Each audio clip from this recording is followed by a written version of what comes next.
Hey, what's up, guys? Welcome to Law Splaining the Interwebs. I'm your host, Nick Ricada of Ricada Law, a small law firm in central Minnesota. How are you guys doing? We are here for the trial of Billy Ray Turner, accused of, and you know, he's got three names, guys. You know he's guilty. Accused of murdering Lorenzen Wright, I think 12 years ago. So we are here for that. The trial is right about to get underway. The jury is being called in. I will pull that up, and I've got you in right at the right moment. Opening arguments are just about to start. Not wasting any time on anything.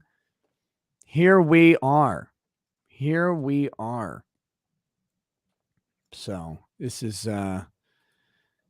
this. I don't know why it took so long for court to get started today, but it took a while. I'm thankful for it because I got a lot of sleep. Ladies and gentlemen of the jury, good morning. Everyone can have a seat. How's everyone doing? Okay, here's your first test for today. What's the last thing I told you yesterday?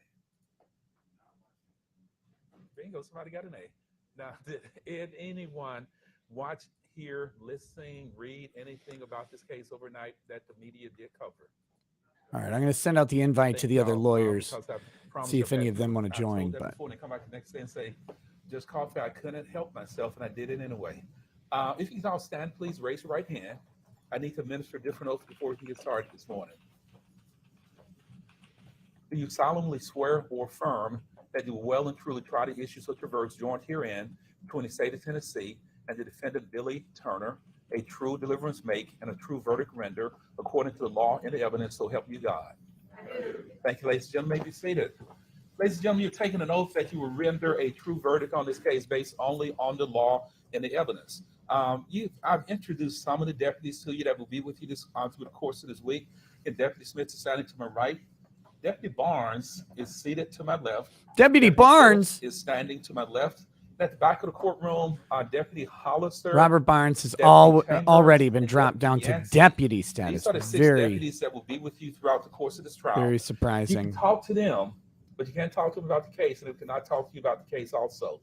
All the deputies, raise your right hand and be sworn, please. I got to get my Odyssey chat up. I guess I closed it last night after the show. Do you solemnly swear or affirm that you would take charge of this jury, that you would keep them separate and apart from all other persons, and not allow anyone to communicate with this jury? Oh, look at that. Concerns the case on trial. You would not communicate with the jury, allow the jury to communicate with you, that you will deliver this jury safely into court, so help you God. Thank you all. Ladies and gentlemen, the deputy has taken an oath that they will, in fact, not allow you to talk to anyone, not to communicate with anyone, and they will bring you to court and again, cannot talk to you about this case at all. He says talk very strangely. Jury notebooks that I told you to get yesterday. And included in those jury notebooks are some preliminary jury instructions. There are about 9 pages of preliminary instructions. 9 pages. Required.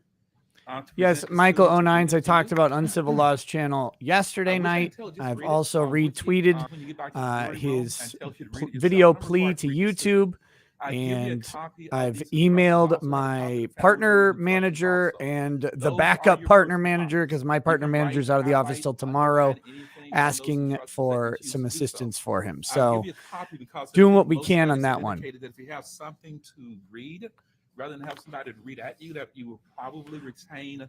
By the way, these defendants love the masks. They love the masks. Obligated to read it to you. This is State of Tennessee versus Billy Turner, indictment number 17058. Because they have an excuse to not show the jury their face. Their expressions are not on trial. And these They're all wearing these masks. They love them. Before we begin the trial, I want to outline how the trial will be conducted and what functions the jurors, attorneys, and I will perform during the course of the proceedings. At the end of the testimony, I will give you more detailed instructions on how you are to reach a verdict. The state of Tennessee is charged with the offenses of first-degree murder, conspiracy to commit first-degree murder, and criminal attempt first-degree murder. The document contained in the charge is referred to as an indictment. An indictment is a formal written accusation charging the defendant with a crime. There we go. And is not evidence of anything. You shall not have any sympathy or prejudice for or against the defendant. Is that better? Hopefully that's better. Let's will get allow this. anything but the law and the evidence to have any influence upon your verdict.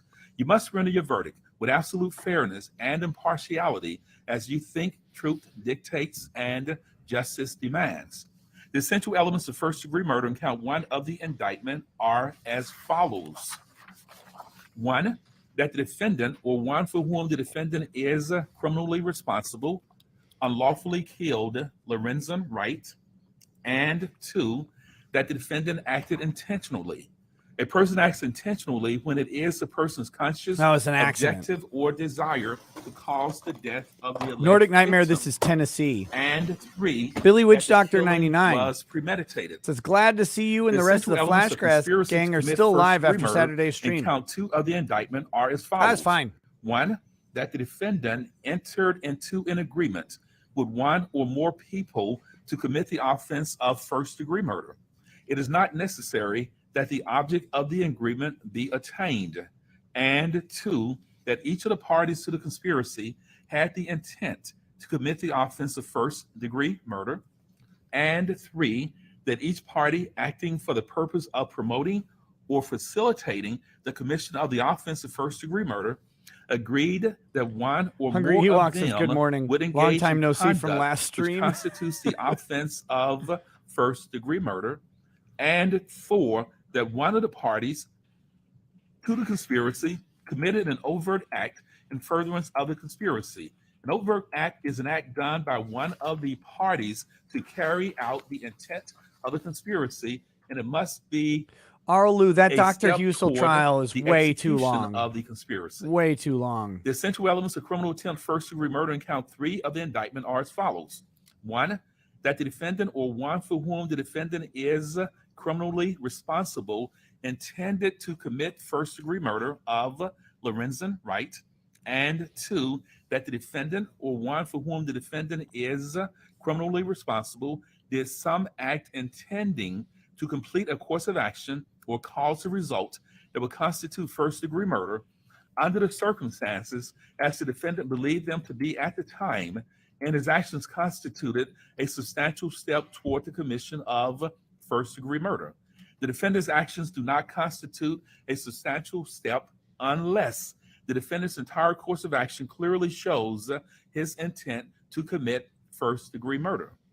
The defendant has pled not guilty to the indictment. He is presumed innocent and may not be found guilty by you unless, after hearing all of the evidence, attorneys' arguments, and instructions of law, the jurors seated in this trial unanimously find that the state of Tennessee has proven the essential elements of the indictment beyond a reasonable doubt. The first step in the trial will be the attorney's opening statements. Statements of attorneys are not evidence. The only purpose of opening statements is to help you My understand what the statements are anticipated evidence. will be. Don't listen to them. The state would outline the evidence it Uh-oh. intends to present Who's so that this you have guy? an idea what the state has to prove What's up, man? during the trial. After the state's opening statement, Oh. the attorney for the defendant may make an opening statement if the You're attorney back elects home. to do so. Next, Just got back yesterday. the prosecution will present its evidence in the Haven't state's shaved yet. chief. Mrs. Branco wants me to Evidence in keep the this beard case for a little most likely bit, beard, such as it is. of testimony of Do it. witnesses, physical exhibits, and documents. The witnesses will testify by answering There's no questions tie. asked by There's the a little attorneys. scruff on this guy. After Oh the my state goodness. completes its case in chief, The the corruption has defense will begun. have Still the recovering. opportunity to submit evidence through witnesses and exhibits. A defendant is not required to offer So any this evidence is- or to testify. I'm not really familiar with The this state of case. I Tennessee just became always aware of has it when I the saw burden your to post. But convince you this that is the an old defendant case, right? guilty 10, 12 beyond years, a something? reasonable 12 doubt. years, yeah. If the defense does present, And the defendant's turn not it down claiming just a- self-defense here. He's claiming he had nothing to do with it. Proof. After the state's rebuttal, the defense may offer additional proof. Long story short, After yes. you've heard all of the evidence, I will instruct you about the rules of law that you are to use in returning your Turn this verdict. down just a The hair. state and the defense may then submit final arguments. As with opening statements, closing arguments are not evidence. In closing arguments, the attorneys will summarize their positions to assist you in understanding the evidence that 12 was years the presented. defendant. Oh, come on The now. final part of the trial occurs when I instruct you about the procedures. Let's keep it and tame rules of here. law The that you are malware. to use in returning and recording your verdict. After I read the concluding jury instructions, Yeah, the I will wife. select and excuse The wife randomly is the one alternate who jurors. hired this guy The to murder final her husband, 12 and jurors will retire to the she's jury already room been convicted and start your a deliberations while to render a back. decision in this case. Over this killing. Deliberations are Yeah. secret, and you will not be required to. So I'm kind of explain your curious what the verdict to defense is anyone. going to be. Having I saw. signed I looked at outline one quick news power report on explain this, the and it function looks like everybody's a criminal. and I will perform In during this the in this trial. case, Yeah. I'll decide yeah. which rules of law. I mean, the guy apply who, and I guess, led police to the gun, he's a convicted murderer for killing his girlfriend. And this guy, this defendant, as they call him, like a church deacon. But he's got apparently a long criminal history: burglary, assault, kidnapping. You must then apply the Just law those and little jury instructions things. to the Multiple facts. felony From that convictions. process, When he was arrested, he had an unlawful gun on him. That got him 16 years all by itself already. He's already been convicted of beyond a that. reasonable doubt. Just the This burden 16 remains years on the though. state throughout the entire That case. seems like a The really. defendant is presumed to be innocent I of the don't know what the charges sentence for against felon in possession Therefore, normally is, but that the seems like a defendant lot. is not Yeah, it required has to be some kind of habitual offender escalation of the sentence. or to Yeah. produce any A other. certain number of felony Jurors must convictions. decide whether the state has 16 proven years doesn't beyond make a sense for, reasonable you know, doubt if that's your only that offense, has that would be, committed the Right. crime would charged seem in the excessive. indictment. You must base I'm that rooting decision for him. only on the evidence in the case and I hope he on wins. instructions about the law. An important part of your job will be making judgments about the testimony of witnesses who testify. You must decide whether you believe what each person says and the importance of that person's testimony. In making that decision, it might be helpful to consider the following questions. Did the person impress you as honest? Did the witness have any particular I was reason impressed not at to how tell honest the they truth? were. Did the witness have a personal interest in the outcome of the case? Did the witness seem to have a This clear will be B. memory Ivory in a of couple the years if he doesn't get that testified CNN about? gig. Did the witness have the opportunity and ability to observe accurately? Wait, the judge or the murder testified about? defendant? No, the judge. Here to understand the questions. Don't get me in clearly trouble, Nick. and answer them directly. Just Did the wondering, testimony of a witness B. differ from Ivory's the over here. He's testimony like, give me of that other CNN gig. witnesses? Kills These whatever are Cuomo's in some charge of it the at the time. considerations that will help you determine the credibility of the testimony of each witness. In reaching a verdict, do not base any decisions on the fact that there were more witnesses on one side. Judge break than his on finger? the other. Or is that one of Likewise, those? Do not reach a Is that? conclusion Yeah, no. It's on a particular point. judge has a Just splint on his because more finger. witnesses testified. So we just for learned this one judge has a side gambling problem on That Oh, really? your responsibility because of his broken is finger. to check out and Not evaluate paying the his bookie. testimony of each witness you heard and decide the Just the facts fingertip, of the though. case. Usually they go for the You might base have of the heard finger. term Get all circumstantial that evidence leverage. and direct evidence. Oh, These oh. are the two basic types of evidence that exist in law. Direct evidence is direct proof of a fact, such as the testimony of an eyewitness. Circumstantial evidence is proof of facts from which you may infer or conclude that other facts exist. I will give you further instructions on these as well as other matters at the end of the case. You may consider both kinds of evidence, which are considered to be of equal value in the law. You will not receive a transcript of the proceedings at the end of the trial. Therefore, And you thank must God listen for very that. carefully to the Could you testimony. imagine if they gave these will not- guys you will like a be allowed to 2,000-page take transcript? notes Here during was the the trial trial. for your They'd sit personal there use and during read your it the deliberations. whole time. Oh my You gosh. are not required to take notes. And that assumes the court reporter got it right, As precise as any as we written learned note. in the You last will be trial. provided with That was notebooks actually should you decide hilarious. to take notes. I didn't sign up You on shall this. not Wait, what? talk with any of the attorneys, witnesses, or the defendant involved in this case. Please do not talk with them about anything whatsoever. You might see them in the hallway, on an elevator, or at some other location. If you do, the best standing rule is not to say anything to avoid any inferences of impropriety or impartiality. During the trial, It's you will Memphis, receive all Tennessee, of the folks, evidence this you may trial. properly consider to decide the case. Therefore, you shall not attempt to conduct any private investigations or gather any independent information that you think might be helpful. Do not visit any location. Why 12 years? Did it take a long time to solve the case? I mean, there was a delay in solving the case, but also COVID. Research about this Also, case, who knows? I mean, the issues guy's been in this jail. case, or the individuals 16 involved years. in this case. You cannot use They were in any no tools rush to communicate run through this electronically one. with anyone about the case, And they needed the gun. family and friends. I mean, I think some of those other, the gun, the witnesses, they have to come forward in order to be able to put a case together. Unfortunately, it looks like they're all dirtbags. So sooner or later, they were going to try to make a deal over some other matter and cough this guy up. Maybe that's the defense. Everybody else is sus. Oh yeah. Oh yeah. What else are you going to do? You shall not consult dictionaries or reference materials or use any other electronic tools to obtain information about. Who are you going to believe? Or to help you decide the case. All those witnesses who are in jail, or our client who's also in jail? About your jury service.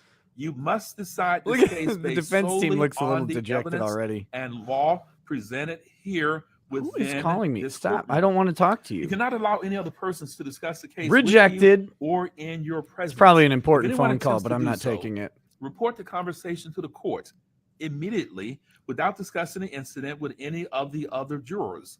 Anyone who receives any other information about this case must notify the court immediately. Until you begin to deliberate, you shall not discuss the case with anyone, even your fellow jurors. After you retire to deliberate, you may begin discussing the case with the other jurors. I'm not so sure about that you wait until all the evidence. Oh, look, they got the burden of proof chart that I always encourage defense attorneys to use. That's good. Instructions on the. They're listening to me. By the way, I just got an email from a lawyer in South Dakota who just won a murder case, got an acquittal. He emailed me to say my book was incredibly valuable to him crafting the defense for the client. I'm going to see if I can get an interview with that guy. Very cool. I do not know whether there would be any media reports in the newspapers, on television, on radio, or on social or electronic. Oh, Judge, you're on camera, baby. Trial. If there are, you're not permitted to read, watch, or listen to those reports. You must base your decision solely on the evidence you hear in the courtroom. At times during a trial, the attorney might object to a question that is asked by another attorney or an answer that a witness gives. This simply means that the attorney is requesting that I make a decision about a particular rule of law. Do not draw any conclusions from the fact that an objection was made or from my ruling. They're going to bring on the news says other witnesses are expected to be the defendant's church members and family. But what the hell are they going to ask them where they're not going to open up the door to his 5 felony convictions? I mean, he's a nice guy. He's got assault and kidnapping convictions. Guess what the answer might have been? He's reformed. The witness being permitted. Reformed from what? Likewise, if I tell you not to consider a particular statement that was made, you must put that statement out of your mind. I think defendants are down with the masks. I think they like the masks when they're just sitting in court. If you this guy is also not going to testify in his own defense. Testimony of a witness, write it down Shocker. And present it to a court deputy. Your question shall be anonymous. The deputy will then present the question to me. After discussions with the attorneys, if necessary, I would decide whether to ask the jury is completely sequestered in this case. Of your question. No phones. For legal reasons, I might decide no going not home. to ask a witness or for the whole trial. Or ask only whole part trial. Of the question. Well. Please do not be offended should this happen. The law is complex and contains. Does he do that in every trial? I see a super chat here. Someone saying that they served as a juror for this judge and they were sequestered. During the trial, I might ask a question. I almost think they should sequester the jury. If I do, I just think that does not indicate in any case that has prominent media coverage. What else are you going to do? Really? Yeah. I mean, of course, traditionally judges hate to do that because it's such a terrible inconvenience for the jurors. But in order to, I think if we're going to pretend to be providing a fair trial to defendants, the least we can do is make sure that the jurors aren't awash in propaganda. Right. I also think maybe that would keep the judge on point, unlike some of these other trials. Keep the judges to manage their courtroom because they have people's actual time and schedules in their hands, hopefully. And we wouldn't have to hear them say every damn day, did you abide by my instructions? Did you not talk to the media? Did you blah, blah, blah, blah, blah? Where we have to resolve legal issues. Ultimately, the conferences save time for all of us. Is his incarceration due to this case or another conviction? Netflutter, his incarceration is due to his guilty verdict on a felon in possession of a handgun, which he's been convicted and sentenced to 16 years in prison for. Setting any punishment in this case. I got to get more coffee. I'll be right This back. will complete my Yep. opening preliminary instructions to you. Before we proceed with the reading of the Subtitles. indictment, I told you Monday Nope. and I told you on March 4th. We cannot get And I subtitles told on you this feed. that there will be media coverage. In fact, I think the preliminary instruction says I didn't know, but there will be media coverage in this case, which is why you have been sequestered. There are at least 4 cameras in this courtroom right now. One by Deputy Smith, one over at the edge of the jury box, one by Deputy Phillips, and one in the back of the courtroom. They are not going to put you on camera. They understand they cannot put jurors on camera, so ignore the cameras. Don't focus on them. Don't pay any attention to them. They could be a distraction, but don't worry about those cameras. They're here to cover the trial. They can cover witnesses. They can cover what judges and what lawyers say, but they cannot report, cannot cover, cannot put jurors on TV at any point. Hey, Uncivil Law Please there in the just chat. What's ignore up, the buddy? cameras and make sure I'm you stay hoping to focused on the you get trial your and the resolution witnesses. soon Just on ignore this those one. cameras. Is that Kurt? Yeah. Yeah, terrible. And/or Mr. Schofield, Mr. Hagerman, Deputy Smith. Although I did finally get to meet him in person. Yes, sir. when I was in Texas, so that was nice. Reading of the presentment of the indictment, Could sir. the lack of subtitles be an ADA violation? Yes. Yep. Sue me under the ADA, please. Make my life interesting. 1705881 in State of Tennessee versus Cheryl Wright and Billy Turner. It's an indictment charging them with murder in the first degree, with conspiracy to commit murder in the first degree, and with criminal intent to commit murder in the first degree. It is signed by the. Is this the prosecutor? Jury. I think so. He can't button his damn collar? Right. State of Tennessee. Yeah, that's kind of Shelby degenerate. County, Shelby County. Looks like he's hung over from last night. California. The grand jurors of the state of Tennessee duly selected, impaneled, sworn, and charged to inquire for the body of the county of Shelby, Tennessee. Upon their oath, present that Billy Turner and Cheryl Wright between July 17th, 2010 and July 20th of 2010 in Shelby County, Tennessee, and before the finding of this indictment, did unlawfully, intentionally, He looks like a guy who's having serious marital problems and he's sleeping on his buddy's couch for a while. violation of Tennessee Code Annotated It's not good. 3913-202 against the peace and dignity. And also, my of the wife's state a of horrific Tennessee, bitch. signed by the District Attorney General for the 30th Judicial District. State of Tennessee. Grand jury's indicted my wife Shelby County, November term. for denial of marital Count two. affection. Grand jurors of the state of Tennessee duly selected. While we're and talking about sworn and indictments, what kind of charged to indictment inquire is it when a for the cold body bitch of won't the even county make you a Shelby sandwich in the morning? Upon their oath, present that Billy Turner and Cheryl Wright between April. I don't like 1st the of suit, 2010 the suit choice of the and dude in July the 30th the of tan and tan with the 2010 black tie. I in think Shelby that's County, terrible. Tennessee, and before the finding Especially of for this Is that a opening leather statements. jacket? did unlawfully and Looks like That's- cowhide. agree.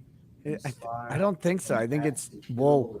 And I think his pants don't match the jacket.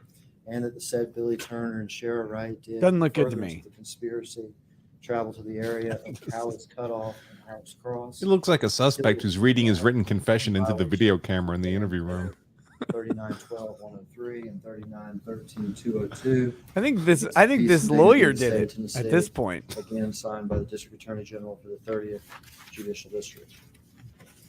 State of Tennessee, Criminal Court of Shelby County, November term 2017, count 3. The grand jurors of the state of Tennessee duly selected and paneled, sworn and charged to inquire for the body. What if this of was the his county of opening Shelby, statement Tennessee, instead of just reading upon into the their record oath, the present charges? that Billy Turner and Cheryl Wright. And he's just this low energy. April the 1st of 2010 and July the I 7th, wonder if his wife and her boyfriend are watching this now. and before the finding of this indictment did unlawfully attempt to commit the offense of first-degree murder as defined in Tennessee Code Annotated. New channel style in the law. Like I'm just saying, like, just for opening statements, have a normal suit that matches, Said Billy Turner and said Cheryl Wright did meet. a good neutral and agreed color. to kill Lorenzen Wright and did take substantial steps toward the completion of this crime. by acquiring firearms to commit the act. Yeah, recruiting jury an pool is unindicted 7 white, 8 co-conspirator to black help, people. and on the 8 of part them are of said female, 7 of them are deterrent, male. traveling It's to and 12 entering jurors and Lorenzen 3 Wright's alternates. home outside of Atlanta, Georgia, to commit said criminal offense. While this offense was committed in part in other jurisdictions, it began in They Shelby conspired it in Atlanta. all in violation of Tennessee Code Annotated 3912. I guess it'd be a tough choice whether to conspire in Atlanta and commit murder in Memphis, or conspire in Memphis and commit murder in Atlanta. Attorney General. That's a toss-up. of the Judicial District. Again, it's indictment for murder in the first degree, conspiracy to commit murder in the first degree, criminal attempt murder in the first degree, a true bill returned and signed by the four-person Criminal grand attempt jury murder in the first on degree. December the 12th, 2007. I mean, they succeeded, though. It's like a really good try. You can't prove my client attempted to murder him because my client did murder.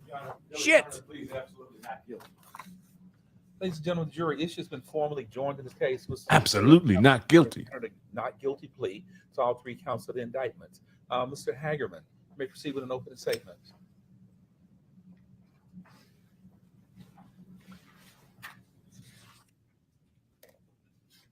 Oh my God. What does it take to kill a man? This speech, probably. It takes an ex-wife to gut his heart. What does it take to kill a son?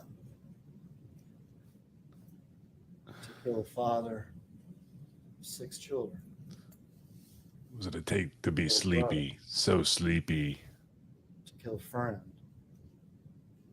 To kill a homegrown hero? High school? There's just like a cloud of old cheap bourbon breath coming out of his mouth. Turned NBA player, and no matter where he went to play, Atlanta, Los Angeles, Cleveland, he always came back.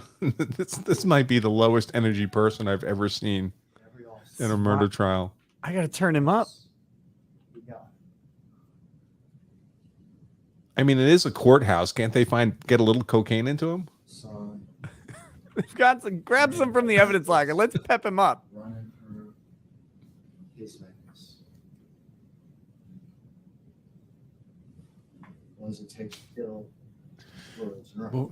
What would it take to be hard of hearing? This volume of speaking, that's what it takes. Let's hear What does it take what it sounds to be like killed like Lorenzen Wright? to Please, kill a man. please end my life. Let's hear what it sounds like to kill Lorenzen Wright. Wait, what? July 18th, turning into July. I mean, what's the defense going to be? That the dead guy was so much worse than these people that you should give him a pass? It's actually 12 a.m. 12 minutes after. Yeah, that's 12 a.m. We got it.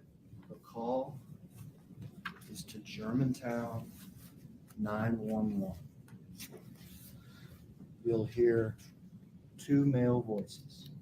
The whole courthouse looks like it's equipped with cheap hotel furniture, Voice, motel furniture, the Yeah. caller, easily wipeable. Lorenzen Wright.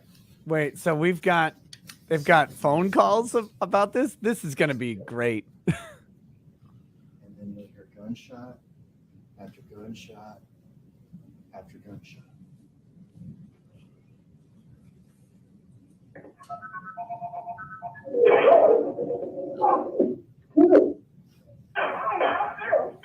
Georgetown 911, where's your emergency? Hello? Hello? Sounds like an IDPA match. Oh, I got nothing but gunshot.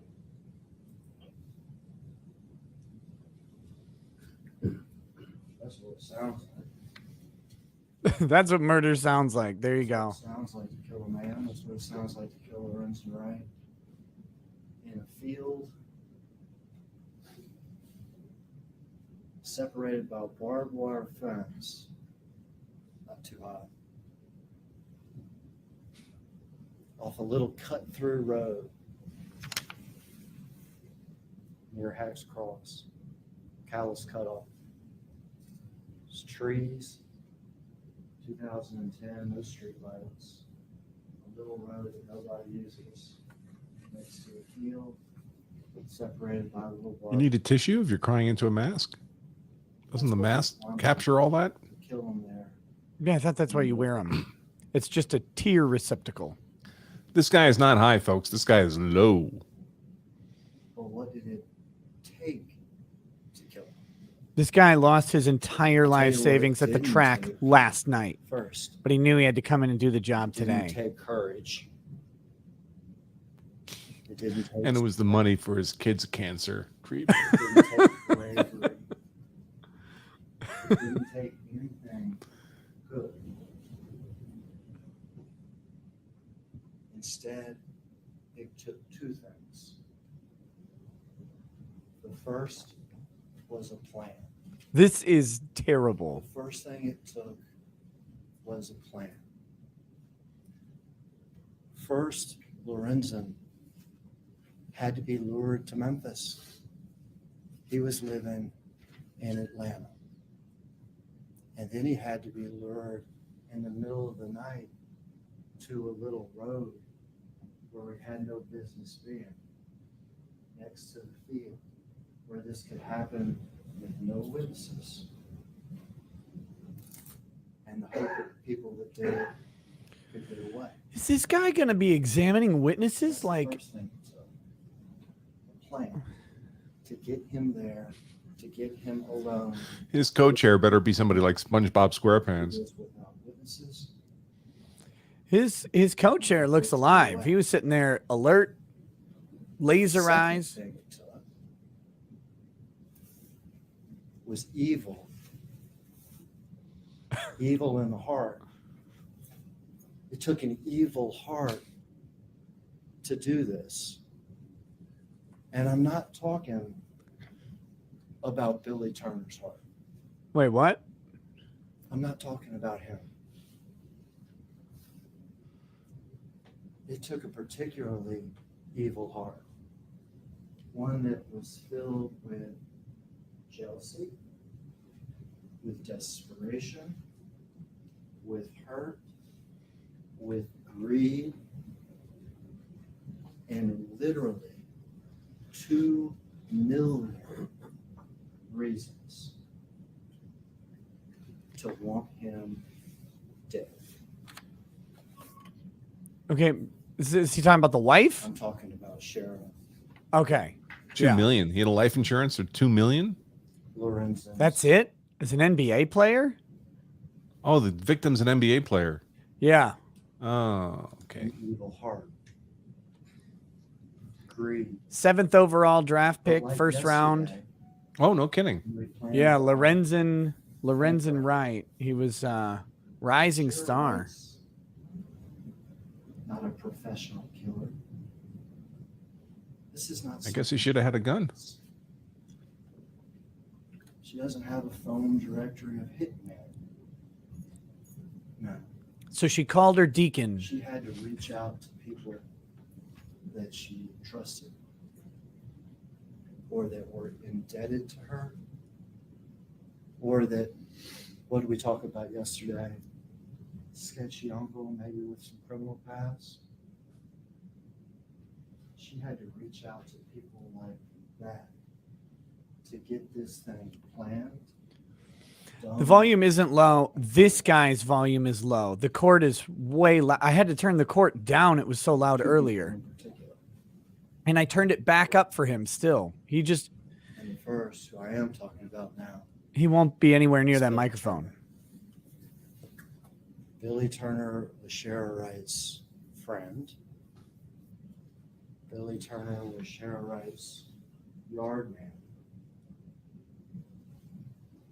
Billy Turner was Shara Wright's romantic secret interest. Ooh. Billy Turner was Getting somebody jiggy with it. That's that Shara good Wright juice. could trust, manipulate, and use. Right now, this guy's thinking about his wife's romantic partner murdering him. Evil heart. himself. There's another person there too. Jimmy Martin, also known as J. Martin. Sheriff's cousin. How do you feel about the hands in the pockets approach of the prosecutor? The whole thing is just so. J. Martin, who after he got out of I just can't imagine conducting myself like this in a murder trial of all things. This man has never heard of like appropriate public speaking hand gestures. Like, I can't keep him in the triangle, so I'm going to just keep him in my pockets. Yeah, if he starts playing pocket pool, I'm out. Indicted for a domestic murder for killing his girlfriend. Sketchy criminal past. Check that box. But more sketchy criminal past who's indebted to Shara because Shara made his bond. Shara was paying for his attorney, for Jimmy Martin's attorney, while he went through the court case about killing his girlfriend. That's who Shara Wright reached out to. That's who she manipulated, and that's who she used. That was her. We had a team of bank robbers. That was her team of co-conspirators and killers. Wasn't a great team, They weren't very good at it. but it was her team. Billy Martin, Billy Turner, Jimmy Martin, and Sheriff. So, back to what we heard. 12:12 a.m. July 18th, turning into July 19th. 911 call. 2 male voices. Gunshot after gunshot to the Germantown 911 center. Okay. So what does Germantown do? What could Germantown have done?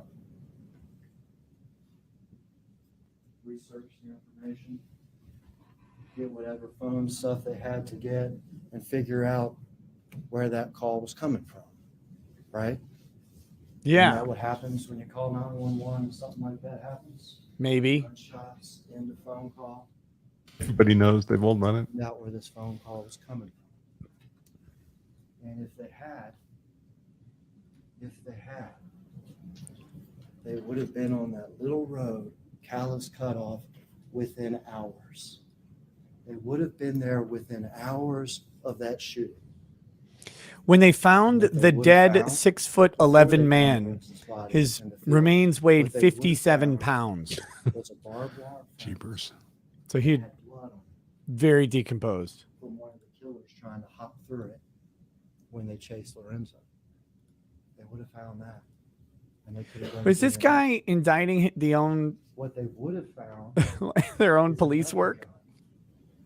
Not even the murder weapon, but another gun that had been fired on that little street during this murder. They would have found it tossed into some bushes down the street. When Shara No, Wright he must be criticizing that they didn't call decided 911 or was something. scared and tossed it. No, I mean we listened to that 911 call, When they Oh. went over and he's saying that the fence, Germantown police they would have didn't found Lorenzen Wright follow up dead, on it. because he was shots to the head. They would have found casings, and they would have found bullets. They would have found him freshly dead.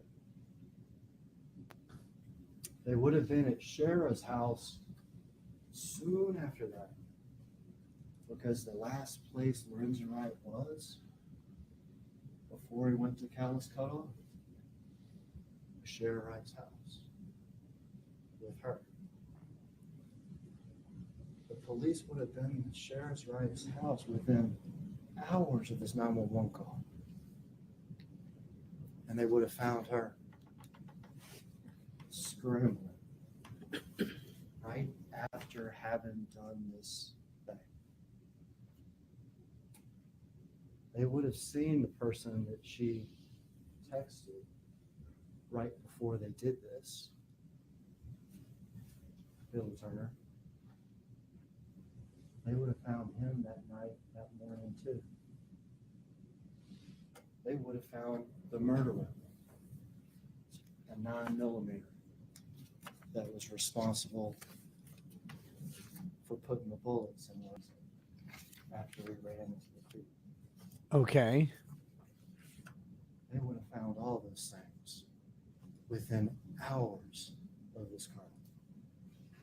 It wouldn't have taken much work after that to find Jimmy Martin, the third person who was part of this conspiracy. He wasn't there when the murder was done. He was supposed to be, but he wasn't. Got high. They would have found all three: Sharon, Billy, Jimmy, murder weapon, phones, evidence,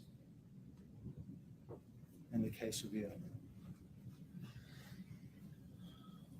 You want me to tell you what Germantown did with that 911 call? Do you want me to tell you what they did with it? Yes. Yes, please. Nothing.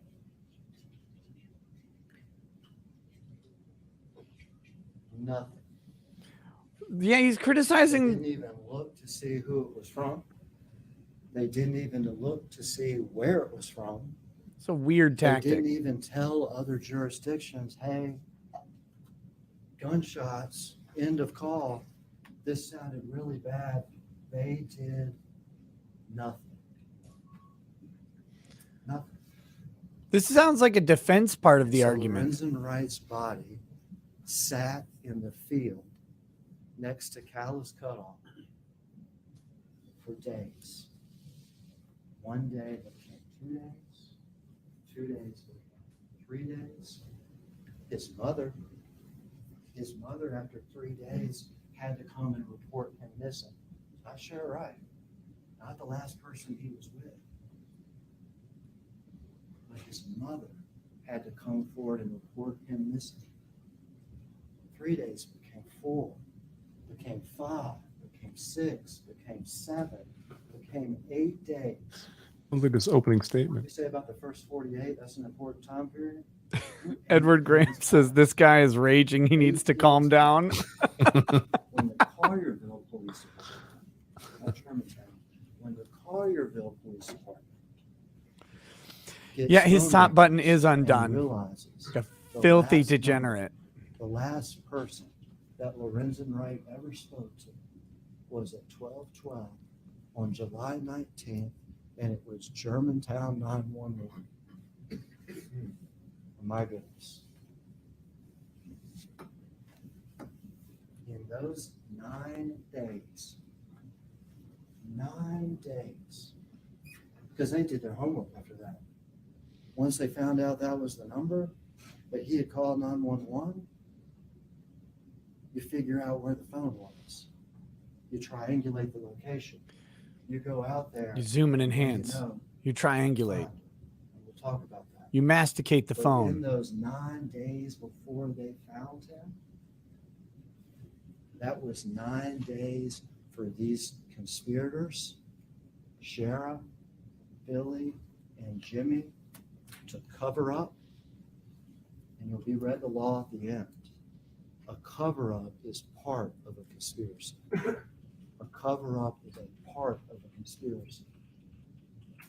9 days to cover up this murder. To tell stories,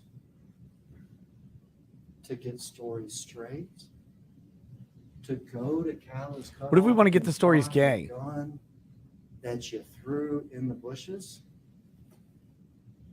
to go to Callus Cutoff and cut down the barbed wire fence that has your blood on it, to take the murder weapon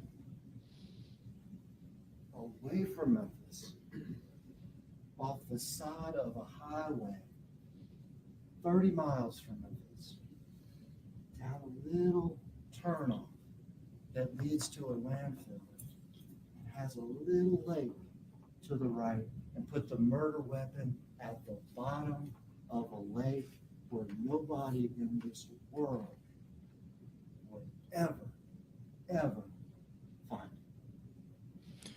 Oh They boy. had 9 days to do all those things. It only takes about 12 seconds to put a gun in a lake. Wait, it's way quicker than 12 seconds. I just thought about it. The murder of a Memphis hero, the father of a son, brother, becomes Memphis's most publicized mystery cold case.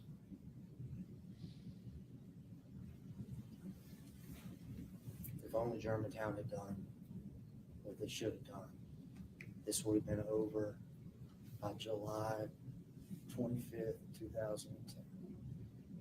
Jimmy, Billy, and Sharon would have been charged then. But instead, this became one of the longest and most publicized cold cases in Memphis history. Oh boy, you're telling me. It's already the longest case I've ever heard in my entire life. 1 year became 2, became 3, became 6. Now, during those years, the truth, bits of the truth, actually peek out. You can hide stuff, but it's hard to hide stuff completely. A conspiracy. Hard to hide a conspiracy and a murder like this completely. So through those 6 years, 2010 and 2016, bits of the truth do come popping out. Investigators do get phone records from Sharon, from Billy, and from Jim. Matej, I'll try and I can boost it again, but it's so loud. Conversations, things that don't make sense. This guy just sucks. They Get talk to louder. witnesses. We've talked to Sharon. Things that don't make. Notice the white noise? Oh my God. And then a few years into the 6 years, they talked to Jim. What did we say yesterday? If you're picking a co-conspirator, you better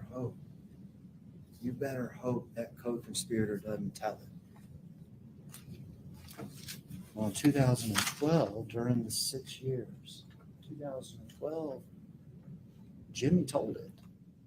Jimmy told it. Jimmy, who is in jail then, having been convicted for the murder that we were talking about of the girlfriend, where Sharon had hired his attorney and bonded him out.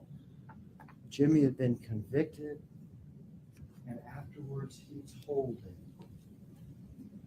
that this was a conspiracy to kill Lorenzen, that it was me, that it was Billy. The bailiffs are falling asleep in the Gave him background. details on how it happened. While he wasn't there, he helped the planning beforehand, and he helped to cover up afterwards. StreamYard has eliminated the He even white told him noise? something was. Oh my God. 2012, they even told him where something was. What they do with that information in 2012? Better than Germantown, at least they did something. They got a few volunteer divers together. They went to a little lake. It's a turn off a highway, about 30 miles from here on the way to the town. Right after it had rained and the visibility of the water was almost zero, a couple volunteer divers didn't find it. And that's how 2012 turns into 2016. 2016, a new group of investigators with a focus. Reinvestigate Memphis's most publicized cold case. Something that's gone unsolved for 6 years. Reinvestigate it. Just look at it again, This time, please. not with volunteer divers. Not after a rainy day. StreamYard has With apparently the eliminated the dive team. white noise from the audio for everybody else, but I mean, it is so loud for Do me. this for a living.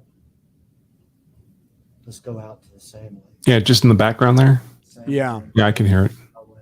And let's search it for a reason. Jimmy's telling the truth, finally, or not. This is I want to see this guy pull a flask out of his jacket and take a sip. One day to set up the grid pattern they're going to use to search. his flask might be shaped by like a 9mm. I don't know if we should ask for it. Day, Am I too loud? Hold on. No, you're fine. You're fine. you'll see People were complaining. A lot of people are complaining in the comments. Weird. within minutes I mean, I think I can modulate on my end. where Jimmy had said it was, where he had estimated it was. It's probably because you were gone for a while when I adjusted the courtroom volume. Ah, okay. Again, Test, test, I test. hate StreamYard's audio controls. They're non-existent, frankly. It's the one thing that they really like. If they could just nail those down, it'd be better. This thing was never supposed to be found.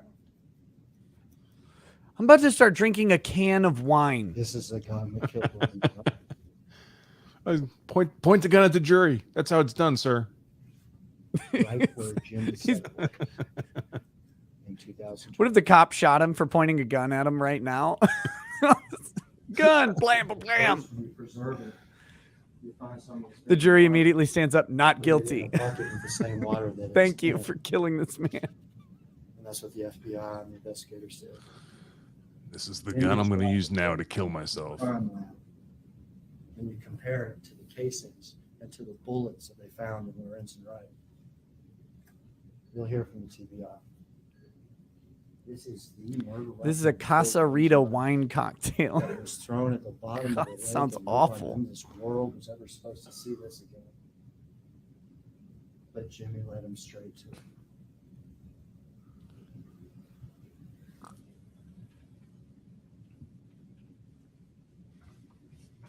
Thanks, Jimmy, for being a bro. One of the investigation. You murderer. True test for Jimmy. Right where he said it was. For one gun as well. Pick a co-conspirator, you better hope the co-conspirator don't just tell him. Other witnesses. They find other witnesses. They find a nanny, Claudia. A nanny for Lorenzen. All those weird walls are kind of strange. It's like those fabric covered walls. It's like on the weekends they use this courtroom as a diner. 2012, Yeah, like a there speakeasy. was a woman there. Got the fabric walls so the sound doesn't travel past. But it's only halfway because your waitress still has to come over and drop that bloomin' onion on your Sheriff's table. There was a woman there I didn't know who heard what we were saying, and she was there. She was younger. She was pregnant. Told me that in 2012. Someone in the comments says talking low is a public speaking technique for people to lean in and focus to what you hear. When it's used in small doses, folks, not when it's used unremittingly for an hour at a time. Claudia Robbins, the nanny to the kids. They found Claudia.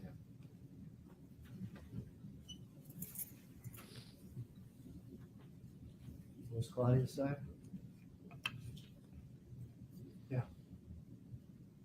Yeah. Yeah. Yeah. I'm ashamed of it. You know, those guys in the back definitely went to the relaxed school of bailiff instruction. When Sharon asked that she wanted Lorenzen Wright dead, and she told Jimmy and Billy, They look like guys on a road crew, the ones that aren't working. literally, they were all in the kitchen together. They find other witnesses too. They'll find Billy's car that Jimmy talked about in 2012. They'll find other incriminating evidence. You'll see it during the trial. But they also hatched a little plan. Just a little plan. They did an investigation after they found this gun, but they kept it secret. Oh, stay there. Stay by the mic. They didn't tell anybody they found this gun yet. They wanted to keep it secret for a while. They had a plan. When we released it to the media, we want to have Shara and we want to have Billy under surveillance. We want to have them under surveillance because we want to see what happens. We want to see what happens. They would have put Jimmy under surveillance too, but Jimmy was in prison. Still in prison for the murder of his girlfriend. When we release this to the media, What a charming lot. we want to put Billy and we want to put Sharon under surveillance. Released to the media. What do we expect? Say you don't know about this whole conspiracy to commit murder. Say you don't know about it. One of the hard things to remember here is that this guy has said it several times. You may have missed it. This was the biggest cold case in Memphis. Unsolved murder of an NBA player in Memphis, Tennessee. You'd think he'd have some level of animation to this, like because we found the murder weapon. Wouldn't you expect? Housefer over on Rumble says he sounds like someone joking about how he There's sounds. somebody out there that killed my husband, and we're getting closer to catching him. That's what you'd expect. That's what you'd expect. But instead, under surveillance, she is distraught, despondent, suicidal, and at the time living in California, needs to come back to Memphis ASAP. What he should have done was clean up the first murder plane crew. I can get, A second plot for murder for hire plot always cleans up the first telling one. hardly anybody. Conspire like a pro. A 10-lesson course of Nearly instruction. Suicidal. She needs to get back to Memphis ASAP. You wrote law of self-defense. I'll write law of self-offense. So she does. And when she gets here, she needs to make contact with somebody. But not on her own phone. Years ago, she'd been wiretapped. Police listening to your phone. Not on her own phone. I need to use somebody else's phone to get in contact with the person I need to talk to. And I don't need to talk to this person on the phone. I need to see this person in person. Yes.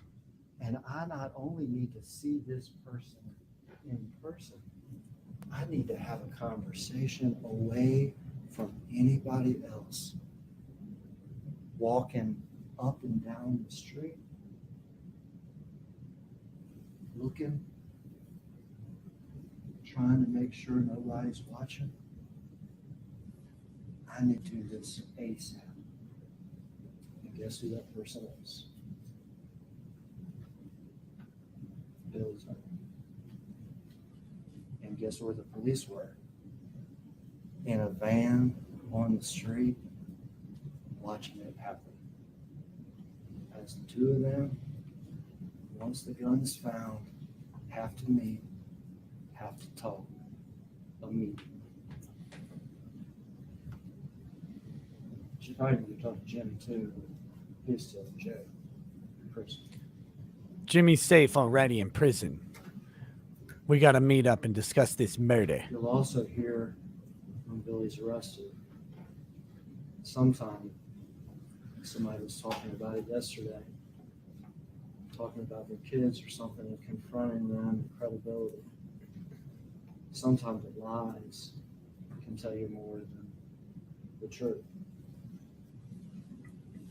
You'll hear the things that Billy lied about when the police talked to him. You'll hear the things that he had absolutely no answer for. And at the end of this, took a plan, took a conspiracy, took an evil heart. How does this guy keep himself awake through this started speech? And to see it through. But you'll see that sheriff, that Jimmy, and that Billy are responsible for the conspiracy to kill Lorenzen Wright and for the first-degree murder of Lorenzen Wright. Thank you. Sit down. And may God have mercy on your soul. Oh boy. Ms. Perry, you may proceed to open the statement. Oh, Yes, Jesus. sir. I hope this guy's better. Good morning. I'm glad that Mr. Hagerman started with the question, what does it take to kill a pillar of this community? Oh, that's What does better. it take to take a person's life on a My dark client doesn't know road? because he didn't do nothing. I don't know if anybody here has ever been to callus cut off, but you can't even barely get back then. 2 cars down It's a that little road. wiggly for me. So at midnight, during the midnight hour, what would it take to kill a 7-foot basketball star? A What would gun. it take to kill a person who had done nothing but bring joy to his family and his friends? They've traveled the world, they've seen great things, they've had experiences that these people lived through this man. What would it take to strike him down? If you're his wife, what would it take to try to get him to Memphis if you're his wife at one point? More importantly, at this point, not married, but you're the mother of his children. What would it take to do that? Would it take a man who they describe as a yard man, but a man who's got his own business? He doesn't cut just Cheryl Wright's yard. Does it take a man This man's who cutting yards all over has a town. secret love interest that nobody describes as her secret love interest, except for the man that y'all are going to have to put this case on in a few days? It's Jimmy Martin. Edna's J. Martin, I think he's called in older cousin Cheryl's phone book. Edna's J. Doesn't even have his own name or identity to go by. But what does it take to do that?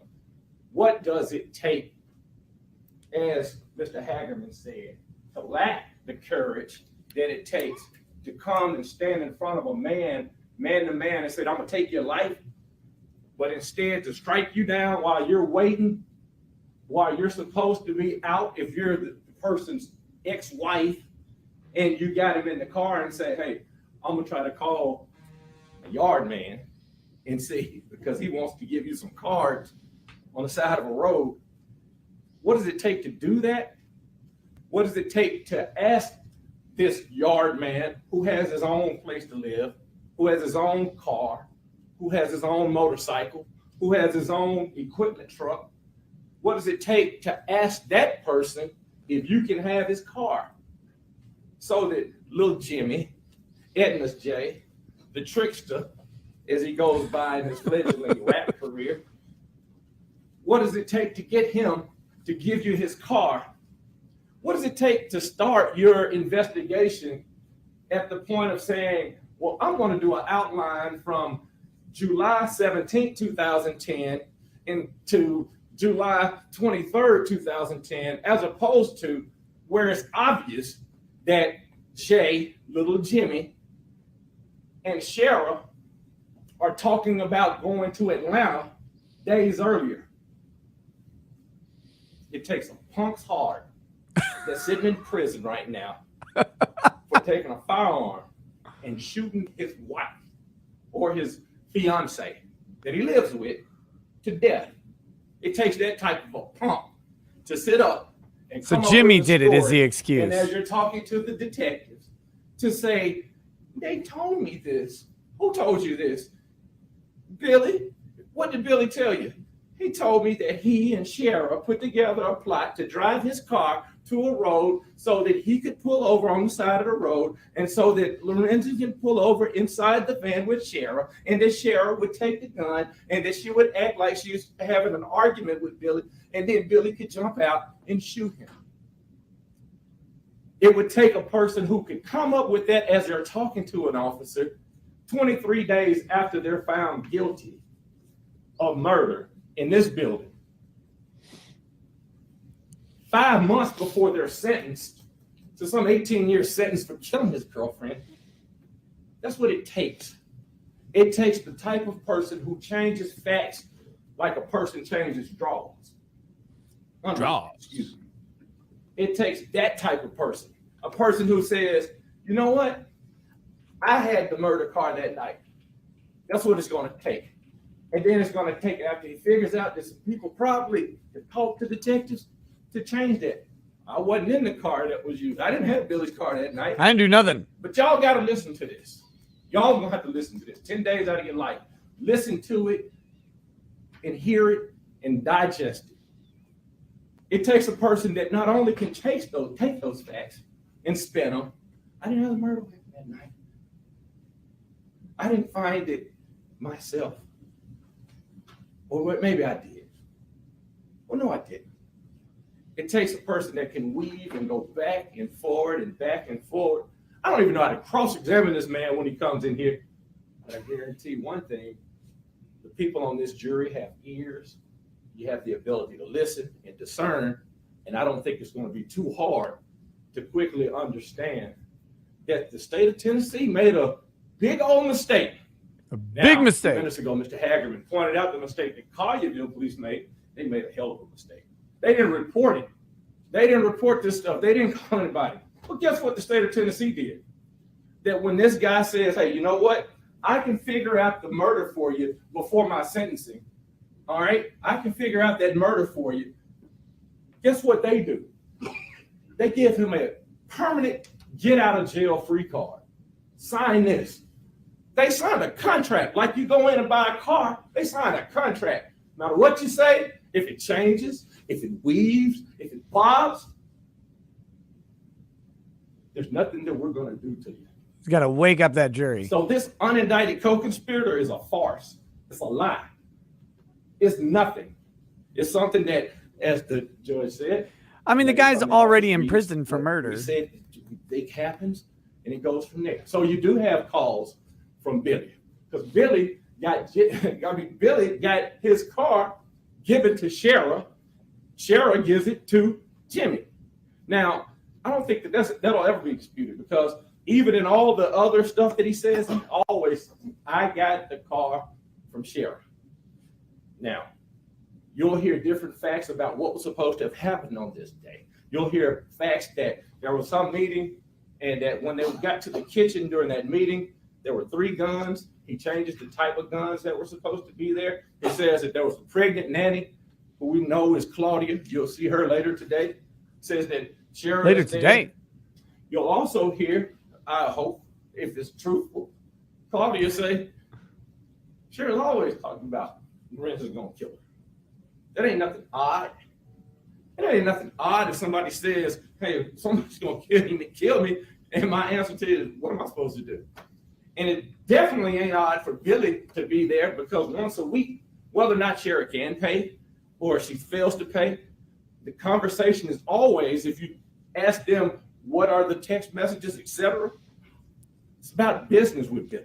This guy's opening statement is like he's had 3 beers and he's telling you about this at a bar. Like, that's how the vibe I get. The other, not from Billy to Sheriff.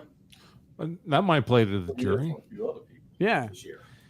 I think it's very comfortable. The evidence is going to show, clear as can be, Billy had a well-established life. Billy was living that life in Collierville during that time,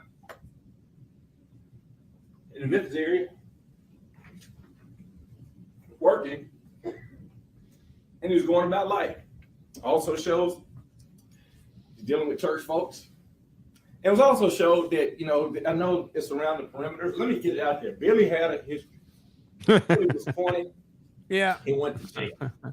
A little bit. 1.5 in jail. He got out and he lived his life straight as an arrow. Let me introduce you to my little criminal history. He dated women. He took care of his responsibilities. He had fun. But he went to church. He went to church during the week. And as you're going to hear from Claudia, he was so slow, her word, that all I knew about Billy, I thought he was slow. I thought he was slow because he stayed that green and straight and narrow. Thought he was slow? Thought he was... Now, Retarded? was I thought wondering I yesterday thought Billy why was you heard all this mentally scenario handicapped. about a bank robbery and a this and a that, and Paul, as cool as Paul is, kind of got here about what about this? What about you got them? If it's everybody in this circle, they're guilty. Yada yada. Well, what about me doing that? If he's on them, guilty. Joyce said, I'll instruct you on the law. And you'll get the law at the end of the case. After you measure what comes out of that chair and is told to you, look at the eye contact, look at the body language. Yeah. Look at how the witness tells what they're going to tell. So yeah, you'll see text messages at certain points and it will become clear. And particularly if Jimmy testifies like I think he's going to testify, not necessarily truthfully, but it's the fact that we have his recordings that I know he's going to talk about, you got to get folks' hands dirty some. Now, he doesn't put himself in the person who's getting his hands dirty. He puts himself as the person that want to get information to blackmail Sheriff. That's what you're going to hear from him. I'm getting information to blackmail Sheriff. So let me be clear. This is what you're going to have to swallow in order to do as Paul, as he whispers, this, I am guilty. This is what you're going to have to do. You're going to have to listen to what He's making fun of the prosecutor. 2 days after he was convicted of killing his girl. I love that. Goes in and tells detectives that I can solve this. And then you're going to also have to listen to the fact that as he's telling his story, they buy it hook, line, and sinker, and they write him a contract, and they do all of this stuff before they pull Facebook records between Sheriff and Jimmy. Let me be clear on this, because I don't want it to come out that I'm confusing anybody or anything. Before you get concentrated Facebook messages between Sheriff and Jimmy, and you see those messages, and you can take a third grader and figure what they're talking about. And guess whose name ain't nowhere near it? Yeah. Billy's got his own life that he's living. Billy would loan his car to any of y'all if somebody that he knew vouched for you. They don't know nothing about little Jimmy other than Jimmy comes to the house one day while he's over there and Sheriff's talking about Jimmy needs a car. He doesn't have a car, but he has these DJ gigs. And you'll see Billy demanding his car back because it took a little long. That's all. But more importantly, you'll hear the people that will come in and talk about what Billy was doing to a person that evening, what he was doing. When I say to a person, I mean 3 or 4 witnesses that will tell you that on the evening of July 18th, 2010, Billy was here. Billy was doing XYZ. Billy did this during the evening. You'll see pictures of Billy during that evening. It's God's grace. Because ain't nobody sitting up trying to plan an alibi because he have nothing to alibi. But you'll see where he is during the evening leading into the midnight hour where the punk that killed his girlfriend is supposed to be playing these phone games. Oh, I wasn't up there. I was in Batesville. Well, who's this number? This 662-561-3048 that you can't explain. I don't know. You called it all day. I don't know. Tell me what this message is about. Well, no, I take that back. They never did get around to asking them about the Facebook stuff and all of the things that I read. Damn that Facebook. I have listened to. They never ask about that. They never ask him about what is the context to this. Now, what they did ask him about, and you'll get a chance to listen to, what's the context with this message? Where you're obviously supposed to be meeting her somewhere. But guess what? They don't have any of those type of messages with Billy and Shara. That's Jimmy and Shara. And guess what his answers to those are? Unless he changed his mind. I don't know. I don't know what that is. You don't know where you're supposed to be meeting her, and you don't know where this time is. I don't know.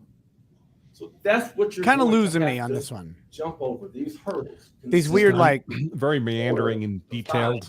Billy Yeah. Ray Turner. these side conversations Now, that he's having between multiple characters while aren't you're clearly thinking about that, delineated think about this. and not That their not lead as obvious witness, to everybody else, I think. who during this time He mind knows you, the story, so for him it when makes he came sense. in Too many- doing this too many telling, names, too solving complicated. problems, that's after he's convicted. That's after sheriff has spent $20,000 or $30,000 on it. That's after all of that. The only person who lays out a motive about any of this is little Jimmy, Edna's Jay. Because Claudia's gonna come in and you'll hear what Jay said that she was doing, and it was, I'm sorry, and yeah. She ain't testifying like that. Claudia is gonna be clear. I went over there today, I heard something said, but guess what? You also will have the opportunity to hear Claudia and Shara talking both before she goes downtown and after she goes downtown. You'll hear that conversation, and then you say, is she telling the police what they want to hear or not? You get the chance to hear it. What's interesting is that Billy talked for It's a like when your wife or ex-wife is telling you a story about something that happened at work, and she gets up to the 8th person's name that you don't know, and you just completely tune out. Oh, and then he got nailed tired. it. Yes. Well, guess what? What's up, Joe? By the way, welcome. When Hey. she's driving and telling you that story. Video of that. I snuck in here. I found a little. 48 hours. You talking about it, not me. 48 hours. That's the show. 48 hours. They record everything. They record when you walk in, you're coughing. They see what type of gun you got. The cool lady with the hair and the nails. She asks you her questions and all of that stuff, and they solve it within that hour. Not a audio recording of Billy, not a video recording of Billy, and not anything handwritten by Billy. But I'm pretty confident that they'll have a detective to try to say, well, he told me this.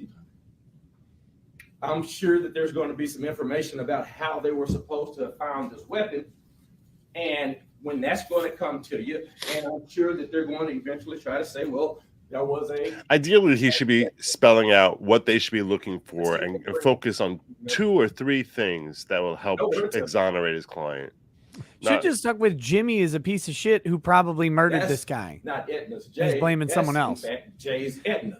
But what I want to know is how they're going to Edna get around the would problem be with the the wife, aunt because of didn't the Cheryl. wife agree You'll to see hire, who like made that the she hired suggestion Billy? And if to she, Shara to contact Auntie. that's Edna. what I'm curious about. You'll also have to answer these questions. Shara. How can this prosecutor prove this case beyond a reasonable doubt when he can't even find the coffee machine beyond a reasonable doubt? 5 and 6 times to get Jay if he wasn't really involved in this. He was just an observer trying to get information so he could blackmail Shara. That's the first question. Second question, why would anybody who supposedly committed a murder then go to Batesville to explain to Edna's Jay and brag that I committed this murder? What kind of sense does that make? Third question, why in the hell? Why wasn't this killing carefully reasoned? That's stupid. Go to Batesville to pick up a man with the sole purpose of driving him from Collierville. Wait a minute. He just 70 really miles screwed up. to Walnut, Mississippi. That's 50 miles.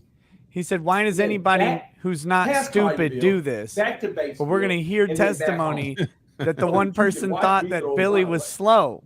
I shouldn't have started numbering because I can't keep up. So bear with me for a second. Next, This looks like a stupid murder Why just because would it was anybody a stupid ever murder. say in one recording that they only knew about this throwing the gun away and where it was, etc., that they can explain with pinpoint, precise accuracy. And they can forget everything else. Why would they describe objects clearly? And then the next time they talk, that's in 2012 and 2017. No, I wasn't in a car. I didn't see clippers that I described the color, the size. He meant the Los that were Angeles used Clippers. supposedly to cut down this barbed wire. I didn't see that then. But I want you all to hone in on this, please. Why would that person in 2017 describe, after having bragged and all this other stuff about throwing a gun away finally say, I threw a gun away. Why would that person do that?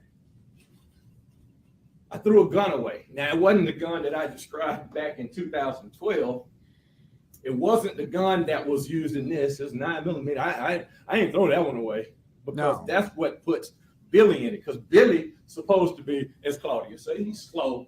He's supposed to be so slow that he drives from Collierville to Batesville to Walnut, Mississippi, and back to Batesville. By that. This guy's beginning to sound, he's trying to raise reasonable doubt, right? But he's starting to sound like some kind of Seinfeld joke. Like, do you ever wonder if the black box is indestructible? Why do they don't make the whole plane out of the black box? I mean, why is that? You know who it's sold to? It's sold to the people who were having the 15 people. Good afternoon, Memphis. We solved this. We solved it. But in any of that stuff, did you ever hear weird about little Edna's impression Day and things this that he's doing are contract? strange. No matter what, we can't go after you. No matter what you say, how many times you change these facts, we can't go after you. Did you hear about Billy during that time? The fact that he wasn't. Kurt, sorry, I didn't see you because of how my window's set up. Hey, what's up, buddy? That he opens it. Well, abandoned by YouTube, abandoned by Nick. That when that person say, Going great. person's supposed to close down, that Billy is the person that you tell to do it. Not only there, but I've heard about Hilly. I've heard about Billy. I hear he's a he's punk. the last one to leave the engagement. Billy and little So I Jimmy. want to make This is sure their that story. He puts the stuff up, the tables and the cake. and It's like all a of this kid's other book stuff. from the hood. Did they tell you that? Nah, because you know what? This story is so old; it's before my time. Care Like about I was like a youngin opinion. when this story happened. I care about It's like characters from a Quentin Tarantino movie. That's it. It's 15 now, but it's going to be dwindled down to 20. I ask that you listen and that you weigh the evidence and that you give it the seriousness that it deserves. But at the end of the day, it becomes clear they can't answer those questions answer those questions I just asked. That if they have somebody who says that Billy said something, let them do it just like everybody else. Let them play it for you in here. Let them show you where it's signed in here. Not a bunch of excuses and reasons. Well, why didn't you do that? Why didn't you say that?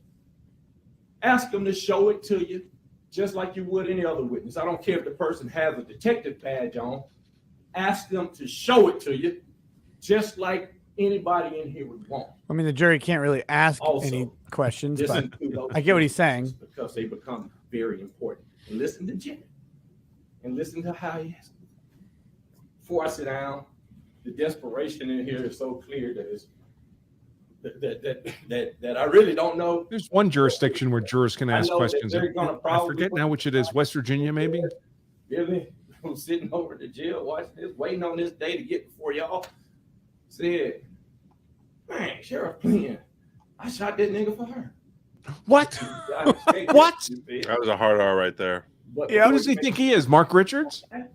Wait till you hear the other side of that. The Mark Richards of Memphis, What Tennessee? is with this setup in this courtroom? What the Also, fuck kind of seat is this on this lounge? What is this? Some dating show from the 70s? It is kinda On this weird. like velvet carpet with this green ass curved background? What bullshit is this? Welcome the to witness stand? today's episode of Date a Convicted I Felon. think that might be the witness stand. The judge is right there. I think that. I think that's the witness stand. This is Pretty funny. The evidence. In this case, what kind of bullshit witness stand is this?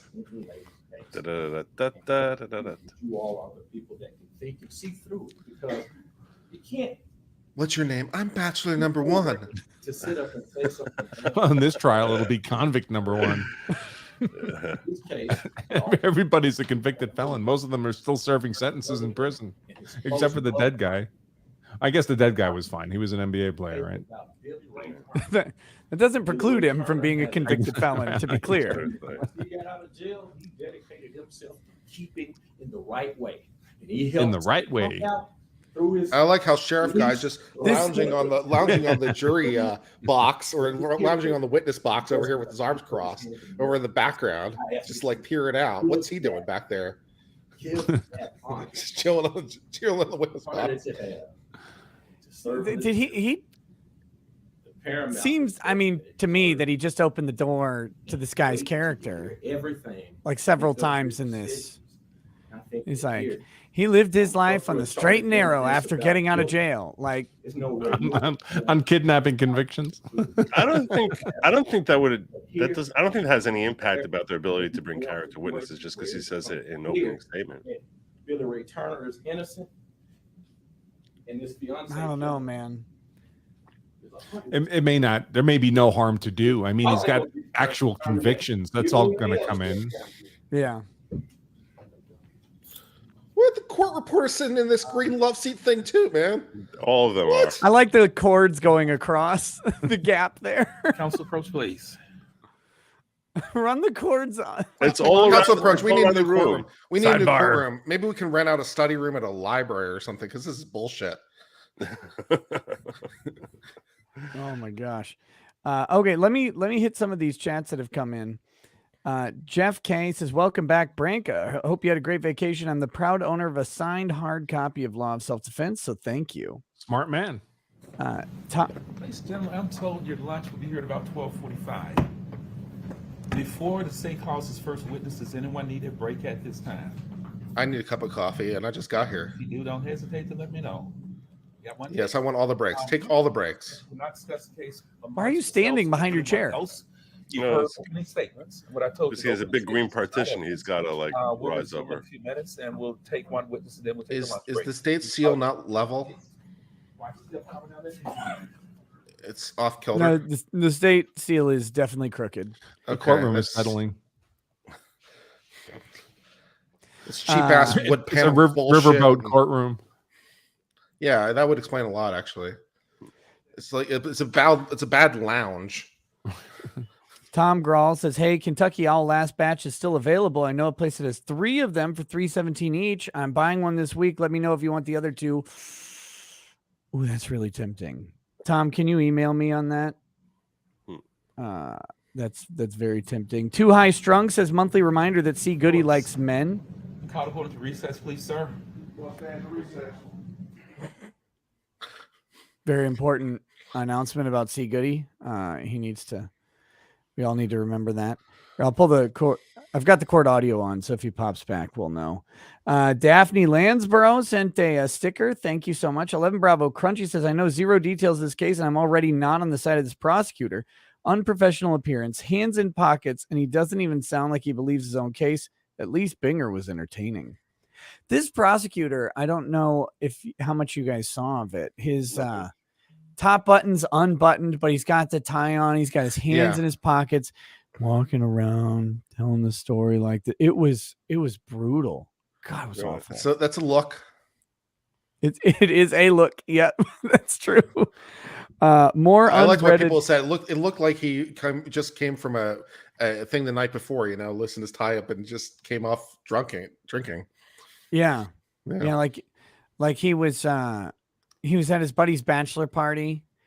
He's probably got like some staining like on the lower part of his jacket where But he was the margarita got designated spilled. driver. He was the designated. He was like the good one out of the crew. So Sure. like, Yeah, he's that's just- why let's tie it. He's not drunk. He's just been up all night. He's had a really long evening, and he had to come and do this. More Unbreaded Havoc says, "Gloomy old Eeyore nods his head.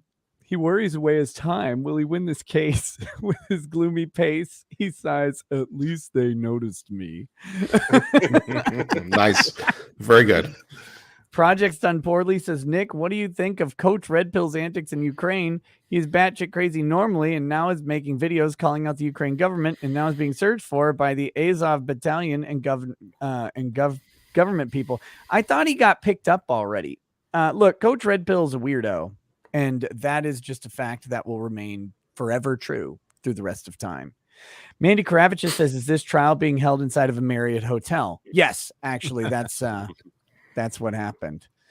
So anyway, welcome to my additional panelists, Joe and Kurt. Thank you guys for joining this stream. I know in nothing between about this channels. case. I Looking know for a new nothing home. about this case. Can you give the layman's background as to like what the whole story was here? I was trying to read up on it while this guy was yammering. Hey, before you jump Yeah. into that, I'm actually going to sign off. I'm not going to be following this trial closely. Maybe I'll jump in from time to time as circumstances allow. But nice seeing all you guys. Great Keep seeing up the you, good work. Kurt, keep me informed about what's going on. Anything I can do to help on getting your channel back up. I've been retweeting your video. I need to know and a stuff lot like that. more about the law of self-defense in excruciating detail. Well, that I can provide. All All right, guys, have a good day. See you later, man. Bye-bye.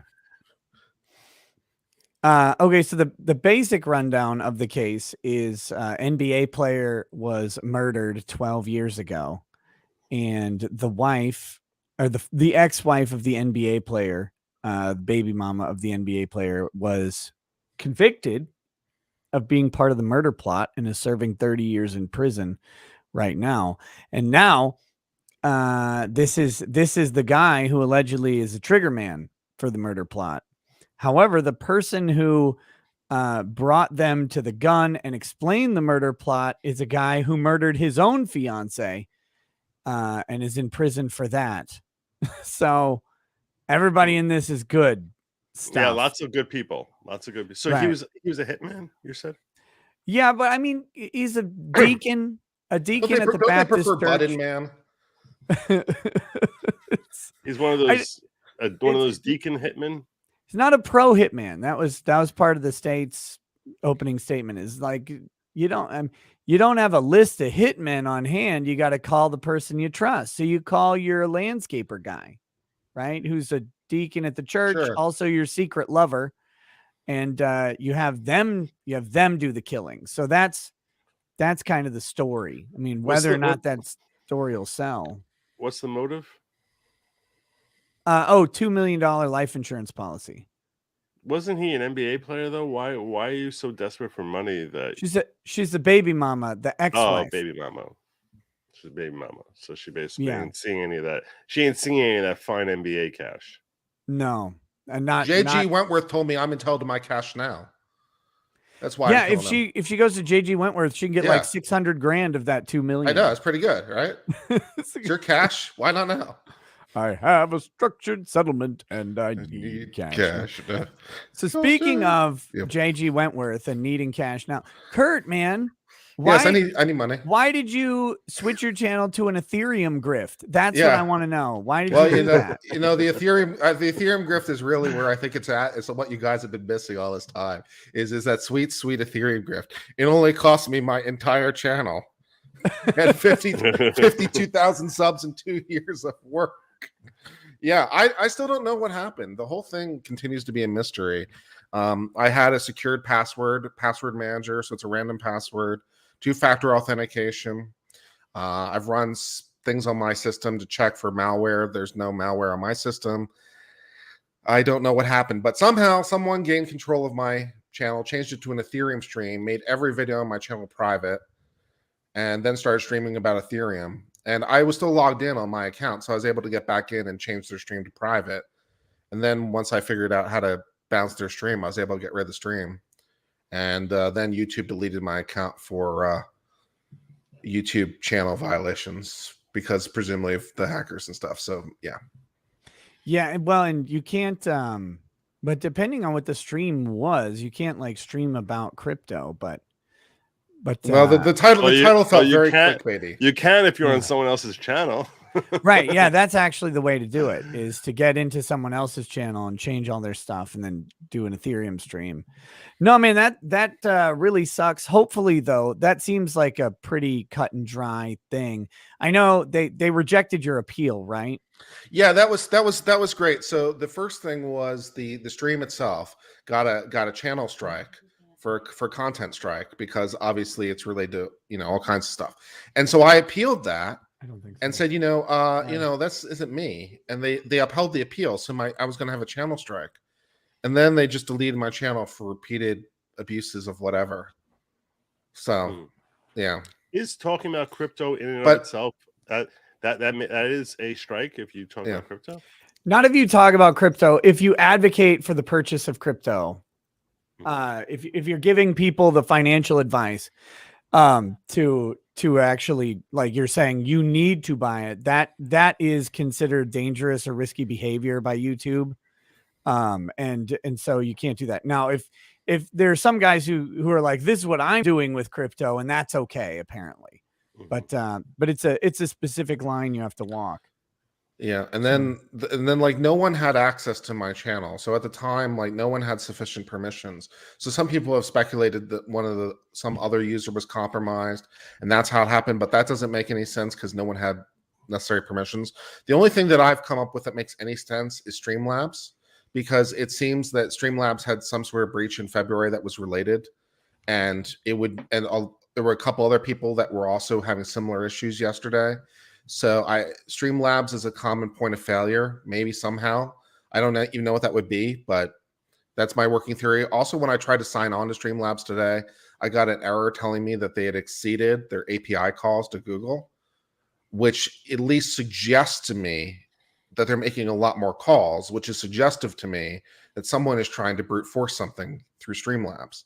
So I'm glad I got banned from them then. Yeah, so I'm wondering if Streamlabs might be the point of problem. I've tweeted at them for all the good it will do to alert them to this potential issue. I'm sure they're right on it.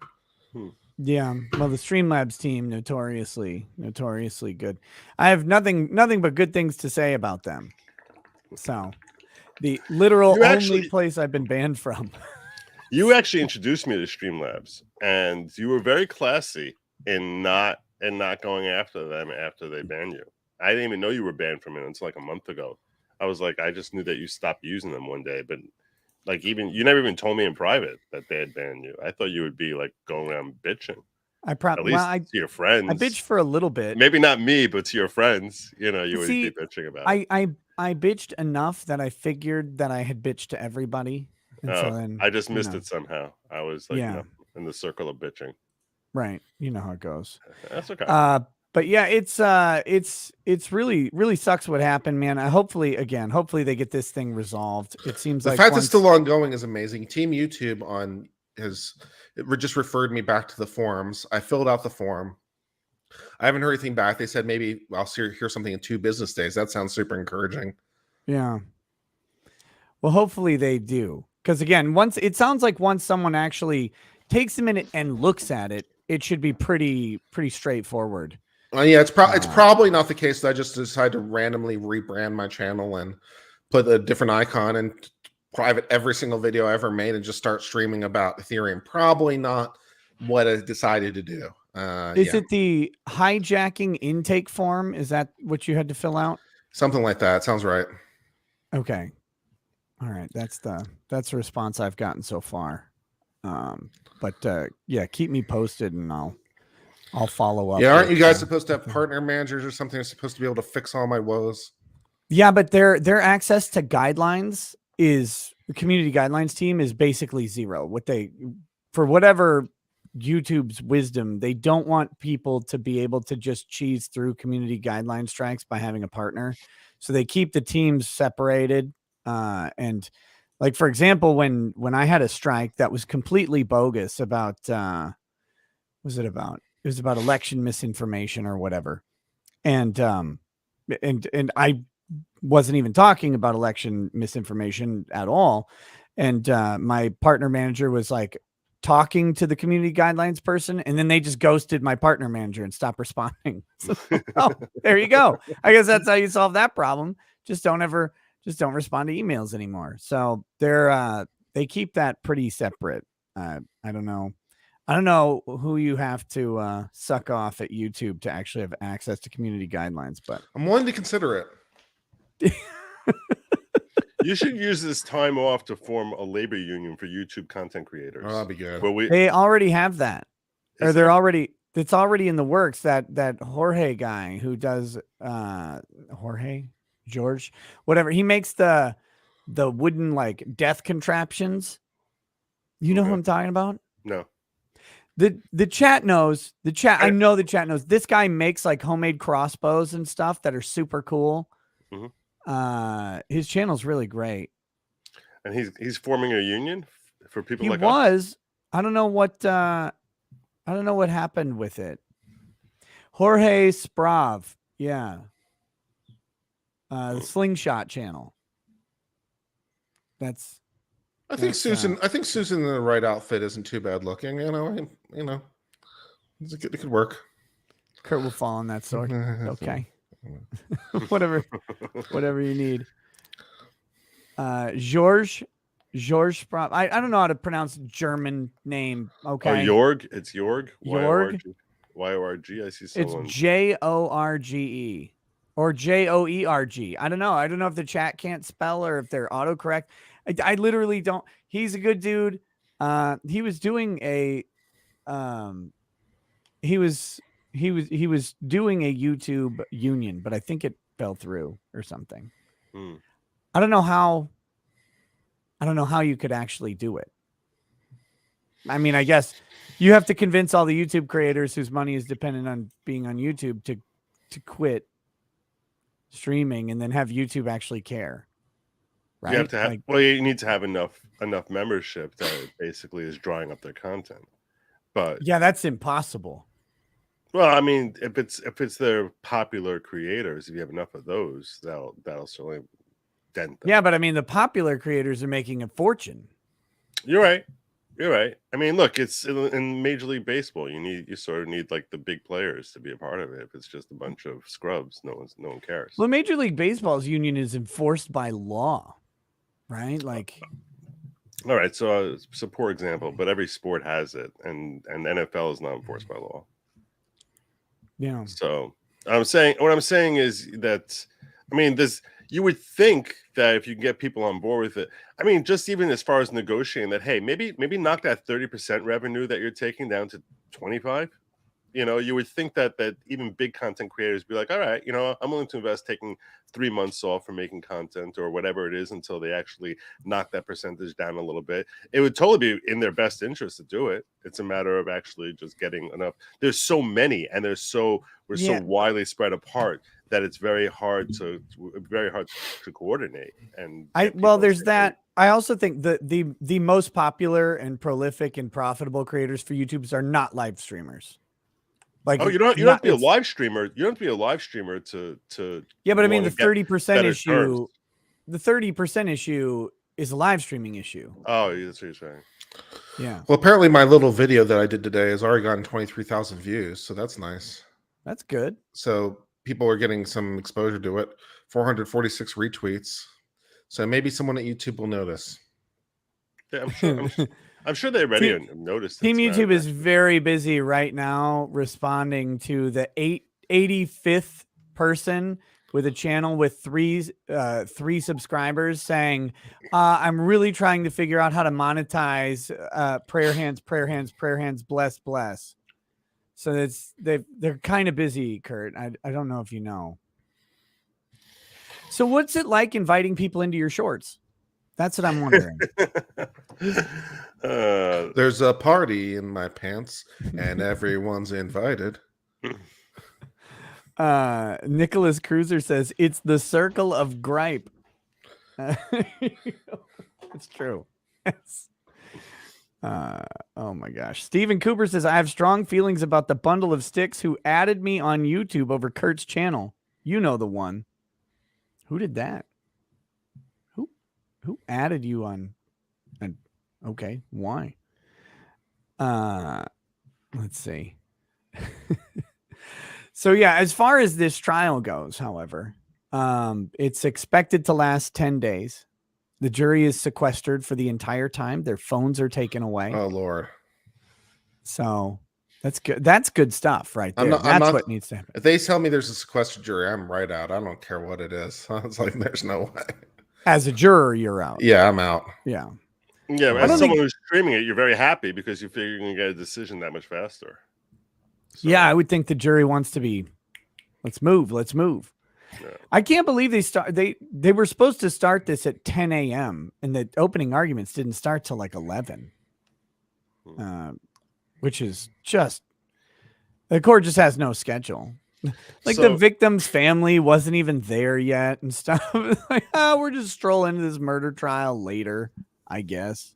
How strong or weak did the prosecutor look? You said he was boring as hell. Oh my God, he was horrifically. It was hard to follow. He's wandering around, walking away from the mic. He's got his hand in his pocket, both hands in his pockets, walking back and forth. Like it was very weird. Cat, what? Why are you in my office? Yeah, why do you have a cat? I mean, I thought men. All right, I don't know very many men with cats who I trust. I'm just saying. Bond Dogs are villains. cool. Yeah, dogs are cool, but cats, it's What like world do you live in where dogs are cool? dogs are so freaking cool. Dogs are way cooler than cats. Oh my god. Yeah. Yeah, that's not even like a debatable thing. This is like No. you're way more sus on this issue than I am. Dogs Okay. want to serve us. Cats wants us to serve them. Cats are Yep. the enemy. They think Yep. yeah. That's the difference between dogs and cats. A dog basically says, wow, this guy takes care of me, feeds me, plays with me. He must be like a god. And a cat says, wow, he takes care Cat of knows me. that they're God. Yeah, he the cat plays me, says, feeds you me, take I care of must me be and God. feed me. I must be the god. Yeah, exactly. I don't know, man. See, you're like, oh, he loves me, takes care of me, plays with me. Oh my god, the amount of fucking work that dogs require. Plus, that cat will eat you the minute it becomes available. They So will just the eat you. dog. I don't know. I think they'll wait a half breath first. Dogs deserve to be catapulted into the sun. Wow. God. Yeah. Well, Wow. listen, I just got a puppy. This guy and wants to kill puppies. Nick hates puppies. What's wrong with you? Right now, I'm kind of in the mood to not like puppies that much because I've had to do so much fucking laundry in the past couple days, and I'm busy unsubscribing here. Hold on a second. it's good. Good. Get out, Joe. You're not welcome here. Your kind isn't welcome here. Just put a poll up there, dogs or cats. Just put it. I'm telling you right now, you're gonna get wasted. Everyone knows this. Dogs or cats? Dogs, cats. There we go. That's it. That's all it's gonna say. Yeah. Dude, so we've got this little puppy, right? Mm-hmm. And my wife's like, oh, it'll hang out with us on the bed or whatever, and it'll sleep up here. Well, that means that it's a puppy, so it pees on the fucking. I have to wash the sheets constantly. Oh yeah. Oh yeah, this is such a cool animal. It's too like you could take a baby kitten. You take a baby kitten and you put a litter box on the other end of the planet, and it will go and find the litter box and go to the bathroom in it. Mm-hmm. Dogs, you can try and train a dog for 9 straight years, and they still will be retarded and pee all over the floor.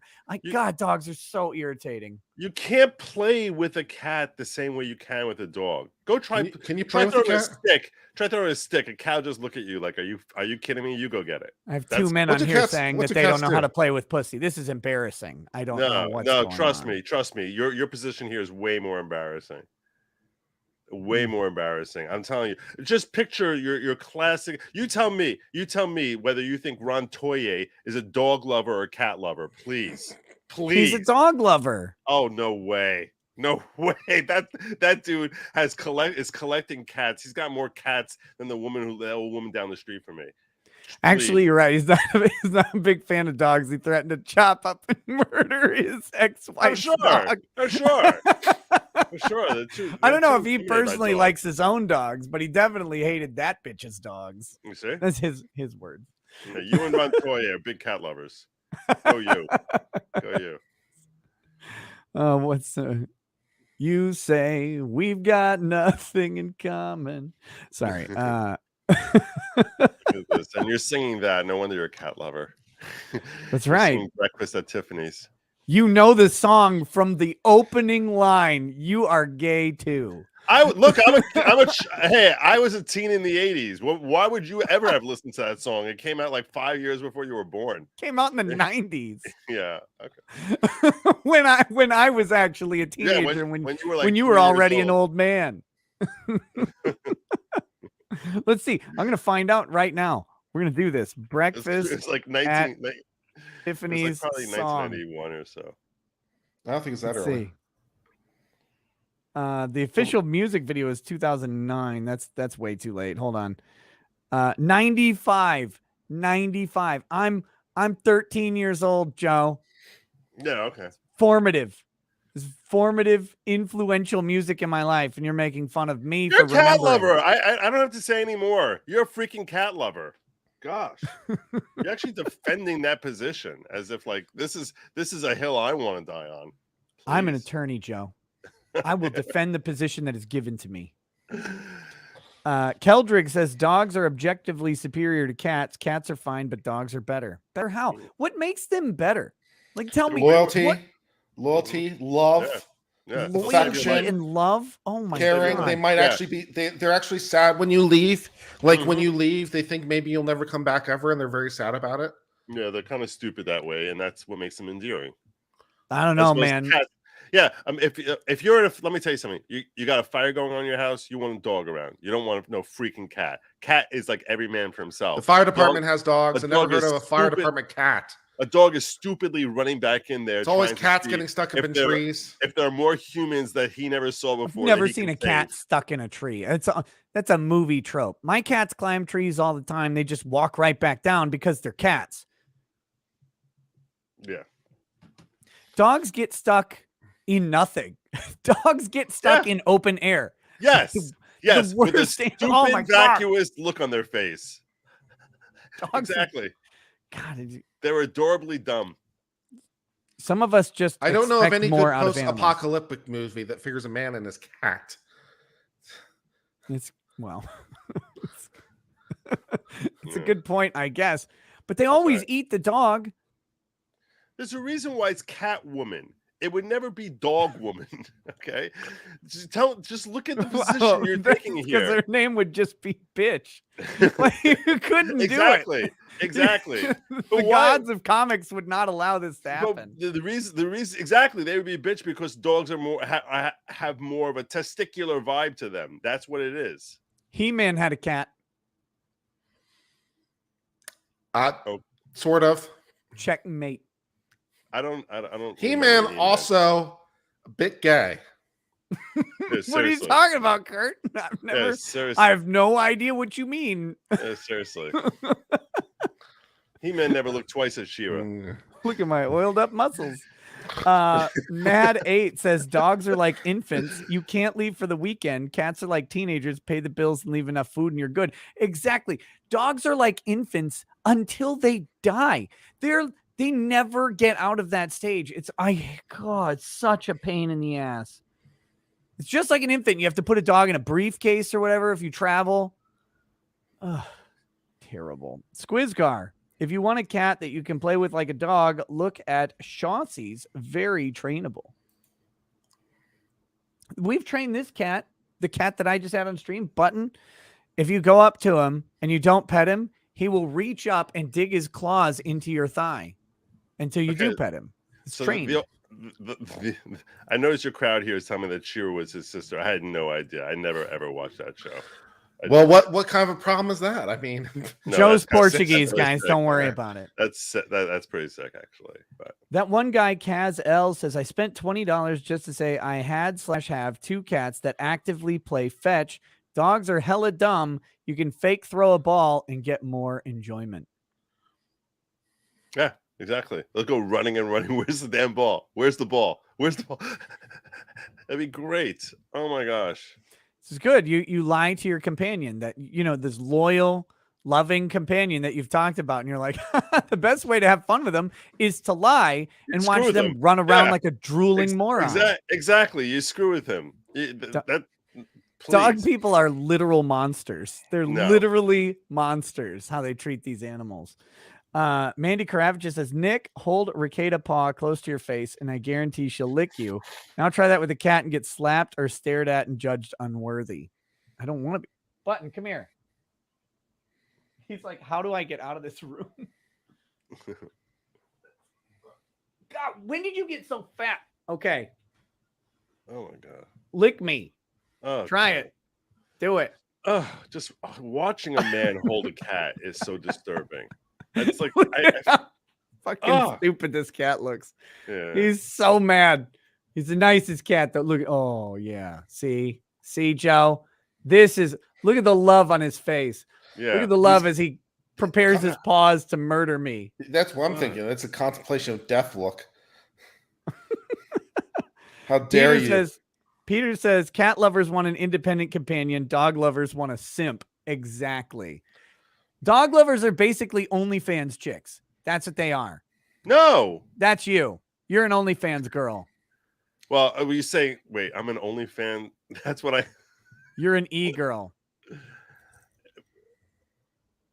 So yeah, take that. Take that, Joe. I think you're lashing out because we're hitting a nerve here. I think we're hitting a nerve that you recognize that you're basically, you and Ron Toy are sitting here simping for cats and saying how they're like the most amazing creatures on earth. Ask yourself like whether you think James Bond would ever have a freaking cat. I don't think so. No, he wouldn't. No, the villain who's going to kill Bond definitely does, though. Yeah, it's kind of weird. It's just because he's got like a weird personality. It's like he's a weird dude. That what type of normal guy is like a villain? Like your goal is to be freaking Blofeld. That's your goal. That you think you're Michael Myers sitting there with your stupid. This is so unjustifiable. Please, you're a dude stroking a cat. That's what. Look at it. And the cat loves it. I can't. It's so happy. He's like, oh, attention. Look at it. This is like Anthony Weiner level weird.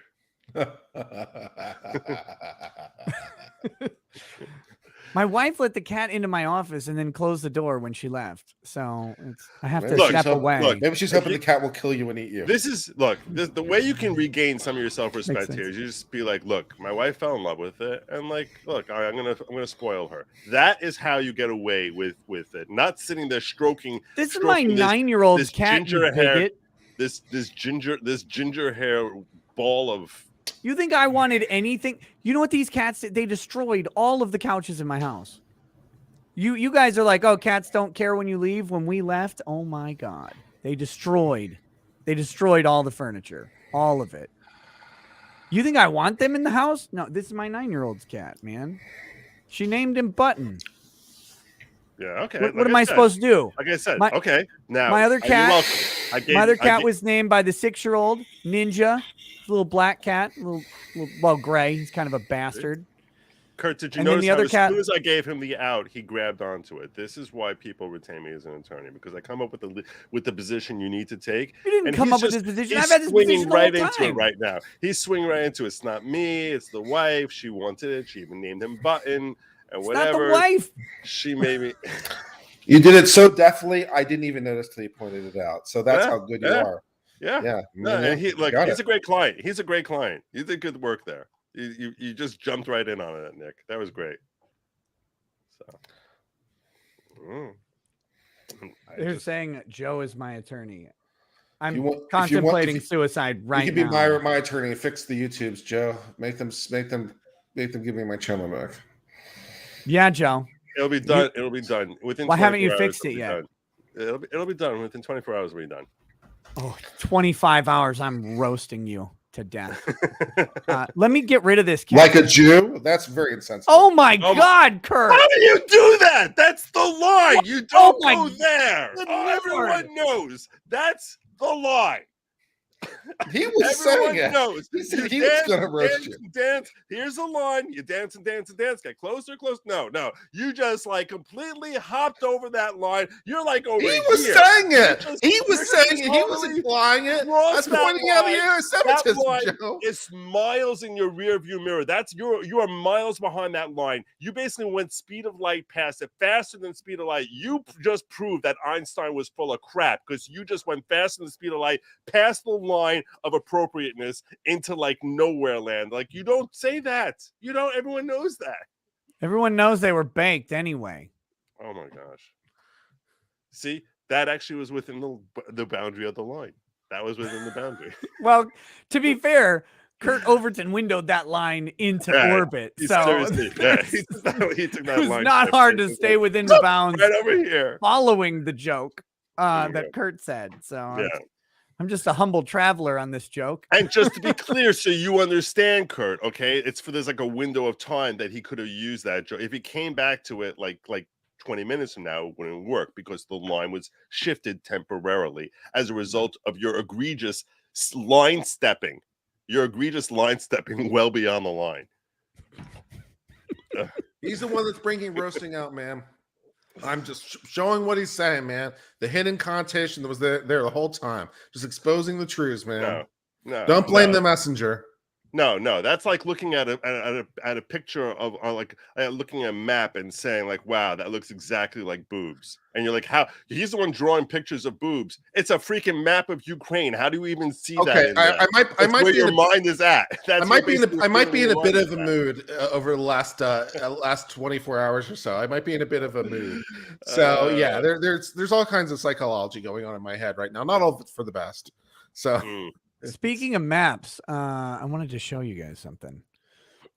Get your opinion on it. While we have some time. We're over the 2-hour mark now. We could just do the aristocrats. Well, we'll hold off on that for a minute. Okay. Here we go.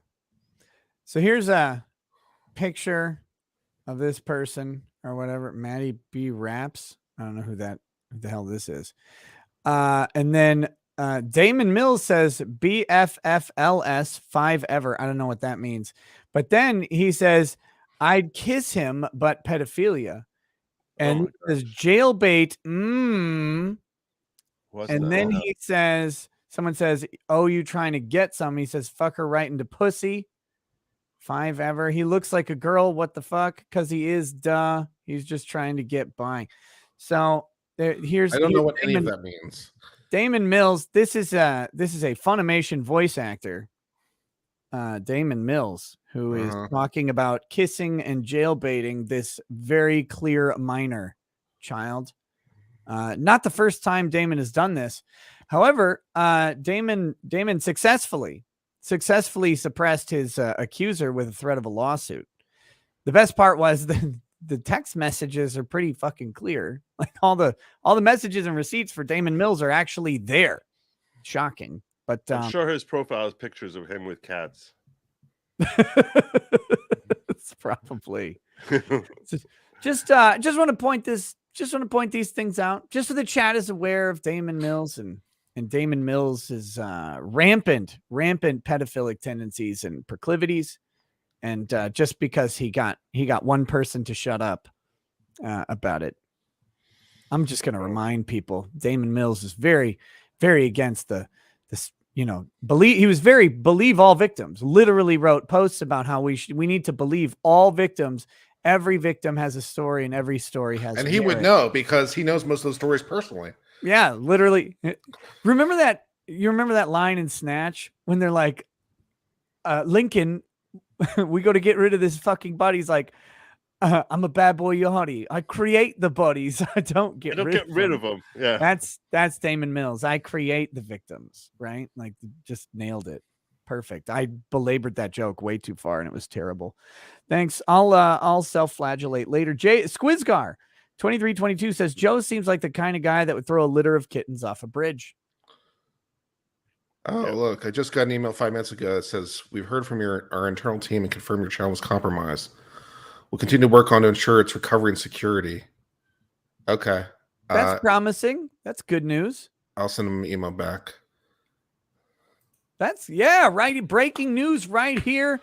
Once Joe takes Kurt on as a client, you're welcome. He says within 24 hours, he's already got an email within minutes. You're welcome. What are you doing with your hands below the frame of the camera there, Joe? I mean, furiously typing threat letters to YouTube. Just like you can't even hear the individual's keys clacking anymore. I have connections in the world order that, it's not going to say any further. Joe's out here proving the meme. I'm proving the meme. I'm like, don't worry, Joe. Don't worry, Kurt. You have a friend in the right place. We got Joe you. has one of those special edition Israel keyboards. It just has a Mossad button. This is like one click, boop. That's it. I swear. That's why I'm telling you. Next time I'm at an airport, I'm going to take another picture. Because I know your people are following me every time, every airport I go to, Joe, every airport. So, by the way, you were talking about how it's like, oh, I hit a nerve or whatever earlier. Mhm.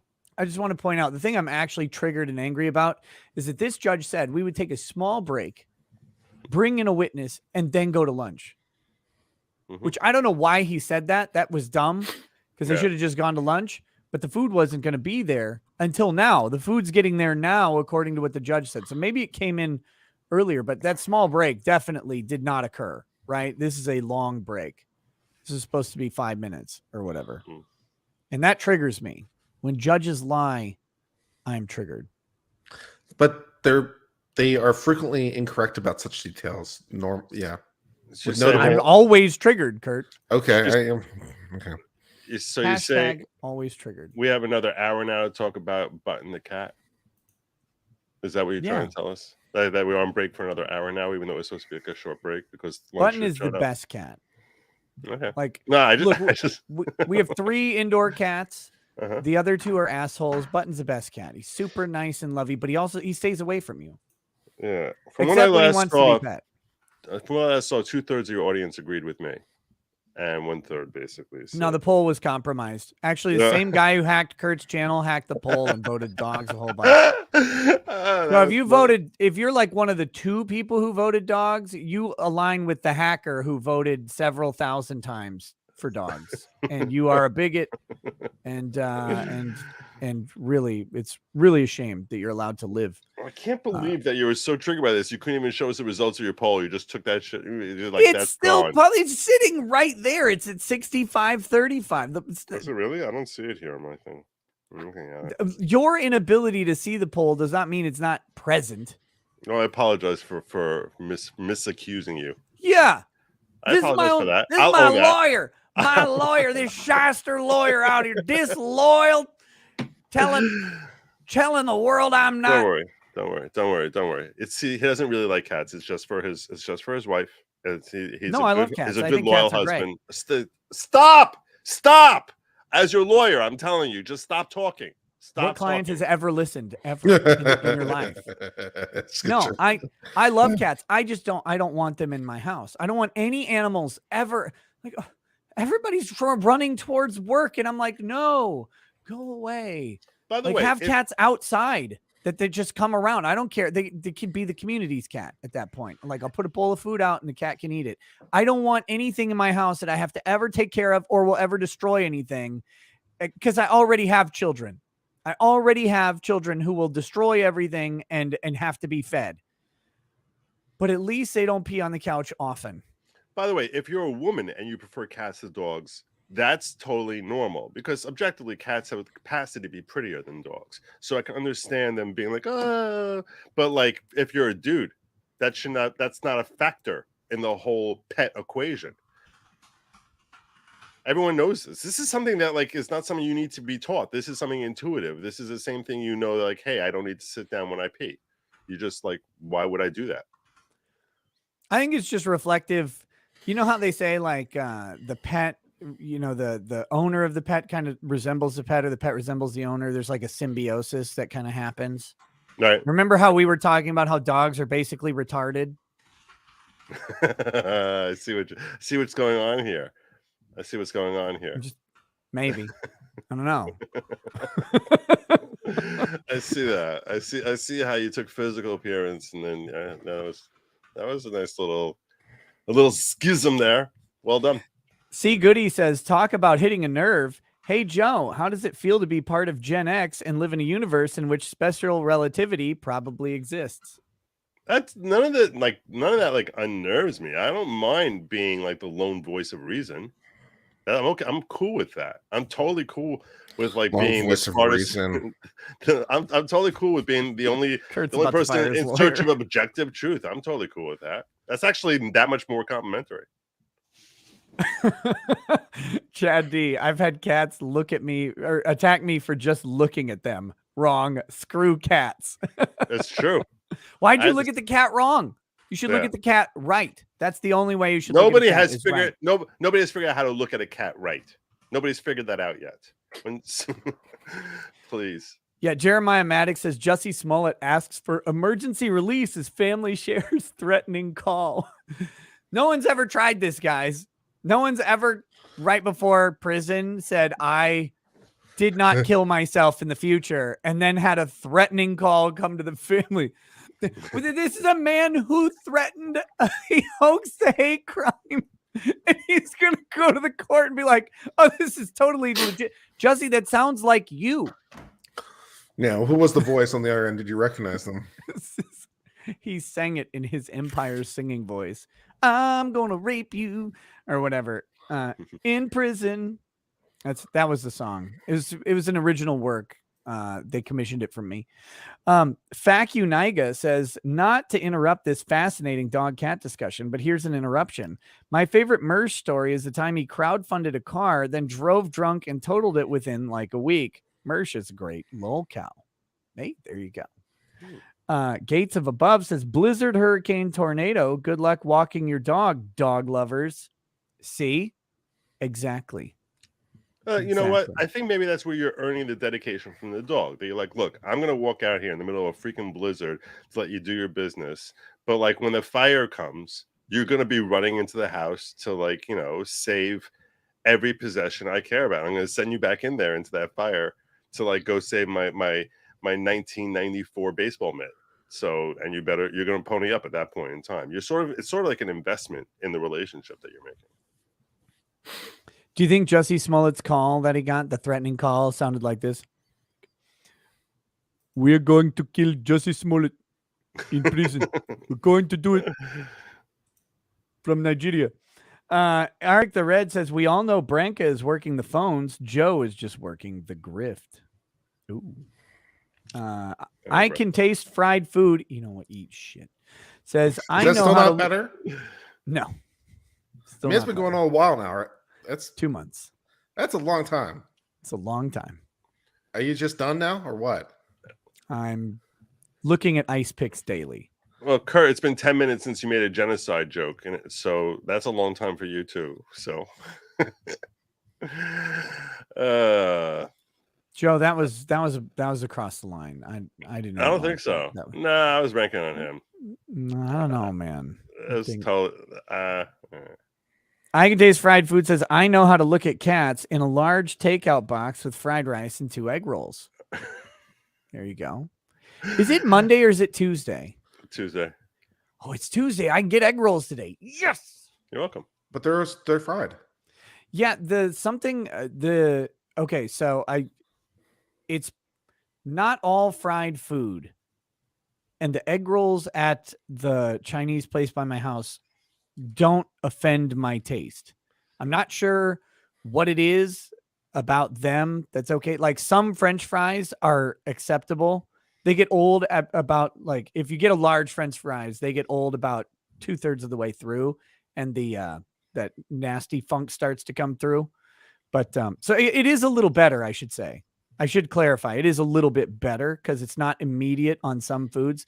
Like I've had a couple chicken strips, but if I get 4 chicken strips, I can eat like 2 of them, and then the third one starts to taste like garbage, and the fourth one tastes completely like garbage. Right. Okay. So it's weird. But I am taking my nasal steroid constantly.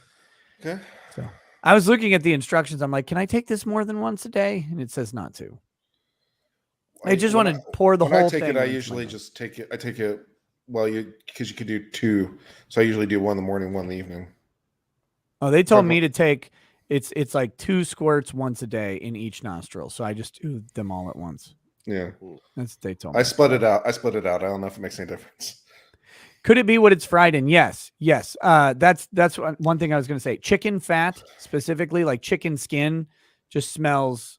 It smells like death. Which makes me sad. Chicken skin is one of my favorite foods. Pork fat is very bad. Beef fat can be bad. It's not as bad to start. And then it depends on the different oils. I mean, it's hard to say. What the hell was that? Oh, hey, there we go. Okay, perfect. I just got a good text message that I can't talk about yet, but soon. Excellent. Soon. I like how you say that. Yeah, like I only tease. Hashtag only tease. E1337 Neo says, my cat is toilet trained and can even flush. Checkmate. Well, one cat is supposed to now like basically fix all the problems of society that were caused by billions of other cats. I don't think so. It's literally how dog owners treat dogs. Like every dog owner's like, have you seen Dankula's dog? Funniest dog ever to live. He makes Kurt's Nazi jokes seem tame. Did you see Dankula's dog, Joe? No. You're not aware of Buddha? No. Should I? You missed a whole thing there. No. Oh. All right. What am I Buddha's supposed the to be? world's best anti-Semitic dog. Is it? As a joke, Dankula trained his dog, his girlfriend's dog, to do a Roman salute when he would say, "Do you want to gas the Jews?" Oh. I think I got it. And he went to jail for it because it was in the UK where you can't do stuff like that. Did he really go to jail for that? Yeah, That's totally wrong. well, he That's went to totally jail. wrong. He didn't go to jail for that. He went to jail for not paying the fine. Oh. Still, there shouldn't be a fine. That's wrong. Yeah. That's wrong. And see, because it was a joke. That's the other important part, is that it was a joke, because she had what she said was the cutest dog in the world. So he said, I'm going to make the least cute dog possible. I'm going to make the most horrific dog that there is. So then he did. He made a little Nazi dog. And That's actually pretty clever. That's why Dankula is Dankula. That's why he is who he is. Hmm. Big Raj says Tuesday. Damn Wimpy said he'd pay me back today. Yeah, no, you fell for it every time. He's never going to pay you Tuesday. There's always a lie. Nilla Moon says, Nick, how could you look at that pug's silly little face and love her? How could no? See, I'm going to take out the question mark. Nick, how could you look at that pug's silly little face and love her? And then I'll put the question mark at the end. That's where it belongs. Good question. I have no idea. Ogonzo 1000 didn't realize I was listening to Ricada fashion advice. You are only when it comes to trial. Did you guys see the tan suited? I did see the attorney? tan suited. Yeah. What do you feel about the tan suit? It's not really. Yeah, I don't know, man. That's not really what I'd recommend. It's Tennessee. They have a whole different. That's a fair point. Yeah, but I don't like it anyway. And they're also in the courtroom with the velvet couches that look like they're from a bad club. Exactly. So he's like wearing one of those lounge suits type of. Yeah, thing. maybe that's what's going on. He's fitting in with the genre. Bringing back the lounge suit, that's cool. Let's go. I think like if he wants to wear that on day 2 or whatever, Right. fine. Opening statements, I think you should have a neutral colored suit or a power color suit. Because it's first impression on the jury. It's first impression on the jury. You don't want to alienate the jury who's looking at you like saying, "Why are you wearing a powder blue tuxedo?" That's like, just, you look weird. Exactly. This is all covered in My Cousin Vinny. It's all covered. But no, it's weird to me. I don't like it. And if I was a black guy, I would totally wear better color suits than tan, right? Like I would wear the maroon suit, right, or purple. You would never wear maroon. I think. What are you like some 60s? You're like some 60s. I think Flippin' Jimmy has it right though, with the suits though, with the shirts and the attire, making look things like bright. I think he's got it right. The tan Better guy? Call Saul. Better Call Saul. Oh, Better Jimmy. Call He's Saul. got it right. I've never actually watched it. No, he's got it right with the different color. He's got the bright shirts and bright ties, man. I think he's got it right. I'm sold. Yeah. Yeah. My dad is finally watching The Wire. Texted me today. He's like, finally started The Wire. I'm like, oh, took you so long. Yeah, if I state my opinion on that, that'll be less popular than. Do you not like The Wire? I made it through half an episode and I fell asleep, and then I started again, and I made it through that first half of the episode, and then almost 3/4, and I fell asleep. It was so boring. It was the slowest moving pilot I've ever seen. Now I'm sure episode 2 is really awesome, but when I finally make it through that pilot, I'm sure I'll end up binge watching the entire damn thing. It's got the best opening of any show ever made. Like that.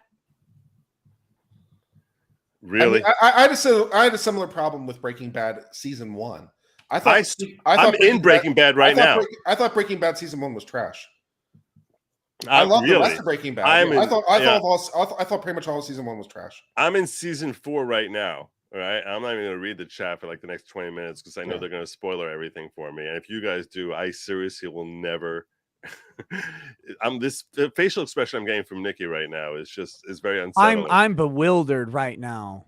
Okay, so yeah, I'm watching Breaking Bad right now. I'm in the middle of season 4. I've been binge watching like 2 or 3 episodes a day, and yeah, that's phenomenal. I don't know how you're saying you didn't like season 1. That's just genius. I have 2 Philistines on my show right now. I'm sitting here like, wait, the first episode of The Wire is bad. Okay. Now I'm very confused. And then Kurt's like, yeah, actually in the first season, the entire season of Breaking Bad, the first one, garbage. No, trash. Breaking Bad was amazing. I don't know what you're talking about. The rest of it was great. The opening, he's running out there in his underwear in the middle of in a van. You're telling me that this doesn't like capture your attention? It's like, what the hell is going on? One person is unconscious. He's running out there making a recording while you hear the sirens coming toward him. No. How do you say that that's not the big problem for me is they didn't justify why he went bad as fast as he did, because I think it's like episode number 4 of season 1 where his former partners, the gray matter partners, basically come to him and offer him the Dos Ex Machina. They offer him, we'll give you a job, we'll give you a nice salary.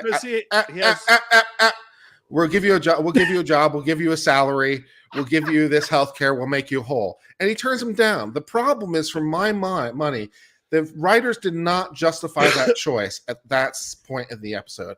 And so I was like, all of his incentives are to say yes. They didn't justify that choice. Now they tried to back end justify it, like in season 5, where they tried to justify. First of all, I'm not in season 5 yet, and I'm telling you right now, it was all about pride. It's all about pride. But they didn't sell it. I wasn't way sold. Too much pride. You tell me season 5. Like I said, I'm in season 4, and I've known for 3.5 seasons it was all about pride. In fact, in that episode, when they offered him that position, he's like, "Did you tell them that I had cancer? Now I'm going to get from these a-holes who owe me millions of dollars. Now I'm going to get some charity gift that they feel bad for me, and that's why they're giving me this money." He explained it when he had that meeting with her and with the wife, and he's like, "What are you kidding me? You guys became something and basically carved me out, and now you want to we're gonna do this nice thing for you. Go jump in a lake. I don't know who the hell needs you." That all the justification was given that episode and in follow-up episodes. No, the one thing that really bothered me about Breaking Bad so far, the only thing, and again, I'm only in season 4. The only thing that bothered me is they had like an ongoing thing in the opening of like showing that eyeball and the thing and the police and the bodies there that are covered up, and you're not supposed to know what that is. And it's like, and all of a sudden, like 7 episodes later, it's like, oh, there was a random plane crash right overhead, I was like, that's kind of hokey. That's kind of hokey that you try to like sell us on the fact that like, oh my God, there's dead bodies on his property there, and police and the whole CSI is there. So that was a tease, which I thought was really, it was kind of cheap that they're trying to have some random event there. You guys can keep talking, but none of your opinions matter. You voided them. Oh, sorry. Each of you respectively have voided your opinions. So I didn't say The Wire is bad. I just said I can't make it through the first episode. I'm trying. I'm trying. It doesn't make any sense because Walter White was this completely meek, cocked guy at the start of the series. And he was this guy who had completely let go of all of his ambition. Evolution.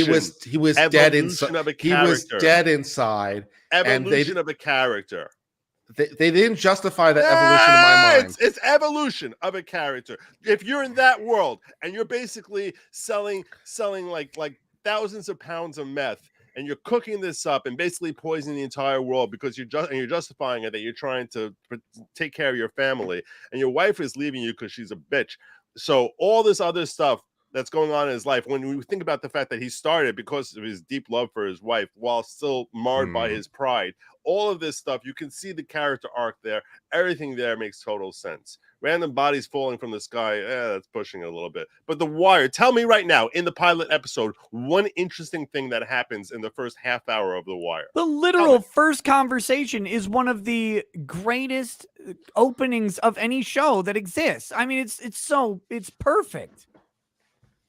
What was it about even? I don't remember. McNulty sits down because Snot Boogie has just been murdered, right? And he sits down, he's talking to the guy about Snot. He's like, oh, okay, that's what it was. It was basically like this defense attorney's opening statement. He's talking about like 19 different people. I have no idea what the hell he's talking about here. He's talking about one guy with don't another know. guy. The only guy he's talking about is Snot.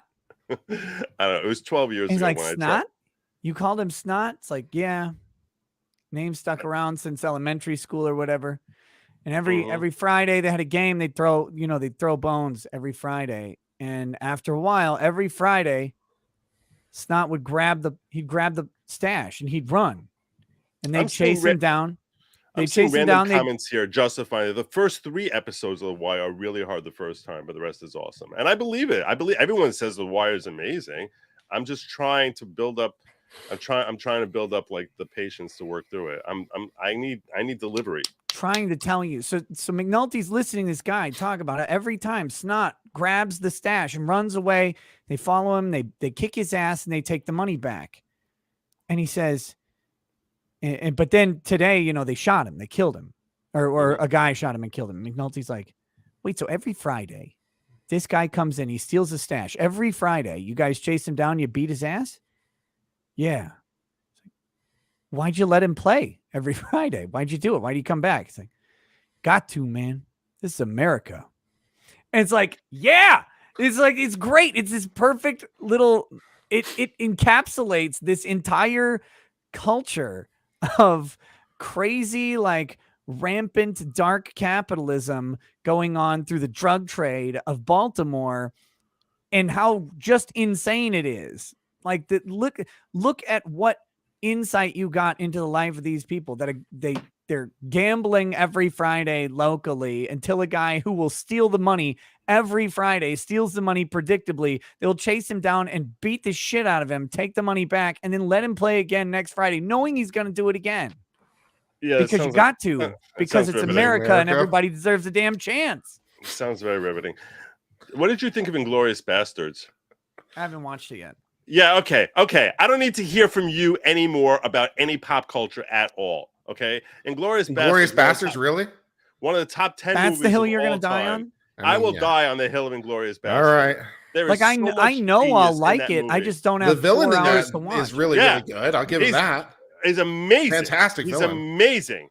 He is amazing. Everything about that movie is amazing. And you're sitting here judging me from your high horse of I can memorize like lines from The Wire as if 40 seconds of the first episode. Yeah, I nailed it. 40, I even 40 very boring lines. seconds. 40 really fall asleep seconds of The Wire.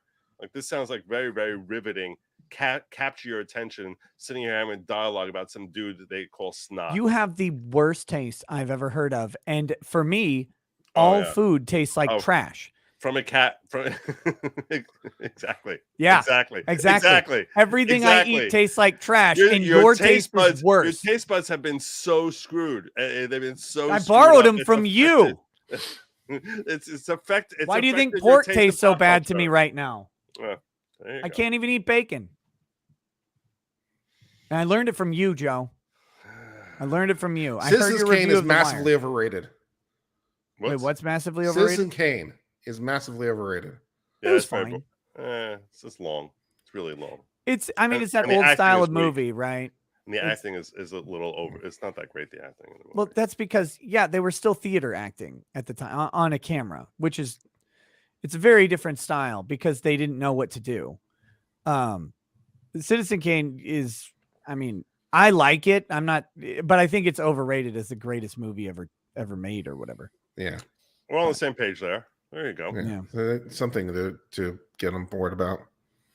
Hold on. Michael Palmer says, hate to say this, but they're showing many people who lost their taste also lost gray matter in the frontal lobe and the olfactory mechanisms in that region of the brain. Hope that's not the case with me. Well, I'm sure Joe will tell me about how I've lost all my gray matter since I like good things and he likes terrible things. If you sit through 10 minutes, the opening 10 minutes of Inglourious Bastards, you'd be like, wow, this thing is freaking riveting. I know I will. I don't have 4 hours to watch it. It's not 4 hours. It's not 4 hours. And you have to do in 2 sittings. Then you're doing 2 sittings. But it's if you have to do 2 sittings for a movie, you did it wrong. Except Quentin Tarantino already knows how to do a 2-sitting movie because he did with Kill Bill 1 and 2. That's pretty good. What's the runtime? Yeah, Kill Bill was okay, not bad. You know what? Yeah, it's not Inglourious Bastards though. Come on. I'm about to Inglourious Bastards as an overall movie isn't that great. The villain is good, but the movie overall I don't think is very good. But My it's favorite movie of slow. all time is and remains Thank You for Smoking. That's my favorite movie. That's a a pretty good great movie. That's a pretty good movie. Great That movie. very too few people saw. Yeah. So How fucking long is this movie? I'm gonna find out. I don't think it's that long. Maybe You don't- it's 3 hours. I don't think it's longer than that. What is the? How fucking long? What's the runtime? 153 minutes. That's too. 2.5 hours. That's 2.5 hours. Please. I've never even heard of a movie that long. Oh, shut up. Name There's no one excuse. 2.5 hour movie other than Inglourious Bastards. Going with the Wind. Name 2.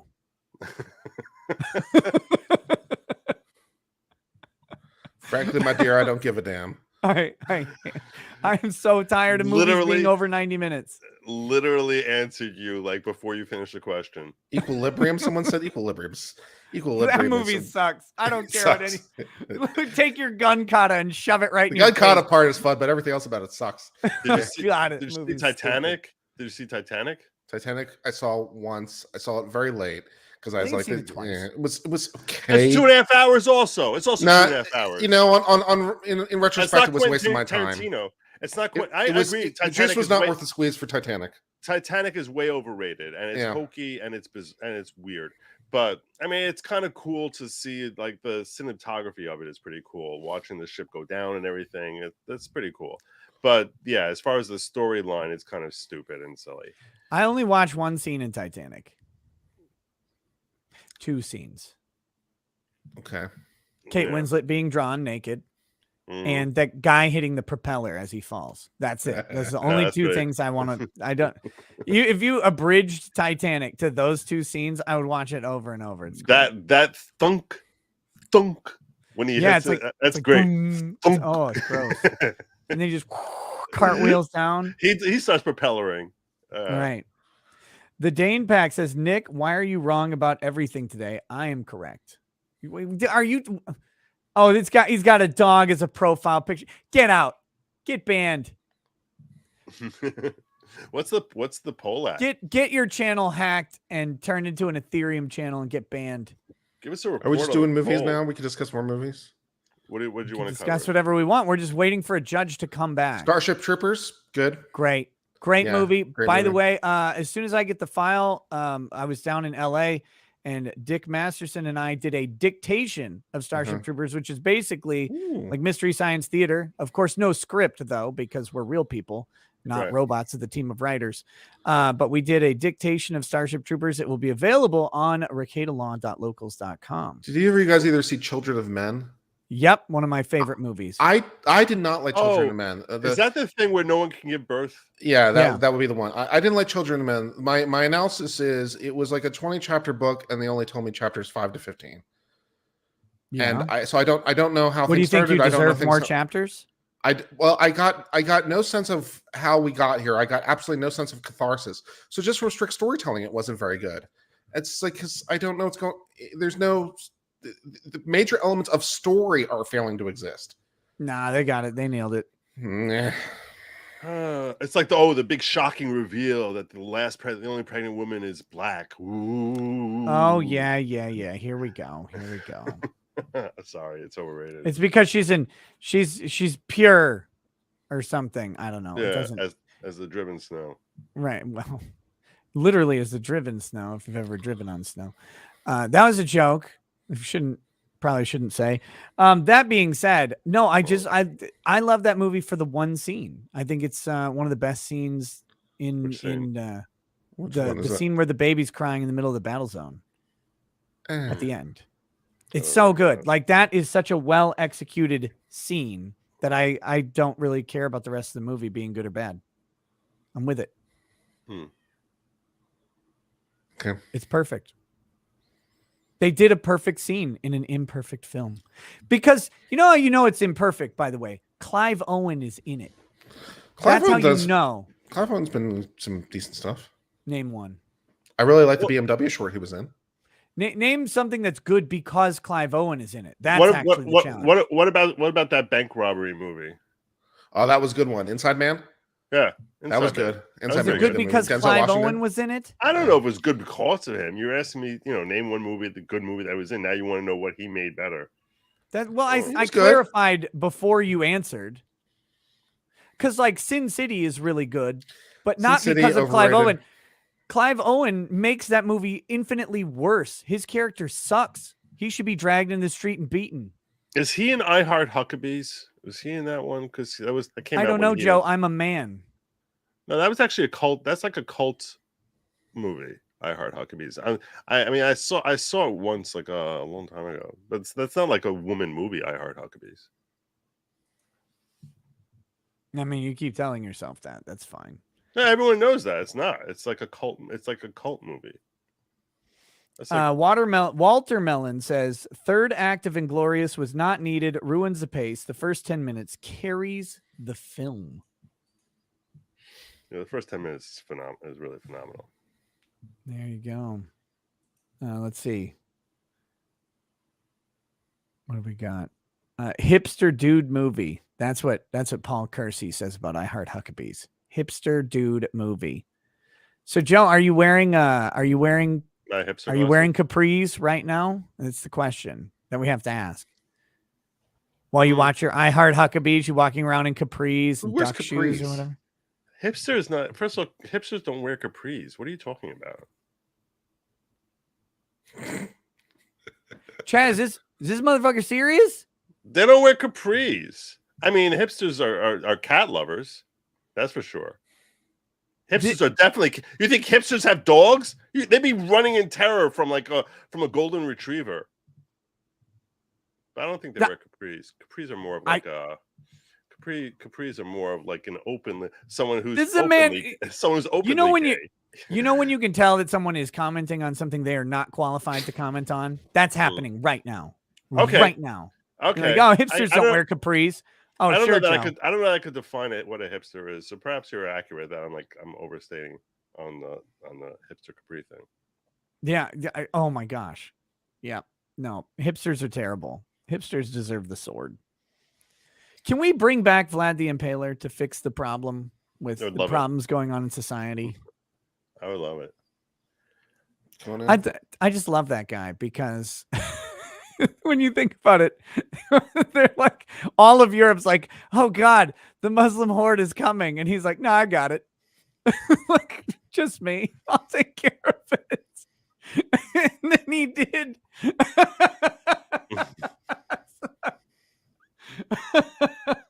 Woo. Who else but Vlad had the balls to do what needed doing? Oh my gosh. Let's see. Yeah, Paul Bacletta says that they wear those gay pants so as not to get their tiny legs caught in the gears of their vintage bicycles. Oh, that was good.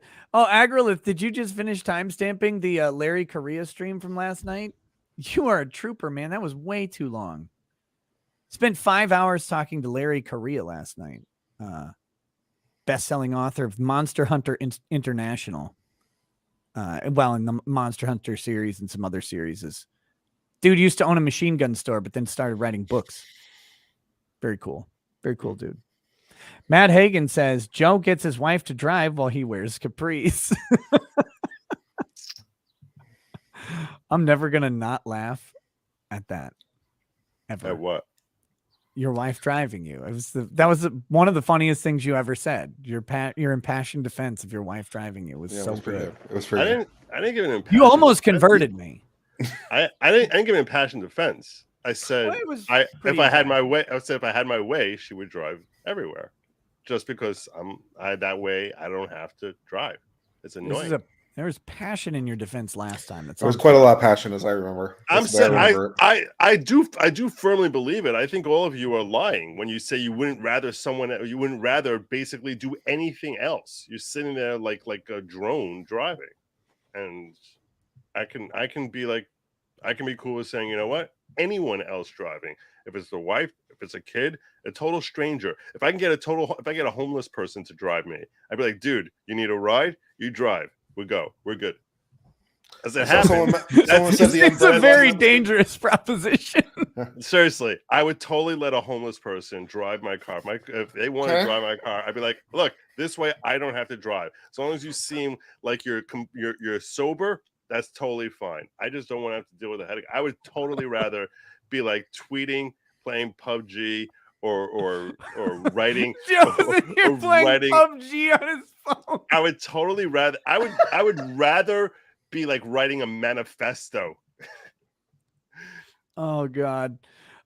Cynthia says Kurt and Nick teaching Joe how to be a man needs to be its own channel, please. Oh, it hurts. It hurts. Elgonzo 1000 says, give me back all my money, you dog-hating breaded ass bitch. My GSD is probably better trained than you, Nikki. What's a GSD? I don't know. Ron Toye is definitely a crazy cat lady. I don't know what a GSD is. Elgonzo says He-Man had a battle cat, basically a panther. She-Ra was his sister, you breaded ass degenerate. My dog actually notices when I fake throw the ball. And then Elgonzo 1000 says Breaking Bad season 1 was probably the best one. The whole thing went into the garbage when Skylar became relevant. Yeah. Yeah, I don't like how she's got such an active role in season 4. She's annoying. She is so annoying. And Jelly Mist brings up a good point. It says friendship does not involve a leash. And I will further expand that point in saying only some sexual relationships do. Ergo, dog lovers, literally. What? Mad 8 And other says, ones involve a laser pointer.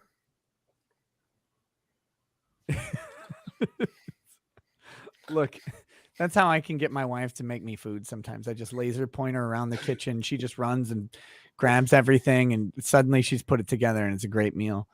Mad 8 says, I just paid too much money for the greatest cult movie ever, Gummo. I really want you to watch it, so if I send it to you, can you send it back? It would be really good if you watch it with Drex.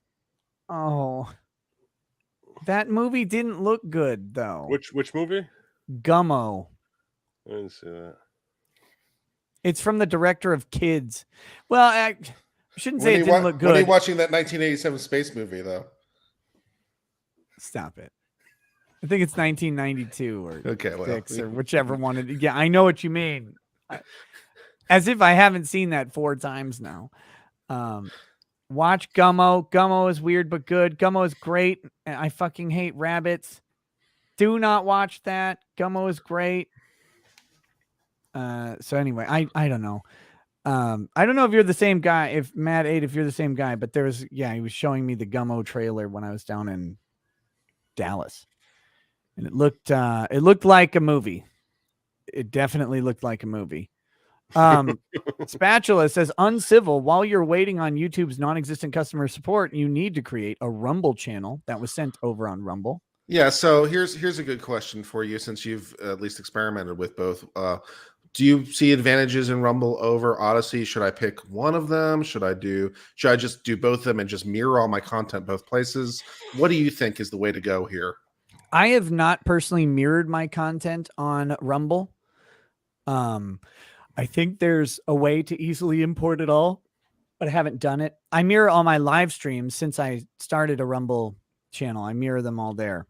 I will say this. Live streaming on Rumble needs to be fixed. The setup part of it is too cumbersome, and I hope that's something that they work on, because that is the number one deterrent for me.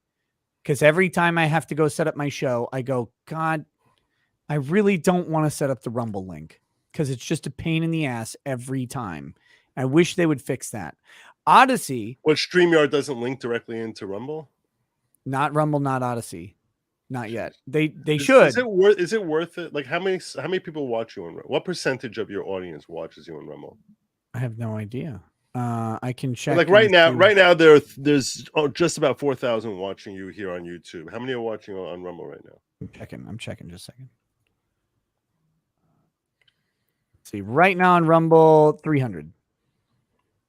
So you're talking 8% of your audience. I don't do math. He's right. So the saving grace of Odyssey, because Odyssey is shit to make individual live streams too. Both Rumble and Odyssey are so cumbersome setting up individual live streams. The one saving grace of Odyssey is you can have a static live stream. And so for me, like I have it set to always stream to the same thing, but it doesn't create individual streams, and therefore it sometimes doesn't preserve the whole stream either. It'll only preserve 2 hours, which is broken. So there are caveats and problems with both of them, but both of them have the problem where if you want to create an individual live stream like you do on YouTube, it is a cumbersome ass process that takes more time than anyone wants to spend not making content, in my opinion. And if they fix that, if Rumble and Odyssey can fix that, like just get onto StreamYard and have a nice API RTMP server like YouTube or Twitch or Facebook or any of those places have, it'll be great. They'll be great. But that's the next big step for live streaming. But I think a lot, live streaming is not super profitable for most of these platforms. It's actually, I think it's a cost. It's a Cost benefit analysis that doesn't work for them. Yeah, so they focus on the shorter content because it's just better money for them to do that. So I don't know. Maybe I'm wrong, but yeah, I want them to fix it because I think they'll be great live streaming platforms. When they get that fixed, there'll be something else. But with that said, I am working on doing setting up some exclusive Odyssey Rumble live streams in the near future because I do want to support the platforms and have them have reasons to from me. Have them have reasons from me. I'll pick at least one of them and mirror my content. I do mirror my content currently on Utreon that no one has ever heard of, but it's a place to mirror my content at least. So like every video I've ever done is mirrored. So I've got that going for me. But sure, I'll mirror all my content on. Are you genuinely free to say anything you want on Rumble without fear of censorship? Not yet. They have some guidelines because they're a Canadian company. No, and I have heard, but I can't confirm because I'm not in Rumble, that they are in the process of relocating to the free state of Florida, I believe. Where their speech restrictions will not be there, but there's certain rules against what you could say about transgender people or something like that. I don't know, but I of course what about COVID stuff? No, that stuff's fine. Okay, it's just there's some the Canada Stan has some rules about like speech involving whatever, so they have to have a rule. They have to have a rule about it. I don't know if they enforce the rules or not. I couldn't tell you. Nothing's ever happened to me. I've never gotten even a blurb or warning or anything from there. I mean, we sometimes some pretty messed up stuff gets said on the show, so who knows? Like when Kurt's around. Right, obviously. Talks about roasting people. Kurt, you're so You talked about it. Joe talked about it. I didn't. No, I didn't. I'm a good boy. I was literally talking about, like, I don't even remember what I was talking about, but it was like literally talking about barbecues or something. And the next thing I know, you were just like, that's where you went with it. It was like totally out of left field. It was out of right field. House first said, because it right wing joke. That was the double joke there. Said it was seriously, you didn't need to explain it. It was. I got the joke. It's survived. You can explain to the normies who are too dumb. Well, since Joe's too dense to appreciate the first episode of The Wire, I figure I might have to explain the joke. No, I'm just not sufficiently entertained. It's not a matter of not being dense. It's a matter of being like, this is just putting me to sleep. Like I said, I tried. I fell asleep. House first says, dude, this is an old 50s style bar with these carpeted half walls. Lol. Spatula. I've never understood why other parents complain about putting their kids to bed. Okay. That was in quotes, though. I don't know why that was in quotes. I'm not sure what that's referencing. House Fur says, wait, is uncivil law allowed to be here? Is he going to sell me some crypto?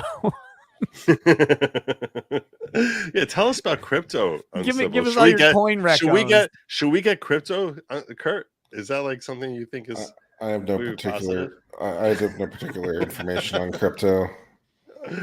I can laugh about it because I looked into the future in 24 hours from now. A nice S&P 500 index fund never did anyone wrong. Just, if you're looking for basic financial advice, the S&P 500 index fund is always a good place to look. So there's your boring, typical. It has like a 7% year-on-year return. It's pretty good, stable. Sometimes. I mean, in the long haul. Yeah. See, the trick with managing money is taking the money out. That's always the trick. Is when you extract the money. And with retirement plans and stuff, when you have required distributions, that's where people really get killed, because the S&P, like you said, the index fund over time, over any 30-year period, does really, really well. However, in every one of those 30-year periods, you'll have 1 to 2 years with like a massive 30% loss on the S&P 500. And when you have that and you're required to take out, that's when you get hit really hard on it. That's why there's some planning strategies that involve, and you should have planning strategies that do this, that account for and mitigate those types of years with required minimum distributions, because a 30% loss takes a whole lot of years of gains to get back. Yeah. And if you're withdrawing from it each year, that's bad to do. So sometimes you supplement, say, your retirement account with a life insurance policy that you can borrow from as a required distribution. And that's one way to deal with it. That's why holistic approaches to financial planning are very, very important. But I'm not a licensed financial planner. I was going to be, but I'm not. There's some nice, like in most retirement funds these days, use various index funds in combination with some sort of scheduling to try to take out of more risky stuff and put in less risky funds as you get older. So there's life cycle funds which try to account for that. So, safe, boring, predictable, but reliable. It's good. Someone just bumped the camera at the courtroom and it jittered all over the place. So that's sorry for my weird reaction there. Rumble username sucks says, Nick, you have a pug. That's not a dog. If you got a real dog, you wouldn't be having these problems, aside from potty training, etc., which you have to do with humans too. I don't want to do them with anything. I don't want to do any more work. I have 5 children. And they're almost completely potty trained. Yeah. The youngest one is still like, just the nighttime stuff is being finished up and then we're golden, baby. I don't want to. When you get out of the diaper stage, that is like such a massive relief off your shoulders. I have been in the diaper stage for basically 14 years. I know. Right? I know. And I'm done with it. Time to extend it out, baby. With a dog. Kill me. Every kid goes roughly through 10,000 diapers. If you actually do the math on it, and it's roughly 10,000 diapers that every kid goes through, because it's like in the early stages, it's like 6 diapers a day, and then it starts petering down. And yeah, when you graduate out of the diaper stage, oh my God, it is such a relief, not just in the pocketbook, just on the pain in the neck. So yeah. Oh, like driving anywhere, if you're taking a long family trip, every stop becomes 30 minutes with a oh my God, I could rant about this for years.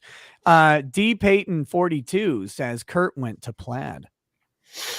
Rumble username sucks says, Nick, if you take nasal steroids more than once a day, you're going to be all nose within a month. Also still under that damn NDA. Yes. By the time the NDA is over, it's going to be the biggest letdown in the world. Like, which NDA is this? My Seattle trip, I think, which I don't know what's going on with it. So you were going on a trip that may or may not be happening? No, I went to Seattle. Oh, okay. But I'm not allowed to talk about why the thing. Okay. Well, I don't even know why anymore.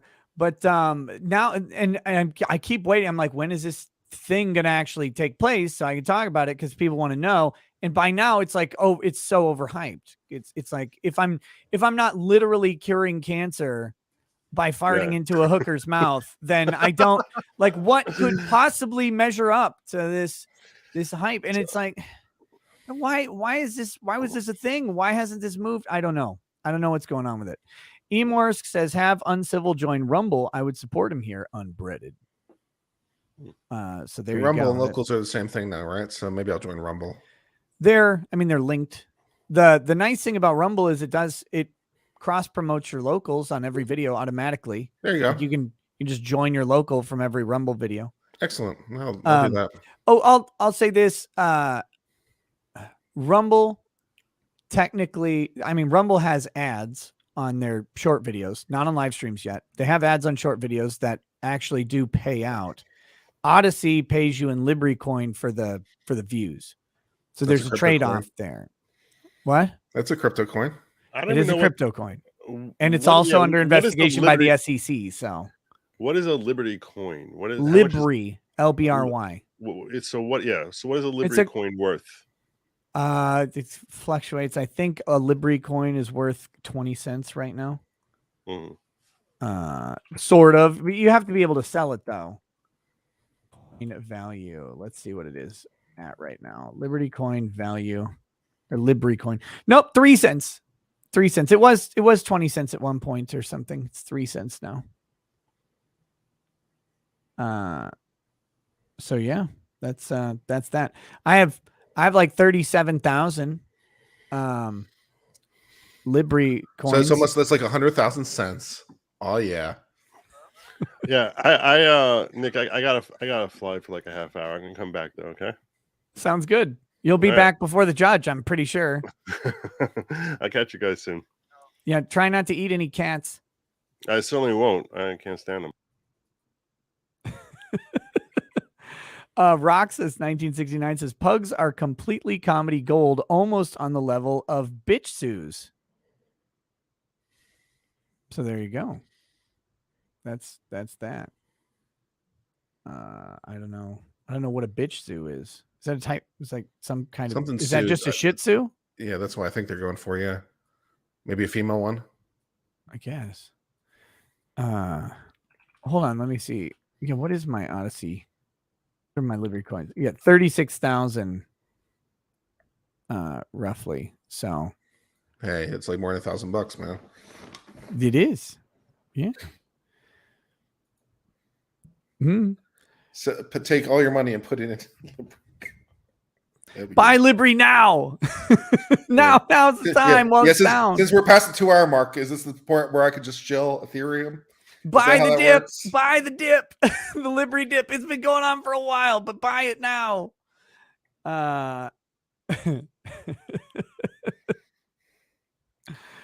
Let's see. What is that? 36,000 times point. What is it? 0.03, right? $1,000. Yeah, $1,000.80. Yeah, pretty close. Yeah. Yeah. Or no, $1,080. Yeah. $1,000.80. Good job.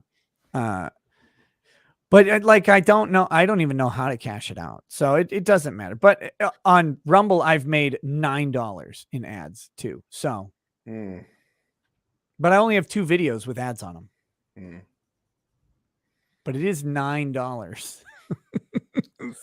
I don't know. I have to recheck out locals, and I have to figure out what I can and can't publish there and stuff like that in terms of just like practicality. Yeah, what my understanding of locals is, as far as rules go, the only rule is basically no nudity and no credible threats of violence. That's the only rule. But yeah, I've thought about uploading my video library to locals, but it's one more thing to do. So, well, when I did Utreon, it was nice because there was some setting I could automatically just say, just copy everything from YouTube, and it took a couple of days, but it just automatically uploaded everything. So, and it automatically mirrors everything that's uploaded to YouTube. Yep, Odyssey does that as well. I think Rumble does that. I haven't activated it, but I think they do it also. So I don't know if it's how its functionality works. Let's see. Account. I think it's over here, right? Auto syndication. That just publishes your Rumble videos elsewhere, right? I think. A YouTube channel sync. Yeah, there's a YouTube channel sync. On what is that you were saying that has YouTube channel sync? Both Rumble and Odyssey have it. Okay, then I'll set up a Rumble and I'll just YouTube auto sync it and call it a day. Yeah, there you go. There you go. When is this fucking judge going to come back? This is crazy. They've been gone for well over an hour and 20 minutes now.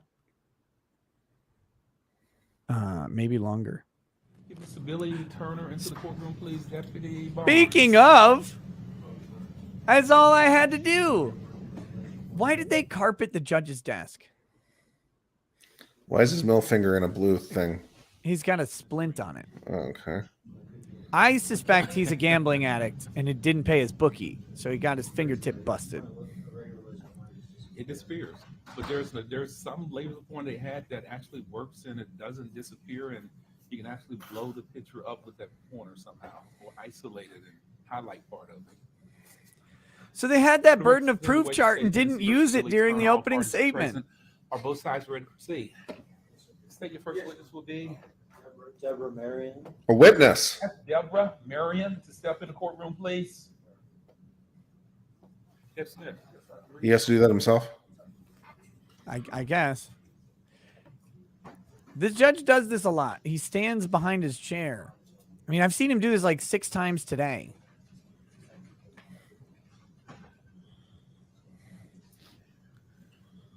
The judge had to hype up the prosecutor with some Colombian Bam Bam. It's true.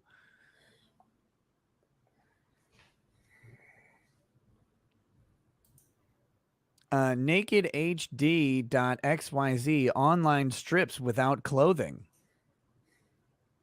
Dropped a chat. Thank you for subscribing to send your How do you worthless strip chat. without clothing, though? It's really painful. It's self-flaying, Kurt. Have you ever tried flaying? Mm-mm.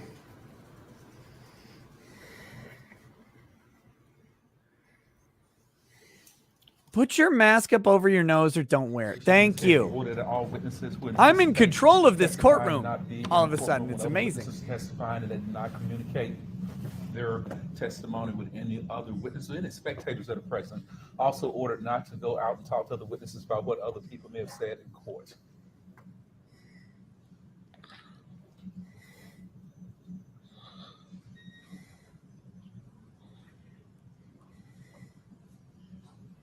Marion. This is the longest call witness I've ever seen in my life. Marion. Is she walking from the next county? Just have a seat on that front row for right now, ma'am. Just have a seat for a moment. You just called her in. So you're going to have a talk? Pre-testimony talk.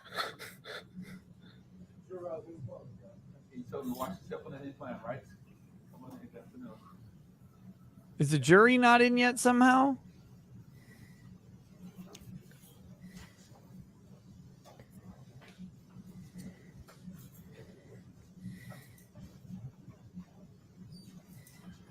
That's the mom of the deceased in the white sweater there at the hearing yesterday or the day. I think it was yesterday during the voir dire.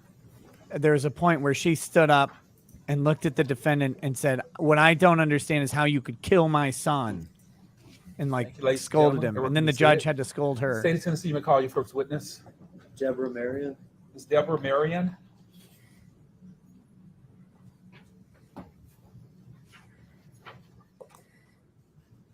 Sir, come up to where Deputy Smith is standing, please. And once you get to that circle, place your left hand on the Bible. Raise your right hand to be sworn, please. Of the Bible. Solemnly swear or affirm the testimony you will give in this case to be the truth, the whole truth, and nothing but the truth, so help you God. Thank you, Ms. Murray. Put your hand out. Have a seat. What is with this like gesture? What is this gesture? What's this gesture? The other hand, yeah. What's this gesture? Very good afternoon. Lawyer's going to have some questions to ask of you. You know, it's very uncomfortable being here in court today. Listen to the questions that the lawyer's asking Ms. Marion, answer those questions, and make sure you keep your voice up so that all the members of the jury can hear you and the lawyers can hear you and the court reporter can hear you. Is this the mom? You need to speak up loudly, please. Okay, thank you, ma'am. Maybe I got it wrong. Hagerman, you may proceed. So, Ms. Deborah, you can look this way. You know, there's a microphone next to you. Don't worry about talking into it. just keep your voice up so we can hear you back here, okay? Okay. Now tell us your name, please. Deborah Marion. And can you spell your name for the court reporter and the jury? It's DEBORAHMARION. And do you know why you're here today? Yes. Are you here for your son? Yes. Okay, yeah, this is the Tell us mom. your son's name. Lorenzen Wright. Miss Marion, tell us a little bit about your son. Where did you grow up? Oxford, Mississippi. Are you living down there in Oxford? Yes. He was a good kid all the time. He never crawled on his knees. He crawled on a hand and a toe. And then he finally just started walking. He never crawled. Never. Okay. He was 8 pounds when he was born. He grew up bigger, didn't he? Yes, sir. Huge. We've heard that he played basketball, is that right? He loved it. Where did he play in high school? Lafayette High School in Booker T. Washington here. From high school, where did you go? University of Memphis. He played for Memphis? Yes. Did real good. Yes, he did. Did he play basketball after that? Yes, he went to the NBA. Before it was time to graduate, I told him, nope, you can't go to the NBA. Well, you got to go to get your degree. And he said, Mama, where am I going to get $1 million with a degree from a job? And y'all know I thought about 10 minutes, and I said, when you say you leaving? I'm serious, because I couldn't give him no answer. You lost that argument quick. Yes, I did. Was he drafted in the NBA? Oh, yes, 7 in first round. 7th in the first round. Yes, sir. And he was ready for second. He was like, if I go second, my mama's still gonna be good. Okay. But when they called his name, but I read the guy's lips and where's Lorenzen Wright's table? I'm like, oh, okay, we are. You think he just got a second? I'd say he's great Don't on the let it stand come out already. like that, Lorenzen Wright. Were you all there at the draft when he got drafted? Yes, I was sitting right there. First person he kissed when he got up. What team did he go to? LA Clippers. The Clippers. Yes. He went to a few teams in his career, didn't he? Yes, he did. Where all did he play? Atlanta, Cleveland Cavaliers, Memphis Grizzlies, Sacramento. He played 1 year there. It was 6 teams altogether. I can't think of all of them. And I think you told me before who his favorite teammate was. Yes. Who was that? On his Malik, before Malik got killed. Okay. He had a Malik. What was Malik's last name? Well, it doesn't matter. Where did he play with Malik? Clippers. Clippers. And then after Malik, he went to Cleveland. Yes. No, not. He came home. Came home to Yes. Memphis. He finished his career here at Grizzlies. No, he went to Atlanta next, or vice versa. What I had this stroke, and this is throwing me off. But I know. 6 different teams. Yes, sir. A long NBA career. Yes. Did he make a lot of money? Yes, he did. He had a wife. Yes, he did. What was his wife's name? Cheryl Robinson. Do you know where he met her? Basketball game. Here in Memphis? Yes, he played AAU ball. Even though he was living in Mississippi, he played AAU ball in Memphis. How long were they married for? Do you know? 13 years. Did they have any children? 6. Damn. What are the names of the children? Starting with the oldest, Lorenzen Von Gunyer Jr. Now listen to all these names. Lorenzen and Cheryl all mixed together. Lorenzen Kevin Von Gunyer, We're stenographer. Sophia. And then we got the twins, Lamar and Shamar, the twins. Then we got Sophia and Lawson. So we have Lorenzen Wright Jr. Right. And same nickname? Snoop. You Snoop. call him Snoop. Snoop. And how old is he now? Snoop, I'm 25. Lauren. 23. Aaron and Lauren Sophia, is that right? Yes. Twins. Yeah, they are 22 with my son. And then 2 more after the twins? Yes. What were their names? 15, Lawson and Sophia, 15 and 13.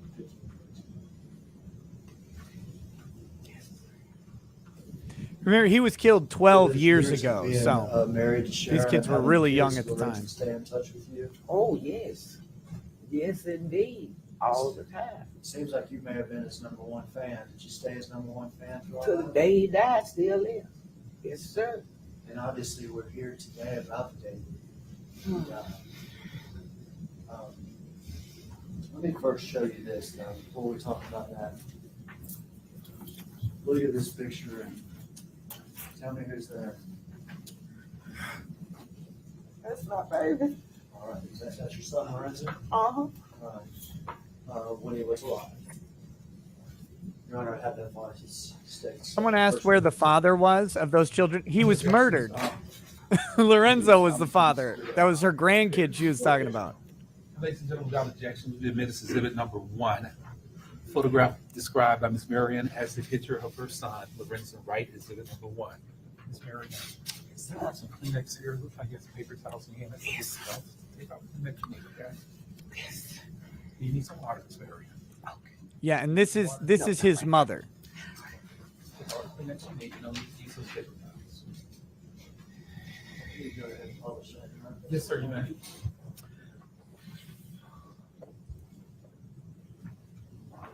That's Lorenzen. Memphis Grizzlies jersey, is that right? Yes. Yes. Do you like to remember him like that? Yes, I want to remember him happy and celebrating with people after the game, win, lose, or draw. He just was good to be playing. All these different teams that he played for, Los Angeles, Atlanta, Cleveland, everything. Did he make it a habit to come back to Memphis? I got a pitch. I'm the pitcher lady in the family. Oh, yes, sir. He came home. Yes, as a matter of fact, the year when he got killed, he was at home for the 4th of July. He got killed later on in July, we'll hear. But he'd been here on 4th of July. Oh, yes. Where was he living at the time he got killed? Atlanta. And had you been to Atlanta at all, seen him there? Oh, yes. And would the kids go to Atlanta? Yes. They said their beds there. Atlanta was his home at the time. Yes. Where was Sharon living at the time he was killed? In Memphis. In Memphis. Yes. Were they still married? Yes. Yes, at that time, they were divorced February of that year. They've been recently divorced. Is that Right. correct? She lived in Memphis? Yes. Would the kids also stay in Memphis? Yes. So they spent some time in Memphis, and some Something time. in Atlanta. Yes. Do you remember the last time you saw your son alive? Oh, I'll never forget it. Where was that? At my house. He came over to my house and he wrote a letter to Cheryl. And when he finished, he put it on top of my refrigerator. He said, well, I'm going to send her over here to get it. I was like, okay. About 20, 30 minutes later, he come back. I changed my mind. I'm going to give it to her myself. That was the last time I talked to him. About when was that? That was like, what? That was right before the 4th. Right before the 4th. Yes. It was on his earlier trip. Yes. Yes. Did you even know that he was coming in town on the 17th or the 18th? He came with us? I knew he was coming due to the fact that my daughter was having a baby shower and he was going to attend her baby shower. Because this is the daughter that wasn't going to have kids. This was her second one, so he was going to be there. So did you find out he was coming for that? Is that correct? Yes, and I left messages and messages. But did you see him at all when he came Nope. for that? So the last time you saw him was on his previous trip back to Memphis. Yes. Is that right? Yes. Yeah, for the people asking why this took so long, this is a cold case for like 6 years before the investigation really got underway. That was talked about in the opening statement, how bad the initial police department was. When you became concerned that something had happened to Lorenzen? Oh, yes. When he did return my call. Because he always returned my call, mine and Laura. That's why I waited to the end to call Laura. Because I know if he hadn't called her back, if something wasn't right. Because she always called me. Lawrence's daughter. Yes. So what caused you to call her? Because I wanted to fuss at him for not making it to that baby shower. We already talked about this. I'm like, I wish I would play the messages I left. Like, where are you? Call me ASAP. And you didn't hear from her? Didn't hear from him. Nobody else had heard from him. Did you talk to Lauren? I don't want to talk to her last because she the final draw. Because if he didn't answer her call or call her back, he's not on this earth. And you didn't answer her call back? Nope. She called me 5 times that day. Did you talk to Sharon? Oh yeah. No. If she said the police better do their job. That's what she said. All I can say is she said, the police need to be handling their business. Did she tell you that he was missing? No. Did what she tell you made any sense at all? None of it. Nothing makes sense. Did it cause you to feel any certain way? Like she knew something but wasn't saying. You know, when she would start a sentence and just stop. Yes, sir. That's an objection, yeah. Getting into what a non-present co-defendant says, Your Honor, I don't think it's improper hearsay. Turner has been indicted for conspiracy. I understand. And those statements that are made in furtherance of a conspiracy by a party opponent is an exception to hearsay. To overrule the objection for hearsay. Ladies and gentlemen, hearsay statements is a statement made out of court that's been offered in court for the truth of what is. I would in have that statement. objected to her unqualified Under Tennessee opinion. law, if there is it's an exception to the hearsay rule if these statements are made by a party opponent in furtherance of a conspiracy to commit a crime. Those are an exception to the hearsay, so the court is going to overrule that objection. And Mr. Hagerman, you may proceed. He explained to the jury, and they still don't understand. I guarantee you. Yeah. In addition to the hearsay rule, just a general rule. They're like, The what the ruling hell's is a hearsay correct. rule? Yeah. What's a hearsay? What's a hearsay exception? Should have the ability to. Or if we're in the federal system, when is it non-hearsay? Because that's a distinction that matters for some reason. You may proceed, Mr. Hagerman. Did what Sharon tell you cause you concern? Oh yes.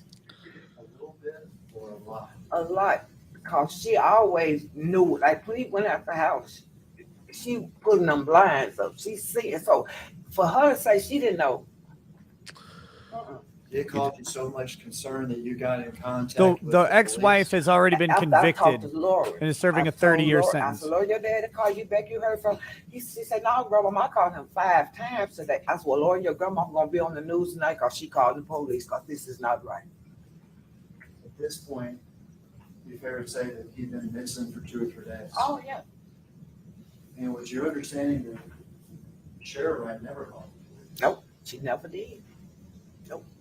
You had to. I had to. Did she tell you that she was the last person to see him alive? She said when they left, she said when we left, Snoop locked the door behind him.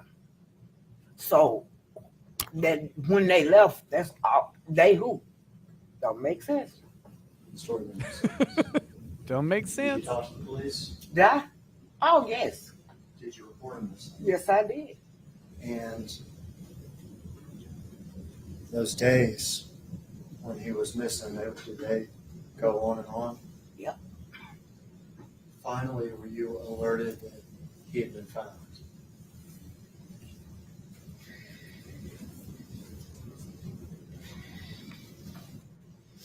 Yeah, I knew it wasn't good because it was too long.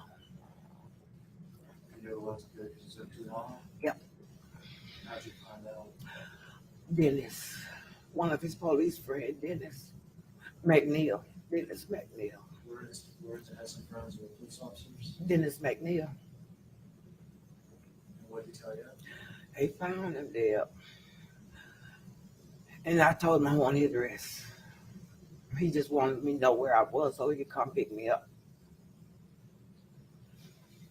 Did you take part in planning a funeral for Lorenzen? Yes, yes, yes. Did y'all have a funeral for him? Yes, we did at the FedEx form. He always told me, Mama, don't bury me in no black because I'm not a dark person. Don't y'all wear no black because I'm not a dark person. So he never said what color to wear. So I told him, wear white. So y'all have a funeral that was in white. Yes, sir. A lot of people come to it. Yes, sir.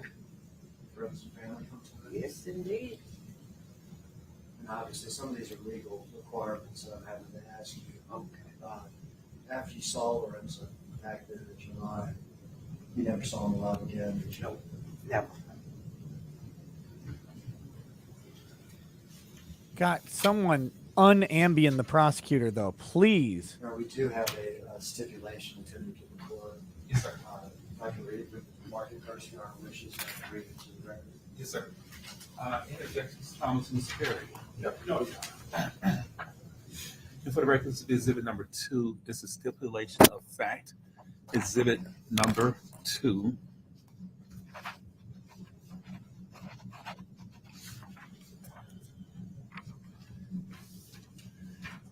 Ladies and gentlemen, I will give you this charge verbally. We'll also give it to you in writing at the end of the trial.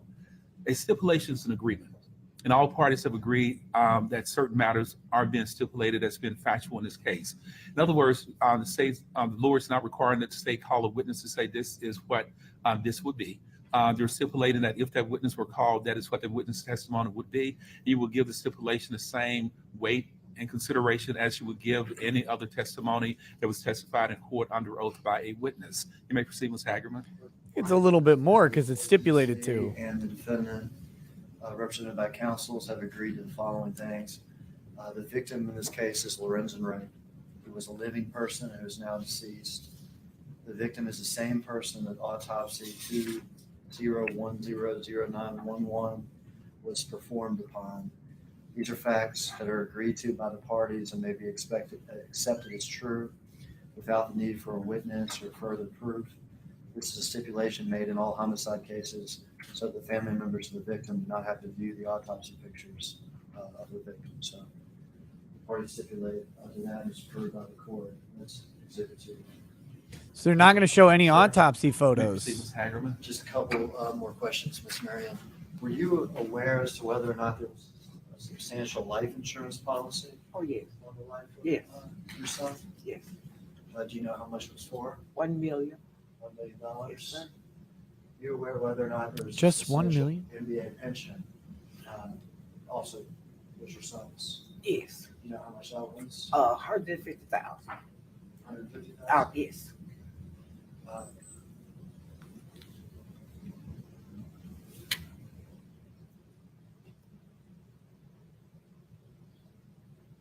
I have no further questions, Judge Paskey. Thank you, Mr. Hagerman. Mr. Thomas, I'm sorry, Mr. Perry. We didn't You may belabor proceed. that. Yes, John. I only have one question for you. Do you remember what day of that weekend your daughter's baby shower was? It was on Saturday. Saturday. Thank you. That she is, you can ask her. You were in here. I can't. Okay, okay. And I'm sorry for your loss, ma'am. Okay. Yes, ma'am. Ms. Perry, Yes, sir. I know it's been 12 years. I want to offer you my condolences for the loss of your son. I appreciate your patience over the years. You're excused from any additional testimony in this case, Ms. Marion. You are free to stay and watch the rest of the trial if you have the opportunity to do so. I would encourage you to do so. You cannot discuss your testimony with anyone or allow anyone to talk to you about what they said in court. Thank you for being here. You may step down from the witness stand, watch your step. And if you can watch the rest of the trial, I encourage you to do so. Watch your step, ma'am.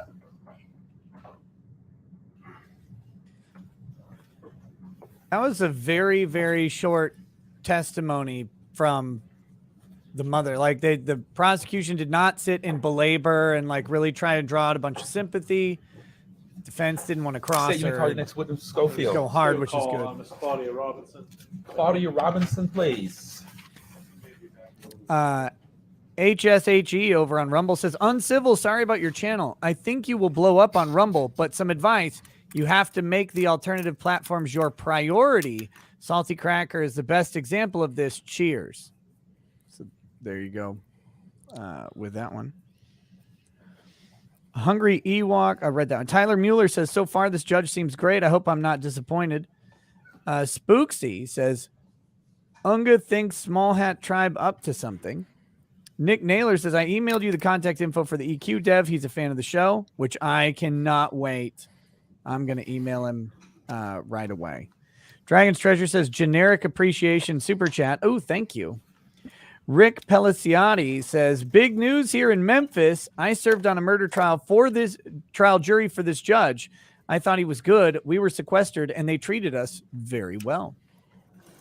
So Too High Strung, read that one. John Diaz says, do we expect this one to get political at all? I don't think so. This is a more, I don't want to say it's a straightforward murder case. It's a big deal because an NBA player was killed. It's been 12 years. It was a conspiracy, allegedly. The wife has already been convicted, is serving 30 years. It was a cold case for like 6 years before they actually got the investigation to go well. The guy who broke the investigation open, though, is a convicted murderer as well. Everybody in this case, except for the dead guy, seems to have been pretty much a terrible person. So that makes it really, kind of interesting. But I don't think this one will be political in any Claudia way. Robinson. Ms. Robinson, come to where Deputy Smith is standing on this circle, please. And once you get there, if you put your left hand on the Bible, please, Ms. Robinson, and raise your right hand to be sworn. Ms. Robinson, do you solemnly swear or affirm the testimony you will give in this case to be the truth, the whole truth, and nothing but the truth, so help you God? Yes. Thank you, Ms. Robinson. Put your hand down. Have a seat here, please. Watch your step, please.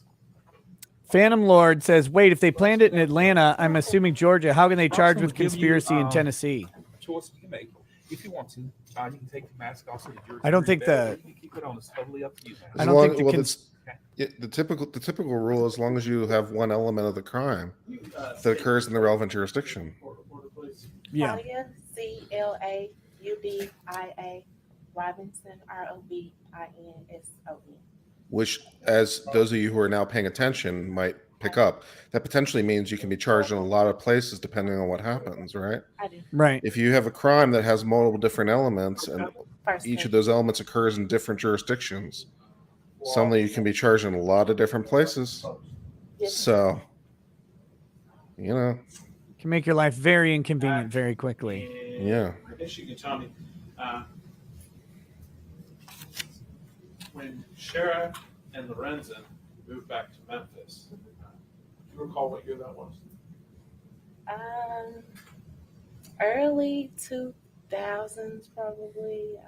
Some time ago. Some time ago, yes. And Some did time you know ago. Lorenzen as well? I did. Okay. Yes. Were you close with him? Very. And when they moved back to Memphis, did you start seeing them a lot more often? I did. Okay. And in what capacity?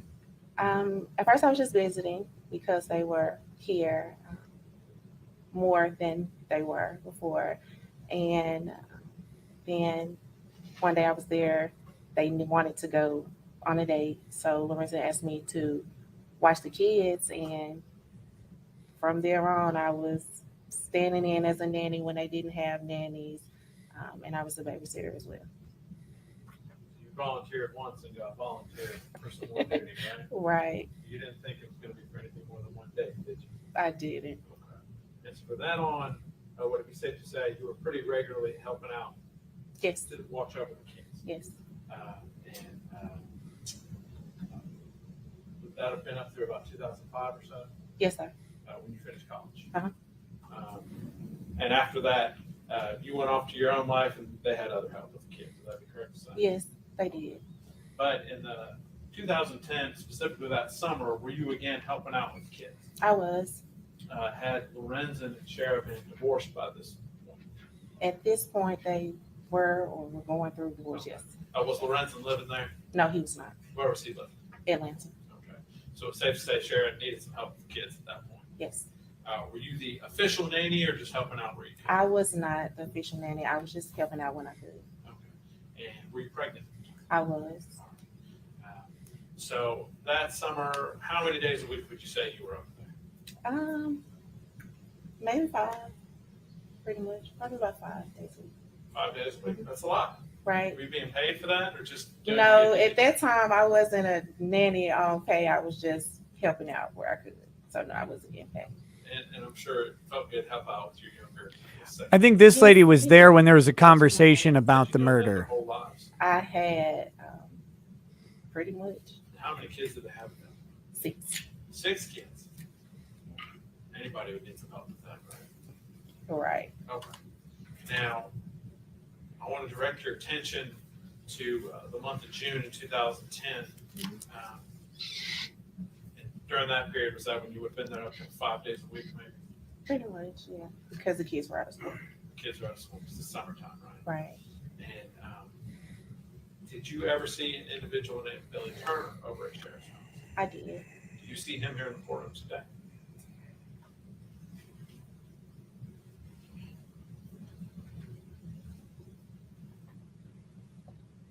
No, I don't see them.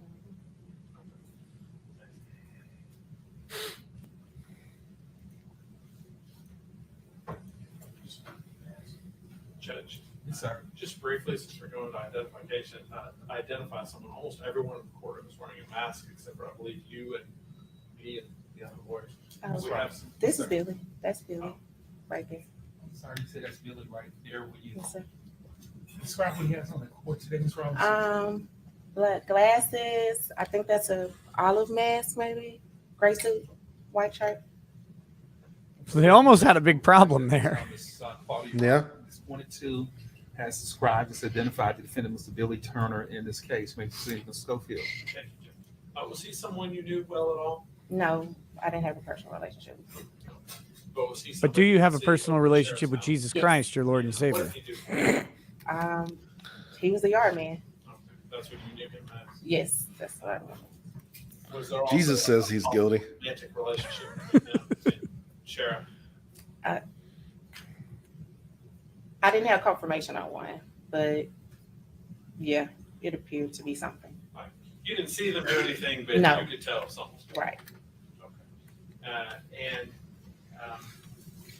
during that time over there, did you ever, or were you present during any kind of a meeting he and Sheriff had? I was present during a conversation. Okay, conversation. Right. And did this conversation cause you some concern? It did. Okay. And if you could tell the court about that conversation and what was said. I was in the kitchen preparing lunch for the children, and Cheryl and Billy entered the kitchen, and Cheryl was just irate, saying Lorenzen had a hit on her. She had been told that he had a hit on her. Like a hit like the killer? Yes, sir. And how many times did she say that? Often she repeats what she said, so she just kind of repeatedly said it. He has a hit on me. I can't believe he has a hit on me. He has a hit on me. Okay. And what else was said? I said, surely that's not so. It's no way you believe that. But she insisted he has a hit on me. And what did she say she was going to do about it? Well, Billy was standing there and was just like, okay, Cheryl, like, what? And she said, it's him or me. Like, what do you mean? He has a hit on me. He has to be gone. So was it very clear what she was talking about? It was. Your response was, what are you talking about that kid? Right. I'm sure that he does it. Just not from what I've seen with him and her.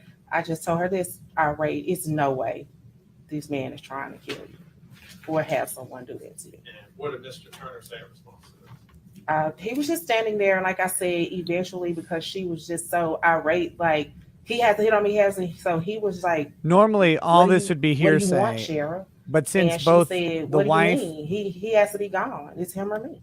Cheryl, and Billy are co-defendants, Yes, sir, these that are was party pretty much it. statements against interests that are Whoa, admissible. whoa. Objection, Your Honor. No, he didn't. Sorry, say it again. Objection, Your Honor. He's leading his witness. He has not asked a question yet. Mr. Paris, I can't rule on whether or not it's a leading question because all he said is like 3 words. You may proceed. Did Mr. Turner ever say, whoa, I don't want to be involved in that? No, Your sir.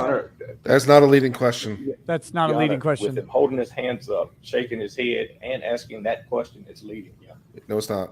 Mr. Chair, we've overruled objection to leading. Ladies and gentlemen, jury, a leading question is one who suggests or implies. Thanks for explaining the law, though. That question can be answered many, many ways other than whatever answer Mr. Perry anticipates. So it's not really suggesting an answer. You may proceed, Mr. Schofield. I like the way this judge is handling objections. What did you do after? Yeah. Gets to teach a And he little bit. does a little mini law school. I It's like, went- let me tell you what a leading question is and why this is. Yeah, okay. Get them lunch. I want no part of it. No part of that. No, sir. Okay. After that, did you hear any more discussion about that day? Not that day. No, sir. Now, was there a second occasion where this was again discussed? It was a little while after. Do you know exactly how long after? I can't say per se. Would it have been the same day or? No, sir. It was not the same day. And the second conversation, was it just Shara and Mr. Turner, or was there someone else there? No, sir. There was another individual there. Who was that? She calls him Jay. Did you know Jay I didn't know Jay at all. then? No, not then. Okay. You don't really know him now? I do you? don't. No, sir. do you know what his relationship with Cheryl was? Yes, sir. He's a cousin on her mother's side. Okay, so you're the father, who's the Robinson side, Right. and he's from the mother's side. Yes, sir. And did the mother and the father side interact all that much? No, sir. Okay. And in fact, that most of them lived out in Mississippi. Right. Okay. And so describe for the court and for the jury today how that conversation happened. That was pretty much just a regular day that day. I was doing laundry. She was doing some of her routine, taking stuff out of closets, cleaning up, getting rid of old stuff. And Jay came through the garage. I can remember, but he was coming because he was supposed to be picking up money from her. Okay. Now, let me back up a little bit. Had you ever seen him over there before? No, I had never seen him before. Did you see Billy over there often? Or Yes. Mr. Turner, I should Yes, say? sir. Would it be more than once a week? Yes, sir. Every day? A couple of times a week. I wouldn't say every day, but I did see him quite often. Okay. And so this person named Jay walks in, and you Yeah. think he was there to pick up some money. Well, yeah, he said something to her about she was supposed to be helping him with some fees or something for some issues he had going on. Were you? And when he comes in, where are y'all located in the house? Off the kitchen, right? Well, the kitchen and the great room were kind of right there together. And you're folding clothes. in the Yeah, bedroom? I was on the couch. All right. And was Mr. Turner there as well? He was. Okay. And what was the conversation you overheard about? Once Jay was finished talking to her about what he was coming to get, then Cheryl just again goes back into, I can't believe he has a hit out on me. He wants me gone. And I was like, surely you're not still on this. Like you can't be back here again. And that's when she said, like, he has a hit out on me. He said he wants me gone. Okay. And did she say what she wanted done or what she thought needed to happen to him? Well, she just kept saying it has to be him or me. She always stood on it has to be him or me. Just him or me, but he has to be gone. And I'm like, well, what about your kids? Surely. Stop calling me Shirley. You don't want to believe that. I didn't want to believe it. That's not the Did person you in that fact believe that Lorenzen would put a hit out on her? I didn't. I did not. But we now have a second occasion where she is saying he's got to go, it's him or me. Right. We have a second occasion where Mr. Turner is there. Right. And now this Jay person is there. Right. Did Mr. Turner at any point in time during that conversation say, I don't want any part of this, or what are you talking about? That's crazy. No, And was it very clear what she was saying? it was. And how did that conversation end? It ended, frankly, because I left away from it. I don't know what they said after that because I didn't like the comment that she made after I was saying, well, what about your children? And it's no way, they should be put through anything like that. And what did she say?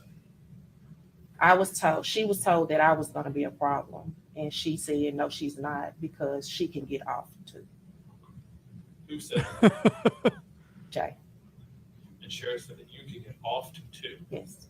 meaning killed. Yes. Mr. Turner have anything to say about that? He didn't say anything.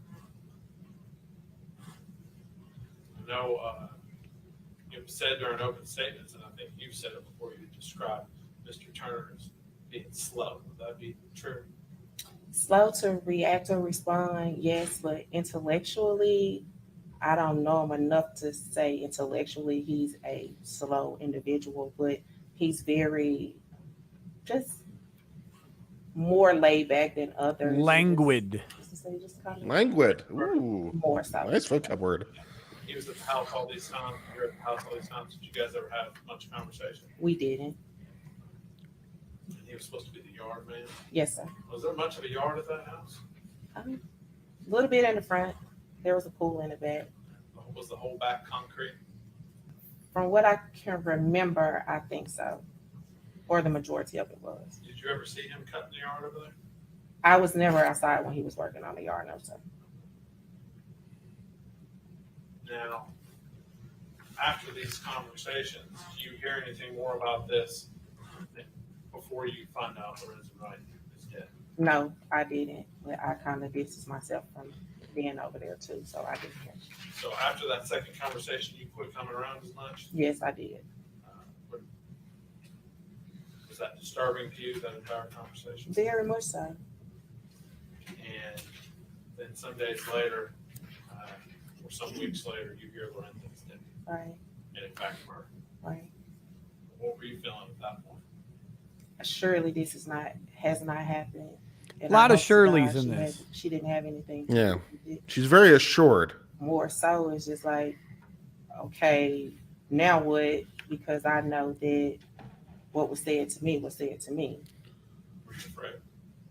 Of course. Were you afraid for your safety?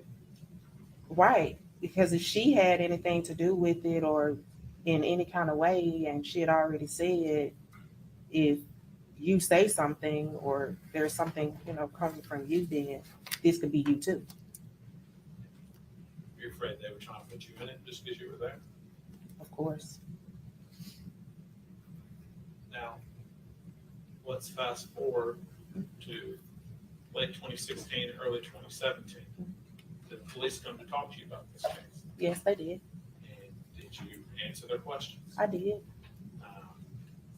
Did they know you before they talked to you? They heard there was a pregnant female. They didn't know me. Okay. But you were in fact a pregnant female. Yes, sir. Okay. And you told them what happened. Yes, sir. Did you cooperate with the police? I did. Did you in fact even, did they have you make some phone calls for them Yes, they did. To sheriff. to share? Yes, sir. And at this point in time, You were in fact a pregnant female. Yes, sir. And Mr. Billy Turner. at that Yes, time. sir. Kind of a They weird way to expect say you that. Call her and talk to her and try and get her to say things. Yes, sir, I did. Okay. And did you in fact have several recorded phone call conversations with Sharon? I did. And they were telling you what to say? Yes, sir. essentially. Did she ever actually say anything that would implicate her in those conversations? She didn't. Not that Was it her habit to talk on the phone about criminal things? Oh, no. How often did she Prior- do that? To the end of 2016, would there occasionally be news items about Lorenzen Wright in the news? There would. Probably a couple things every year, Right. even if it's just wow, this case still hasn't been solved type of deal. Right. Would you mention those things on the phone? She would. Now, after this thing about the gun got released, did she call you about that? No. Never talked about that. She didn't talk about it. Did the police in fact try to get you to talk to her about that on the phone? They did. And she wasn't talking about She it? didn't have much.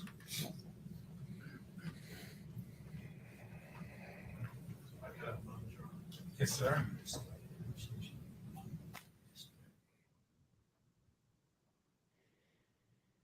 Okay, we've got a little pause here. Conversation you were a witness to. Not for long, You apparently. said you were, it was, what did you say to say, the den kind of off the kitchen, like a den or living room area? Yes, sir. Okay. We folded, I guess like we all do, we fold clothes, we're watching TV, and we set them on top of the couch in little Right. piles, right? Mhm. Where was everyone standing or sitting? I was sitting. I just remember she was moving around like she usually does. Once Jay came in and Billy came in, I can't quote like where they were in the house. Do you know if they were sitting or standing? I can't remember.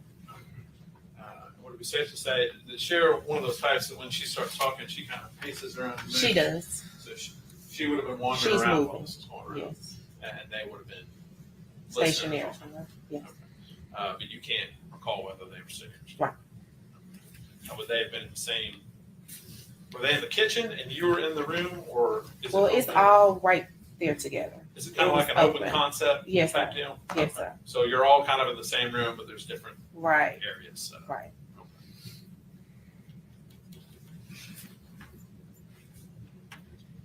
I'll pass the mic. Let's go for Mr.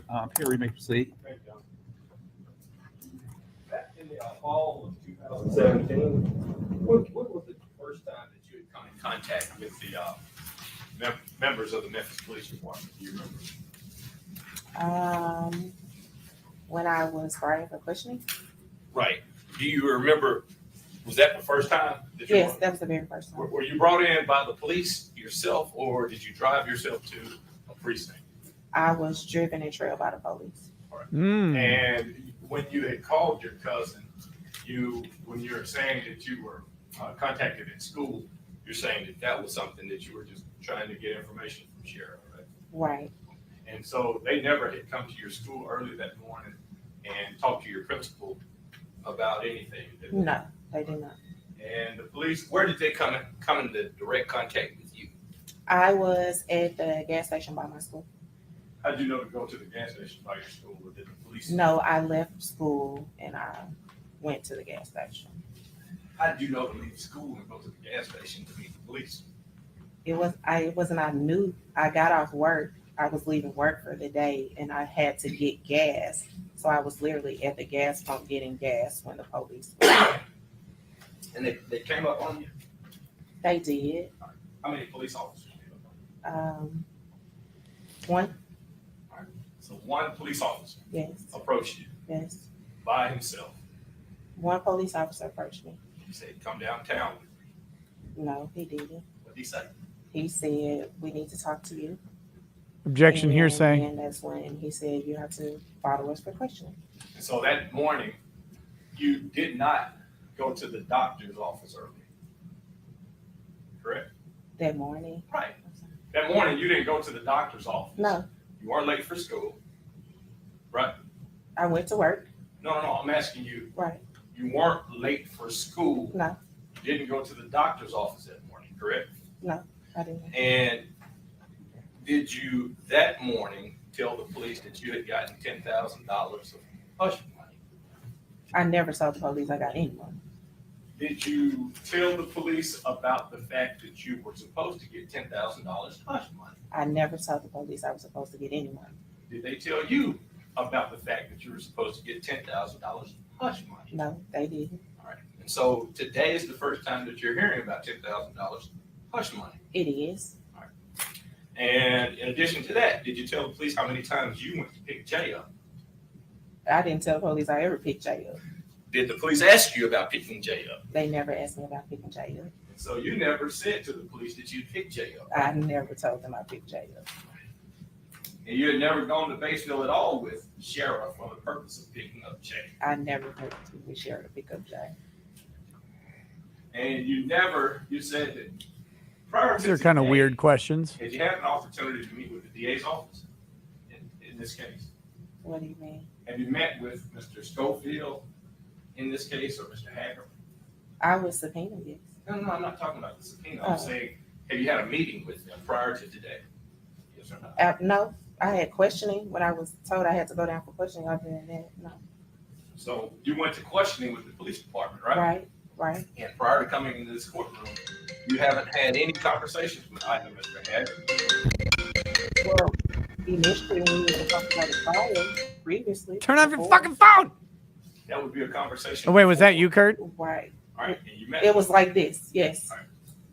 I thought it was someone in court. You said that you heard a conversation in the kitchen, and you said that Jay and Billy came into the kitchen together, right? I said Jay entered and Billy entered this. Billy already there, or was Jay coming in from somewhere that you didn't see or know of? Right. Jay was coming in from somewhere I didn't see or know of. Billy was already at the house that day. Billy was there. Now, you remember talking with Sheriff, and I guess it was to coerce her into talking to you at the behest of the police department. You remember that? I did. And you remember talking to her at length about some of her romantic interests, right? And some of the questions that she was supposed to have been, that you were supposed to be asked. Yes, some of the questions that I was asked to ask her, yes. You never made any mention about Billy being a romantic interest, a boyfriend, or anything like that while you were on the phone with Sheriff during this scripted conversation, did you? No. Let me take a few more steps back. And then I'm we're really gonna get not to sure some what of his the negative conversation in questioning a minute. is supposed to accomplish You here. signed an immunity agreement for prosecution, right? I did. And you signed your immunity agreement. for This makes more prosecution sense. Because they told you that they thought they had you in the middle of a conspiracy, right? That's not true.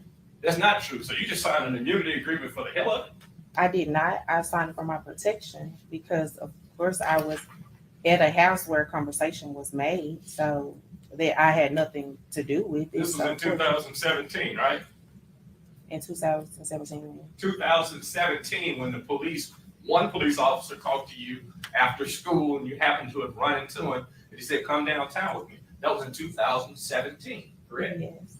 And that was in 2017. Now, you were at the funeral, right, in 2012? I was. And while you were at that funeral in 2012, when the mayor was talking, you ran up and took the mic and said, I can break this. You said you can solve it, right? I did it. And you called the police, or maybe that one police that you saw at the gas station after work in 2017, you talked to him back in 2012, didn't you? I did it.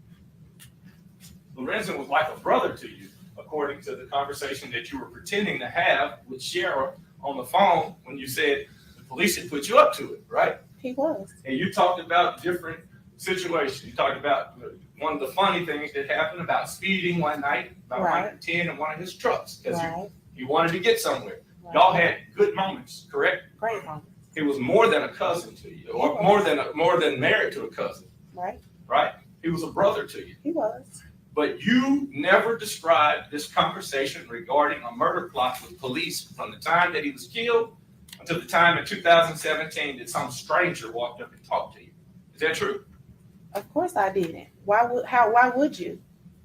If your life has already been threatened, it's not that easy. You don't just say, oh, my cousin said that her husband or ex-husband is going to kill her, so let me go tell you this when I'm pregnant with my first child, just get my life going to where I want it to be. And she's already said that she's not going to be a problem. She can get off too. So if she thinks that much about a man that she's had 6 children by and has been the love of her life, her entire life, and she's contemplating having this done to him, what do you think she'll do to me?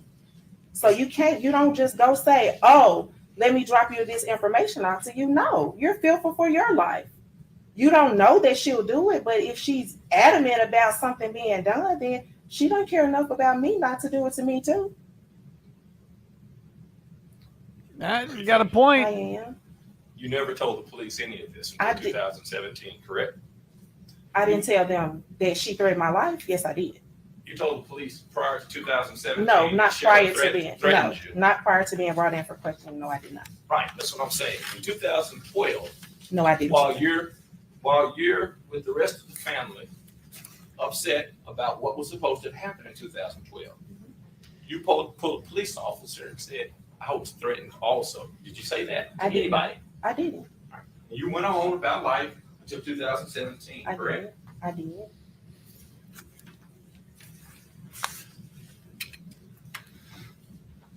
Did you ever sign any kind of form that you were part of an investigation while you were calling Shara? Did you ever file a form saying you're part of this, I'm investigating Shara, these are all scripted conversations, etc.? Did you do any of that? I didn't. While you were in this room where Jimmy came into, and Shara and Billy were present, did you see any firearms in that room? I did not. While you were discussing the scripted conversations with Shara, did you, while you were trying to work for the Memphis Police Department, say, girl, they even asked me about that time you had no firearms on the kitchen table? Did you say that? I didn't. Did you I mention love how he guns? did the affectations there. I Girl, don't recall. they even asked me about the firearms you had up on the kitchen table. I don't recall. Did you ask her if she had heard anything about there supposed to be guns on the kitchen table? I can't remember. Now, you remember when you were talking, you remember Reginald Robinson being there, right? Being where? At the house, some. Back in 2010, in the summer of 2010, he would have been Shara's boyfriend at that time, correct? Yes, I'm sure. Yeah, that's what she thought. I understand. Now, a few moments ago, you were asked about this romantic interest question. When you were talking to the police, you never described Billy as being a romantic interest at all, did you? No. And when you talked to Shara, you didn't say anything about Billy being a romantic interest or a creep or whatever you might want to call it. You never called him any of that stuff, did you? No. In fact, until today, you never mentioned romantic interest or, oh, I didn't see it, but you never said nothing like that, did you? When I was asked if I thought they were in a relationship, I told them I didn't. I couldn't say yes or no. When you were recorded, I'm not talking about when Mr. Schofield was asking questions. I'm saying when you were being recorded and when you were playing these roles with Sheriff, you never mentioned anything about Billy other than him being slow, correct? Correct? Correct.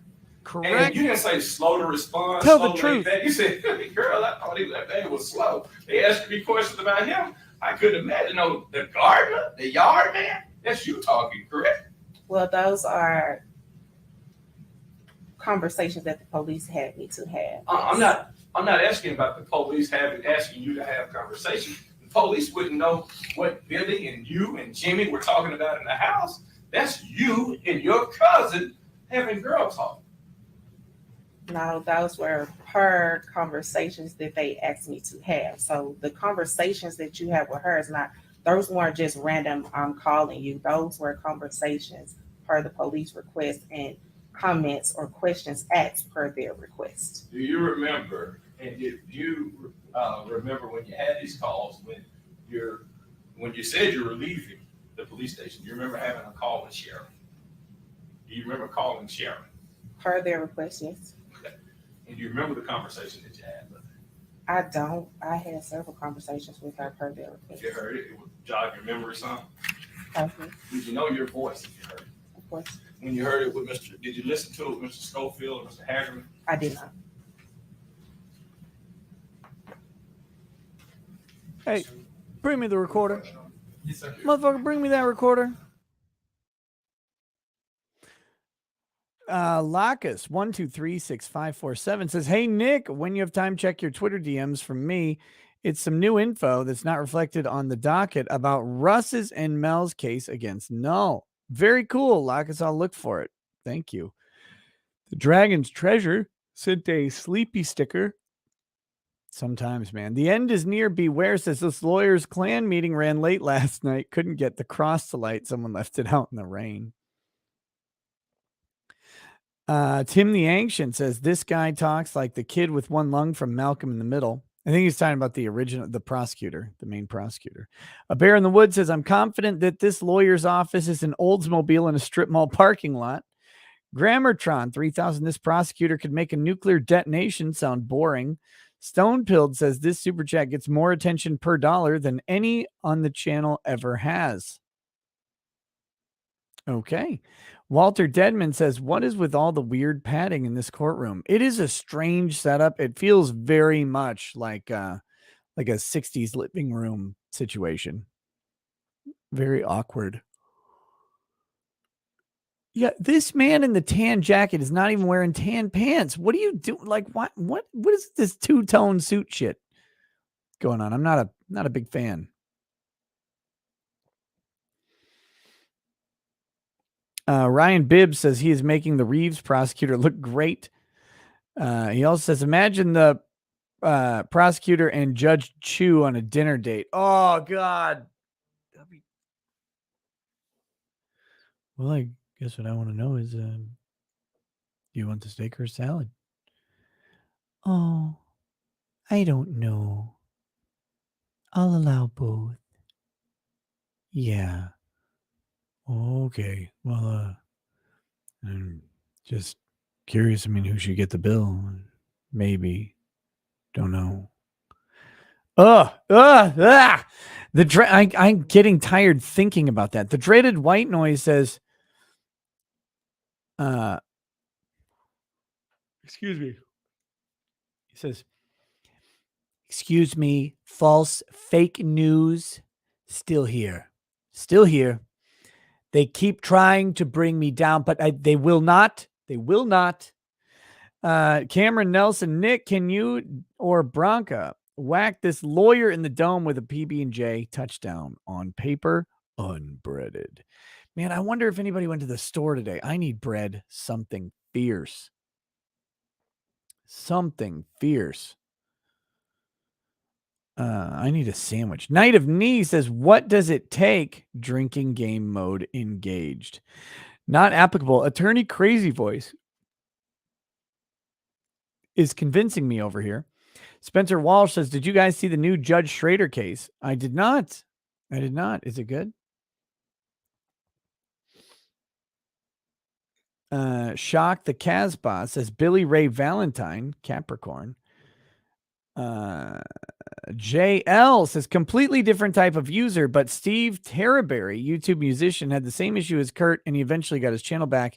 You could possibly reach out to him to see what he did. Looks like the hijacking team has responded to Kurt and is going to be resolving the issue, hopefully sooner rather than later. Not applicable says you have one Jewish friend and didn't bitch to him. Lol. I have more than one Jewish friend. Oh my God. Mo Zamboni says, what? Streamlabs, the self-identified defender of social justice, got hacked and are incompetent? Surely you jest. In all seriousness, good luck, Kurt. He's not even here. He's not even listening. He abandoned us in our time of need. He went to answer a phone call. Boom, boom, boom, boom, boom. American Legend says, for Kurt, Streamlabs most likely is at fault. Security breach. Change Streamlabs password, set 2FA, then reply back to email when ready. He also says Streamlabs is known for being shady. The only thing I know Streamlabs for is banning me. I moved a decent amount of money through them too. Very, very frustrating. They got their cut. The Boss, welcome to Paralegal Status. Jane's Blonde 007 says, Nick, do you know about Ammon Bundy and baby Cyrus versus CPS? Mom missed a doctor's appointment and CPS with sheriffs took the baby. Hearing it won today. No, I had no idea about that. Is that the Bundys, that Wyoming family or whatever, who took over the federal land? Yeah, it's him, right? He was also arrested for trespassing at a hospital after protests about a child. Idaho, Nevada. Yeah, well, I mean, that's how they get you, right? If you're going to be a civil disobedient activist of some sort, especially if you're going to go against the federal government on a not Black Lives Matter issue, you have to be perfect. You have to be perfect because they will exploit the rule of law at any opportunity to get you. And they will come hard. They will come hard. That's what this channel means. American Legend, message retracted. Tom Grawl says, check your email. See Goody says, cats are great. You are just gay, Joe and Kurt. See? Only smart thing See Goody has said in the past 20 minutes. Hunch, the dirty roofer, says, I don't know many men who let their wives drive who I trust. For Dorgy, more Corgi says, if you think that dogs believe that we're gods, try owning a Corgi. Roscoe P. Coltrane says, Nick, I vote for rabbits. Cuter and more destructive. I'm going to need to step away and get a beverage real quick. Bob Johnson says, a dog will lay down and mourn you when you die. A cat will start eating your eyes. They also smother babies. Way to be pro-life. Contrarian 420 says, when Brenka leaves panel, IQ drops significantly. Rude. What about my EQ? What about my emotional quotient? The Engaged Few says, I'm gay and that song is too much. What's next? You going to sing Mbop? I can. You want me to? You want me to do that? John Diaz says, Nick's dog can be gainfully employed as service animals for the blind or guards to protect you in your home. How useful is a cat? Not at all. The cats have service animals too. They just lead blind people off cliffs, and that's a service to the entire earth. Pincalo, the driving ape, says, my cat searches for me the moment I leave the room, sometimes all night. However, he will watch as an assailant murders the whole family, so it's 50-50. That's true.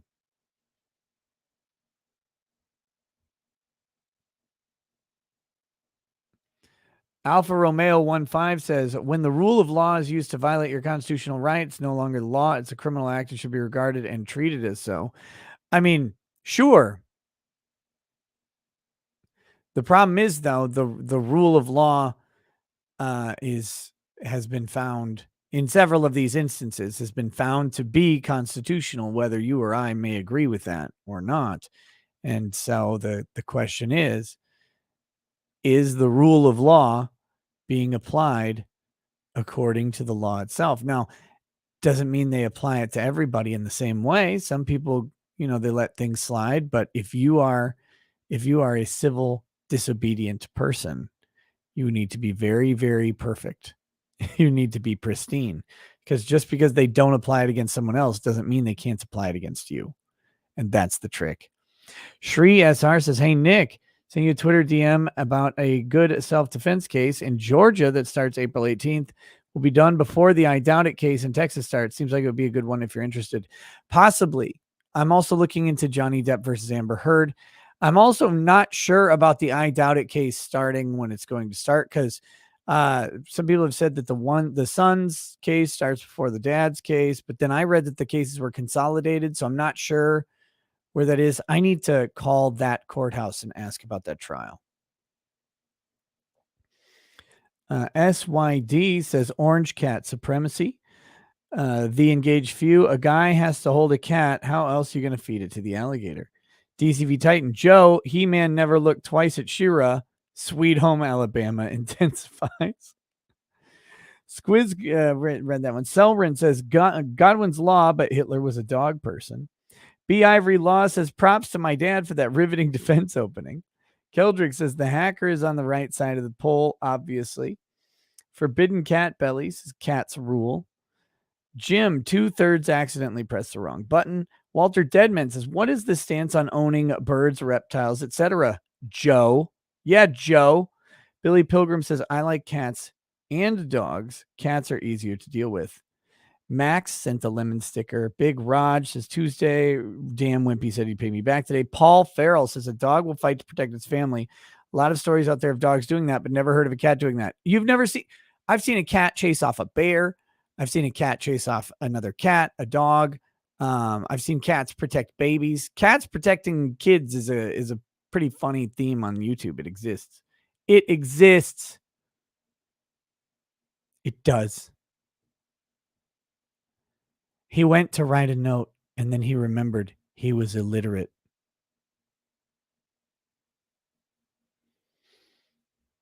I should go on Such an Adam show. Yeah, we've talked about me coming on there. Happy to do so. Assuming, timing is the main thing. Tell you guys what, I'm going to step away for just a second. I got to grab a drink. I'll be right back. This sidebar is going to go on forever. Actually, the moment I leave, it's going to be over.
Oh boy, I told y'all nothing was going to happen.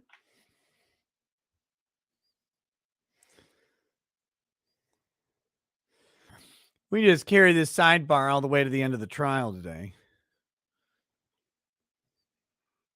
Goodness gracious. Gross. All right.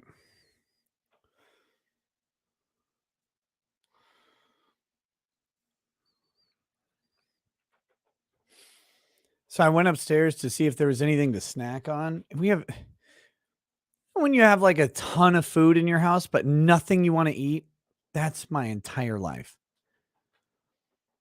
That is my entire life right now. Let's see. Andrew Hansen says Smollett demanding emergency release due to receiving threats. What's more believable, a Swiss warship or a guy in jail for faking a hate crime receiving credible threats? Dev On says Count Dankula never went to jail. Oh, shit. He was forced to pay a 700-pound fine, but when Dankula refused to pay, the state took it directly from his bank account. Okay. Sorry for the misstatement there. Patrick Allen says good logic is drawn in by guys running around in their underwear. Got it. Right.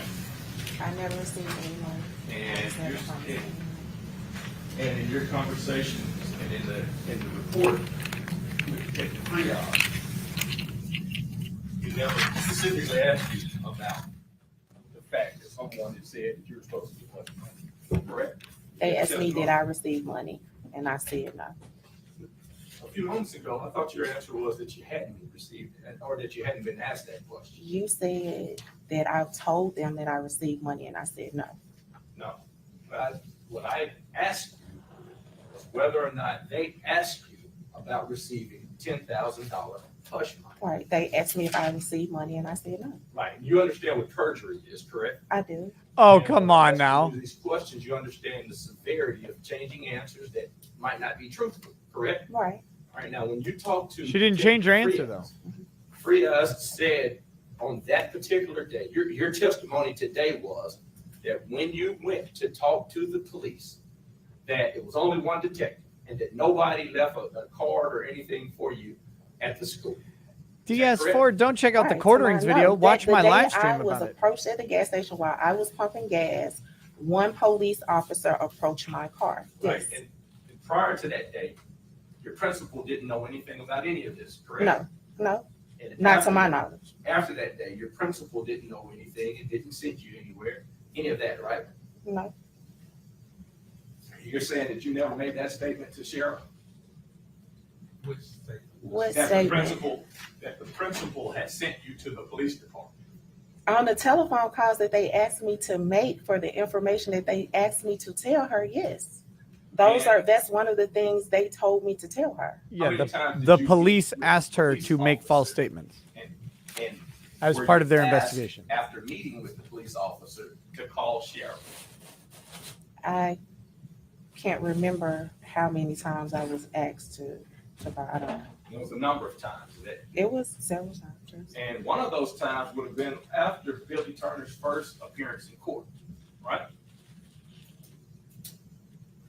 I can't remember. I can't remember.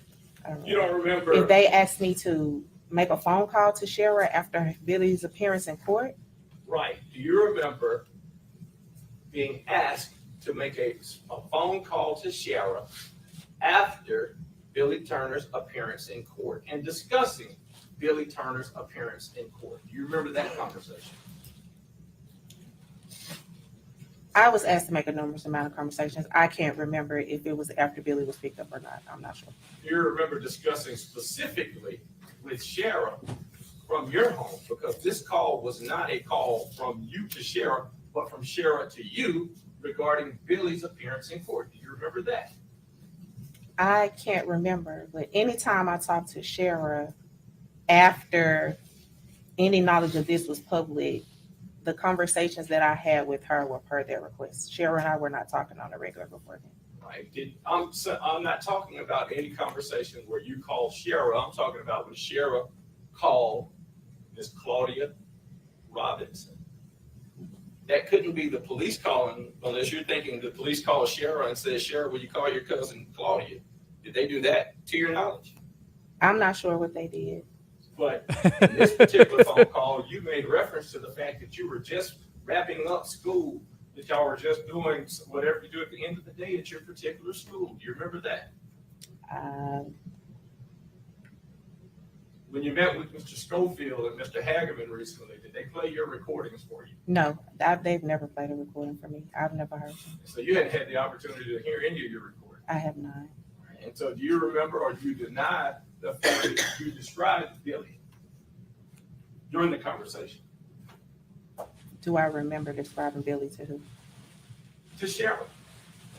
You remember saying, they keep asking these questions. I'm like, man, it ain't no way Billy did nothing. Do you remember that?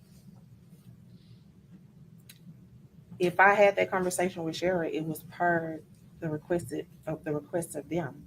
Do you remember at the request of them? And I'm not asking about the request of them. I'm asking about your description during the conversation. Do you remember having that description during the conversation? I don't remember.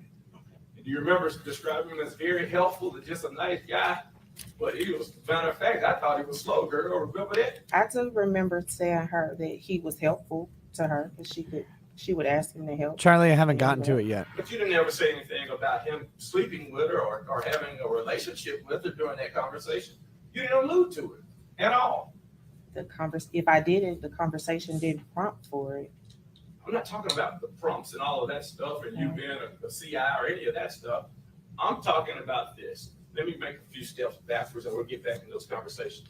At the time that you're making those calls to your first cousin, you thought that they were trying to get at you, correct? That who was trying to get at me? The police. No. You No, I thought, did not. No. You said a few moments ago that you were protecting yourself. Protecting yourself from what? Of course, I was protecting myself as it relates. When you said I didn't tell anybody, of course, I'm protecting me because she's already threatened my life. But was I making phone calls for them because they were trying to assume that I did or said something? No, I was making the phone calls because they were investigating her and asked for my assistance. Your husband went and talked to her about the threat she made to you? No, he did not. The police? No. Any other family members? No. And in fact, did you make mention of the threats and say, girl, look, this ain't me. This ain't me. So don't do nothing to me. Did you talk to her like you were scared of her at all? When she made it? In any other conversations? Well, no. Do you keep bringing up a threat? If someone threatens your life, do you keep bringing it up? I call the police. Okay. No. As soon as if someone is, you hear someone making reference to killing an individual, you're going to automatically run to the police. If they threaten your life too, you don't. Not when you're pregnant with your first child and you're not sure if they will or won't. It's not that easy. It's easier said than done. It's not that easy. She's right. Are you finished? Yes, sir. You asked an open-ended. You asked the question, buddy. Answer a question, please. You may proceed with another question. Oh, I thought you were telling her she could proceed. You may proceed with another question. She asked me a question, Your Honor, and I was. But you asked a question. Oh, cut the attitude. You're acting like a piece of shit. It's not been fair to the witness to ask if she's finished. You asked an open-ended question that she has the right to finish her answer. You may proceed. You were scared when Cheryl Don't act threatened like a you, bitch. right? Don't do it. Of course. And you were scared during your pregnancy, right? Right. But you weren't pregnant 5 years, were you? I wasn't. And so after you gave birth to that first child, Mhm. you didn't call the police, did you? I did not. You didn't tell anybody about anything about Cheryl threatening you at all until 2017 after you got questioned about receiving $10,000 hush money, correct? Correct. After I got questioned about receiving hush money. There's like 4 questions in one. A couple Oh my questions God. asked and answered, explained again and again. In 2010, As far as this objection, I'm going to sustain the objection because those are both questions, and it's also putting in a question. Yeah, that is assuming the fact that it's not before the jury, because Ms. Robinson has told the jury many, many times that she never told anybody about receiving $10,000 in hush money. It implies that she was in fact told about that. So it's the same objection. We really need to move on because She's answered that she never told anybody about these threats until 2017. He's really Yeah, trying to so- get that $10,000 hush money in there. He wants to never paint told her as anybody someone who's about the threats compromised. until 2017, right? Correct. And after that particular point in time, you said you placed a few calls to Shara at the behest of the police department, correct? Yes. Did you ever talk to Jimmy at all during that time? I've never talked to Jimmy ever. And when Jimmy says that you picked him up, is he wrong? I've never picked up Jimmy. Jimmy and I didn't know each other. And were you present at a meeting where the person who Cheryl was supposed to have been dating at that time was supposed to have been present at the house regarding a murder plot? Were you present while there were other people other than what you said with Jimmy and Billy discussing anything? No. And to be clear, when you described the conversation regarding what She Billy has was said she supposed to never have said, received any hush money, Billy nor never was she said ever even he was told going she to would receive hush participate in money. killing anybody, did he? I didn't say that. I know that's a question though, and it's a closed-ended question. No. And Billy never laid out any plan or described anything at that time, did he? No. In fact, at the time that you said a few moments ago, Mr. Schofield was asking you, Shara had said stuff about Lorenzen going to kill her and stuff like that before, and you just brushed it off, right? True Shara King of made Umbrella, mention do you of think I should? things like that You think I should before, taste the black and you just, Nika? didn't pay it any mind. Prior because to you knew- this? Prior you to knew- this? Yes, ma'am. Black That's the first time I'd Nika ever whiskey? heard Cheryl say Lorenzen had a hit on her. It wasn't something, in other words, that you took serious. You didn't call the police one way or the other, correct? No, I didn't. You didn't think Lorenzen had a hit out on her, did you? I didn't. And at that particular time, you said that Jimmy, out of the two, who had you seen more around that house at that point in time? Jimmy or Billy? Billy? Who had you spoken to more? Billy or Jimmy? What do you mean spoken to? Hey, how you doing? Billy. And Jimmy is somebody that just started coming up during that time of the summer of 2010, correct? Correct.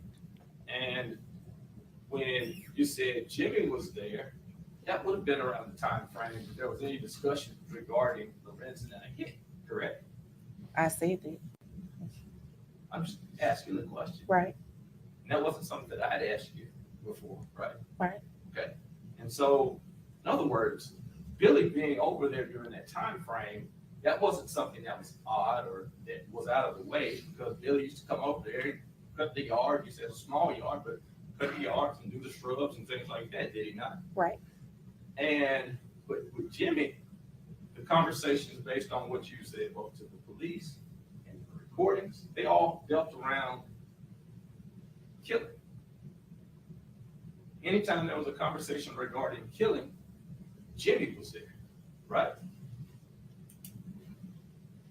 Yeah, the When defense I saw strategy Jimmy, she here spoke of the hit, yes. appears to be But she blame didn't Jimmy, speak the of already role or convicted anything murderer, for for this Billy one play to get their in any client of off. this, did he? Did she? I'm sorry. No. And Billy didn't agree to anything in front of you regarding any sort of plot, no more than you didn't receive $10,000, right? That's correct.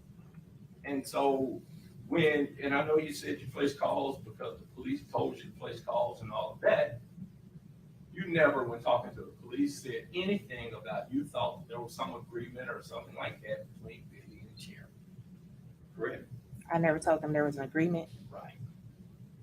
You never said that you thought that there was an agreement or something to commit any crimes as far No. as Billy and Sharon at all, No. right?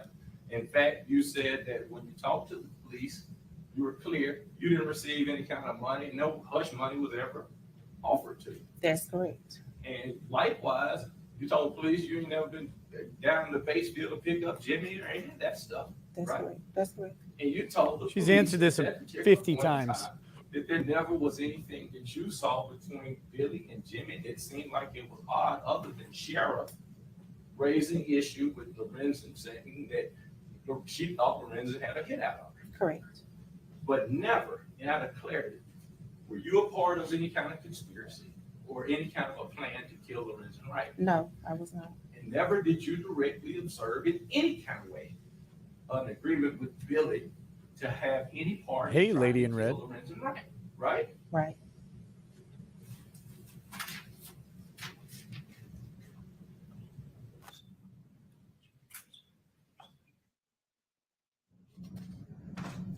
Perry, any additional questions? Oh, yeah. Ms. Schofield. Mr. Robinson, during this conversation, you didn't observe them be talking about the specifics of how they were doing this, right? No, I didn't observe specifics. Okay. Would it be fair to say every time you heard the sheriff talk about murdering her husband, Billy Turner was there? Correct. And there's been some talk of why you didn't come forward to the police. When the person they're talking about gets murdered, or about murdering gets murdered, Right. in fact, Objection, Your Honor. This is his witness. He can rehab, he can't leave. Again, Mr. Perry has not asked a He question. suggested answer. Mr. Perry will not argue with you. He has not asked a question. When he asks a question, you may object. He has not asked a question yet.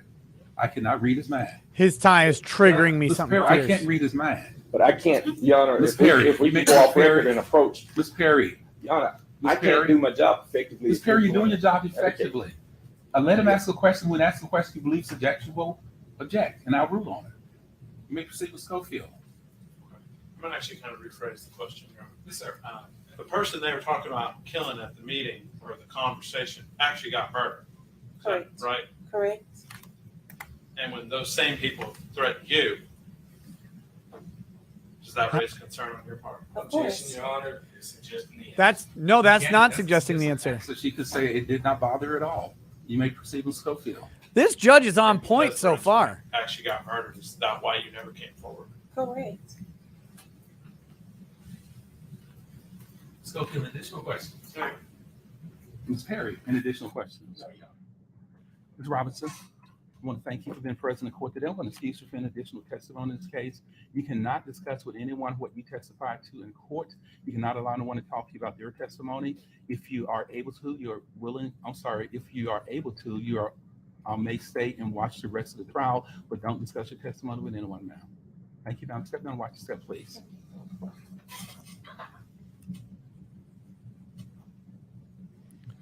Well, very good there.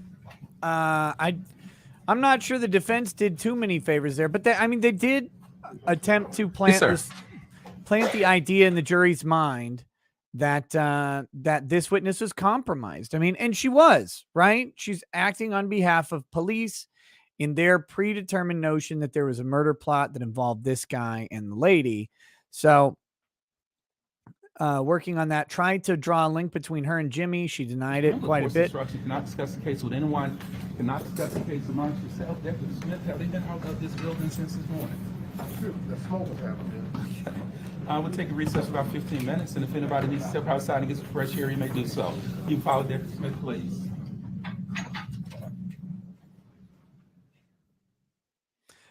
So there you go. Okay, so we're going to be on a 15-minute recess here. But the question is not always whether or not the witness affirms or denies or whatever your question. The question is whether you can convince a jury that the witness is compromised. So what they're trying to stick to her, this $10,000 alleged payoff. She says she never received any money. Not only that, she also said that she was never told that she would receive money, that she's unaware of this alleged promised $10,000, right? But does the jury believe that? Or does the jury think, oh, she knew she was going to get 10 grand. This is why she stayed quiet. Because there are questions here. This is a brother to you. Why'd you stay quiet? You said he was a brother to you. Why'd you stay quiet for 6 years about this? Like, you could have come forward at any time. I know you were scared back then, but you had your newborn baby, but after a year, after 2 years, when do you talk? How long does the threat last? All that stuff. Is it effective? I don't know. But if,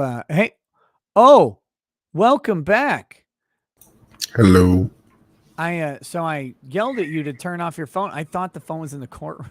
Yes. Yeah. So the defense attorney did not do a stellar job on the cross-exam there of that witness, Mhm. in my opinion. But the strategy does seem to be blame Jimmy.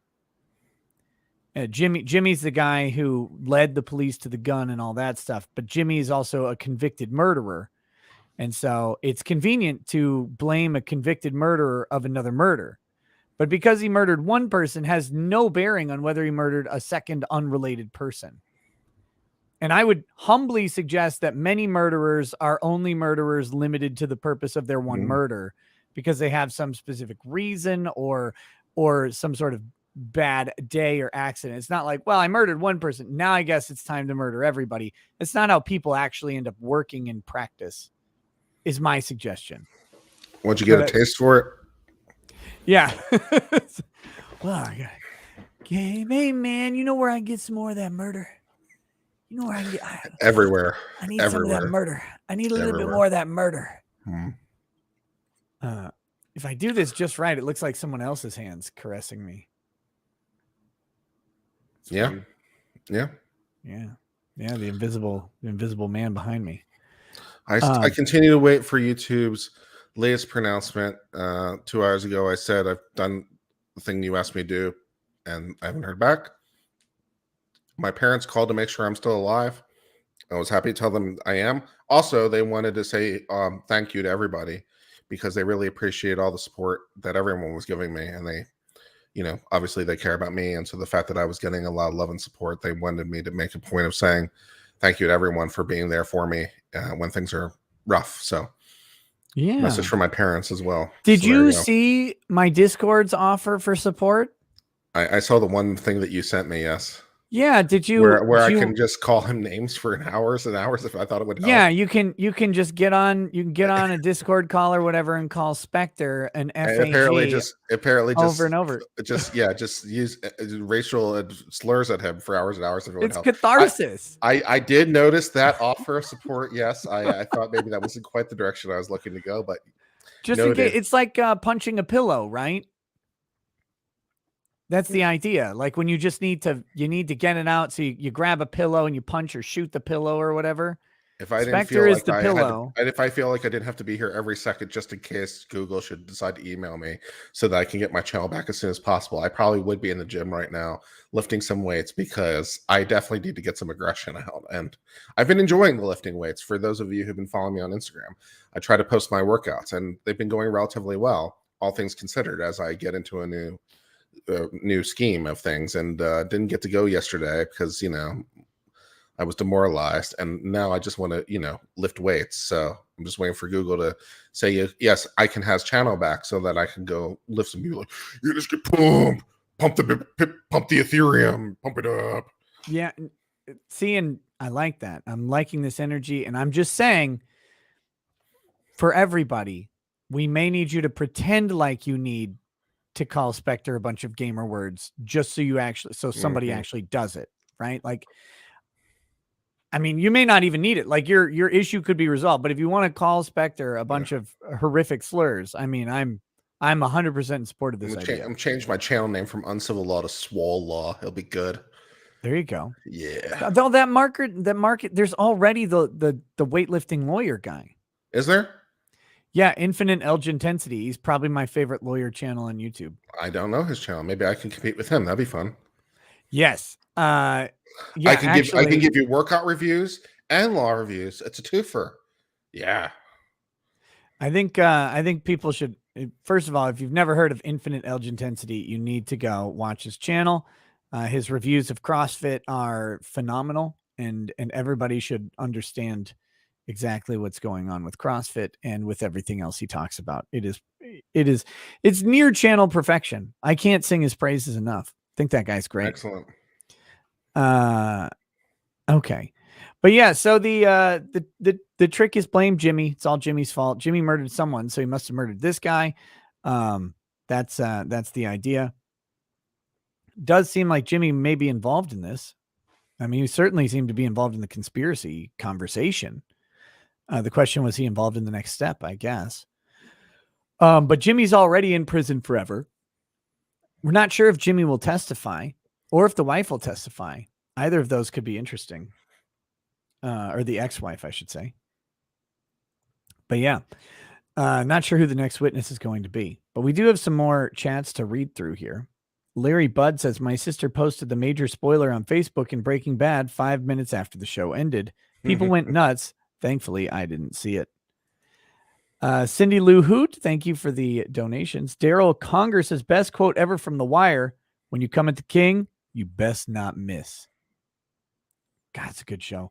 Joe's an idiot. I got to put it out there. I love him, but it's so tired doing the first half hour of The Wire. I couldn't get around. Joe, stop it. Get some sleep and then watch the show. Marcel DeFore, The Hateful Eight is such a good movie. Everyone needs to watch it, and the new Texas Chainsaw. See, I like what they did with The Hateful Eight. He broke it up into like 4 episodes because it's so long that he basically made it into a mini series so that someone like me can consume it. Ike's80 says, sorry to hear about your case of joatitis. Maybe vape as a treatment. Nick Naylor says, lol, thank you for smoking. Look at my name. Yes. What a good movie. Mm-hmm. Jane Doe says, Rackets got a cat unworthy look and Me Too accusation. Oh, got a cat unworthy look and a Me Too accusation. Daryl Conger says, freaking COVID. Anything fried tastes like crap. I have to cover everything with peppers or chili. Bourbon is still fine. Yeah. Old Rip Van Winkle. Daryl, I'm with you, man. I'm with you. That's just the kick in the teeth when the alcohol starts tasting bad. I've read people who have that. I got I don't like coffee normally, but coffee the smell of it changed dramatically, the same as everything else. So I can infer that the coffee tastes terrible. And I've heard of people who get coffee, tea, and whiskey. And it did not happen to me for whiskey. And I'm like, that's a rough one. Still waiting for that other shoe to drop. That would have been bad. That would have been bad. I'm sorry, Walter. Nick. Sorry. Walter Deadman says JFK was a long movie.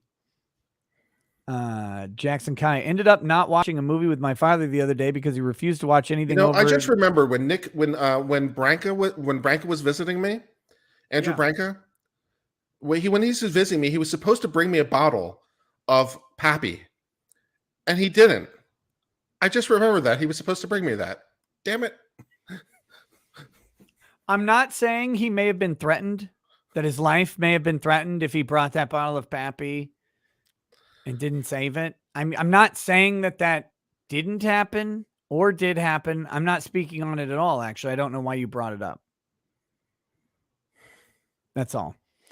So he says, Jackson Kai says, ended up not watching a movie with my father the other day because he refused to watch anything over 90 minutes, and we honestly couldn't find one. Have you heard of the 80s? Like, every movie is 90 minutes. It's perfect. Just go watch anything. Go watch Showdown in Little Tokyo. 78 minutes. 78 minutes. Wrestler Town says Miller's Crossing is best movie. Miller's Crossing is very good. Very good movie. Alex Papa says The Intouchables, good movie. The Intouchables or The Untouchables? Untouchables with what? Kevin Costner as the guy hunting Al Capone. Yeah. That was good. Elliot Ness. Yeah. Was The Intouchables? Was that a real movie? So I'm very excited, man. I got a new toy. I just got this in the mail. A Galaxy Tab S8 Ultra. Nice. So excited to crack this. Another toy that you needed? Needed? I mean, I don't know about that. It's for work. Right? Sure. I mean, I have my Galaxy Tab S7 right here that I use while I'm on the show. So now I'm going to make it an S8 and give the S7 to Lady Rackets. Okay, that That's works. how you do things. Yeah. Mary Ohima says, on the topic of movies, Philip Seymour Hoffman was the most overrated actor of his generation. Okay. I liked him in Mission Impossible. He was good in Mission Impossible. Yeah. I liked him in Big Lebowski. He wasn't great in Big Lebowski. He didn't have much of a part, but I liked him okay. Yeah. What else was he in? He was in that Milk movie, right? No, not Milk. He was in some movie. He was great in Boogie Nights as the weird cameraman. Cindy Lou Hoot says plane crash caused by Jesse's girlfriend's dad's grief. Walter let her die, so he's responsible for the crash. What? I don't know what that's in reference to. Do you have any idea? Oh, shoot. I forgot to read these. Doom Crow with 2 big donations. Thank you. Doom Crow says, I was thinking about that saying, touchdown on paper, unbreaded. And it got me thinking. We can look at the word touchdown as instructions from a teacher to mean coming down on something solid or firm foundation. And then we look at the on paper statement as a pupil or student asking the question, what is written down already?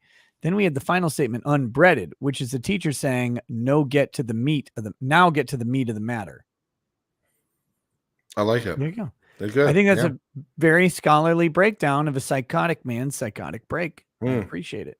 BG Willia 21207 says Nick's new drug of choice, red rum, red rum, red rum. Yeah, I think so. Is it the statement is touchdown, and then the inquiry on paper is asking whether or not it's a touchdown on paper as opposed to like in reality. So it's like maybe it's a person planning a football game in advance, right? So they're coming up with some sort of configuration of some sort of moves that could do, and so they would say blah blah blah blah blah touchdown, and someone could say on paper, and then the response would be unbreaded because it's even more real. Unbreaded. Yeah. Yes. There's another interpretation of the passage for you.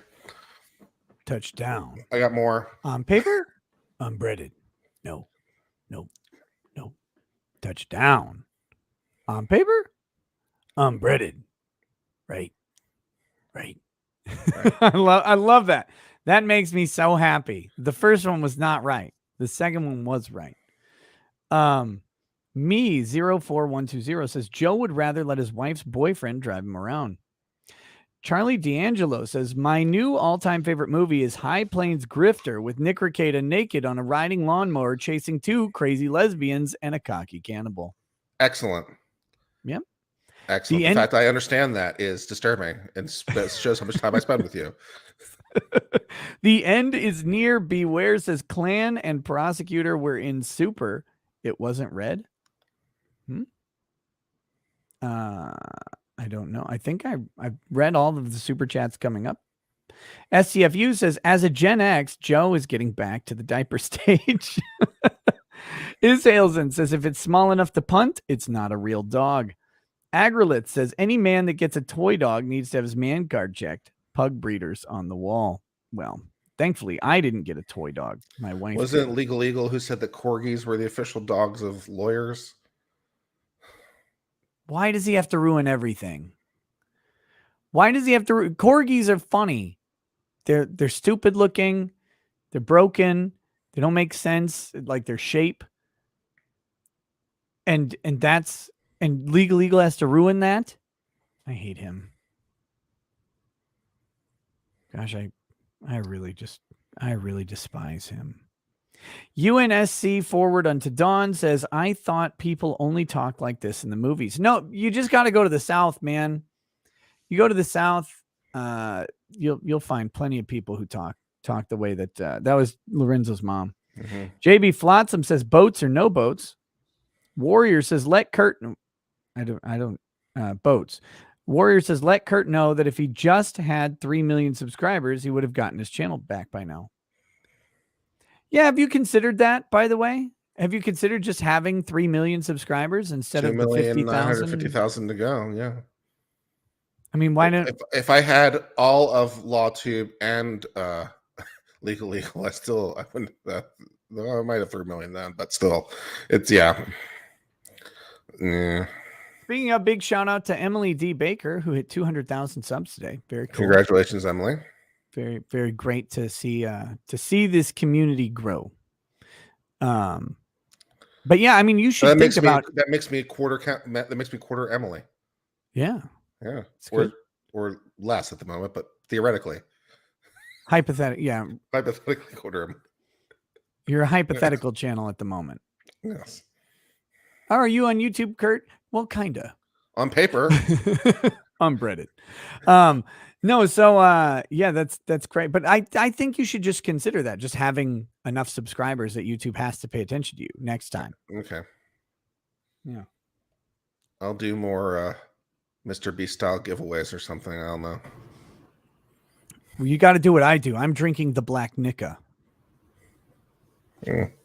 That's how I do it. I'll be giving away $10,000 to the first person that presses this red button. Yeah. So forth and so on. I do not like the Mr. B. Like, I get it. I think it's an interesting business model. It's brilliant, and I don't like it at all.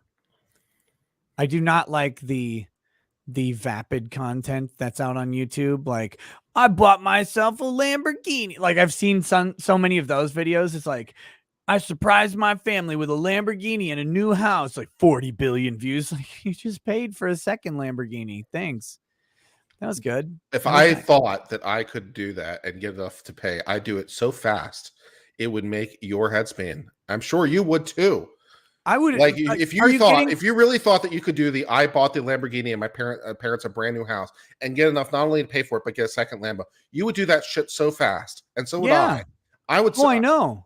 Yeah, although I bet it might go more with a Bentley because it's a little bit more my style, but I would fill a swimming pool with Lamborghinis. I would make a swimming pool big enough for Lamborghinis and fill it with them and swim in them. Because I think or I get the Lamborghini tractor, get really old school. That'd be funny. Or that big Lambo SUV with the tires that are like this wide. Yeah. Awesome. Yeah, no, I would do it in a heartbeat. Geety Führer says, this judge is great, seems to be moving pleasant and explaining the law. He is a Harvard Law grad. Very cool. JB Flotsam says in Richard's voice, literal vampire potbelly goblins are hobbling round coming after us. Very languid times.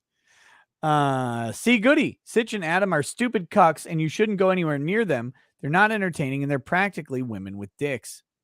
Damn. Very brutal. But the end is near. What? But no balls. No balls. Right. Exactly. The end is near. Beware says went fishing and actually got caught a gar. Took forever to get the hook out. Then the damn thing bit me above my shin. I yelled out, "That's my knee, gar." See? Very, very real story. The end is near. Beware says, damn fish. Should have brought my knee guard pass. Matt from Tinder says, I need Drex's analysis of Miss Robinson's hairline. Stop. we do not need anything of the sort. Ethan Hall, 7276 says, yes, Kurt, lift those weights. I used to feel like shit physically and mentally. Yeah. Weight training brought me from the depths. It and MMA are my passions. Yeah, I've only been doing it for about 4 weeks now. I used to be more into it a couple of years ago where I was lifting. I'm trying to remember like what I maxed out on. I wasn't that great, but my squat was like 260 or 270 squat, something like that. And then things are proportional, which is okay. Today I couldn't do anything like that. My squat right now is basically just my body weight, which is still way too heavy.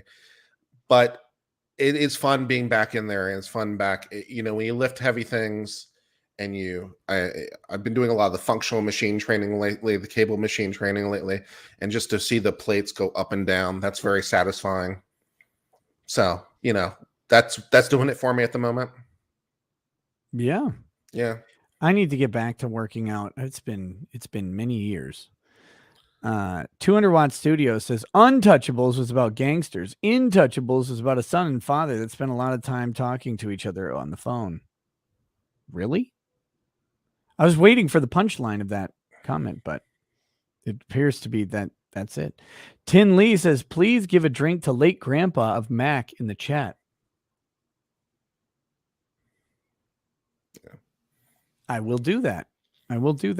While I get this bottle of Booker's open. Dr. Diddler says Sitch and Adam just had a chat with Joe and found out he apparently does not believe in special relativity.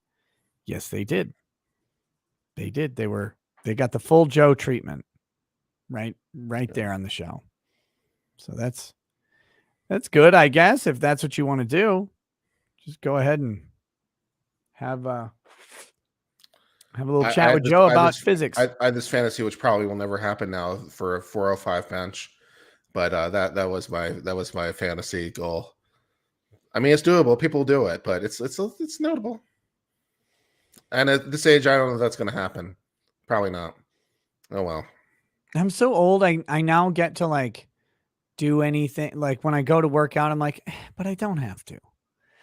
that's how I do. I like start and I'm like, this is hard. It was like the last time I went for a run. I was like, okay, I got to keep running. Or I could walk for a little bit. God, I'm lazy. And then I just berated myself for the next like mile, right? Like you just call yourself a piece of shit over and over because you couldn't just finish your run. That's what I do. That's how I do that. Yeah. Okay. So anyway, real quick to the grandpa of Mac, who apparently just recently passed away, a big cheers. Grandfathers are very special people in our lives when we get to know them. And when they are gone, their loss is felt. And it is something that sticks with us for quite some time. Speaking from experience, having lost a couple grandfathers myself, they're men we respect and men we love. Cheers, buddy. And my mom's parents died when she was very young, so I never got to meet them. And so I was denied half my grandparents, although she was denied more to the point. They died when she was, I think, 19. She wound up raising her siblings. Oof.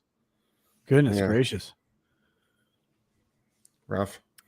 Bane Ironhand says, quote, I occasionally have the urge to exercise. I usually sit down until it passes. Winston Churchill.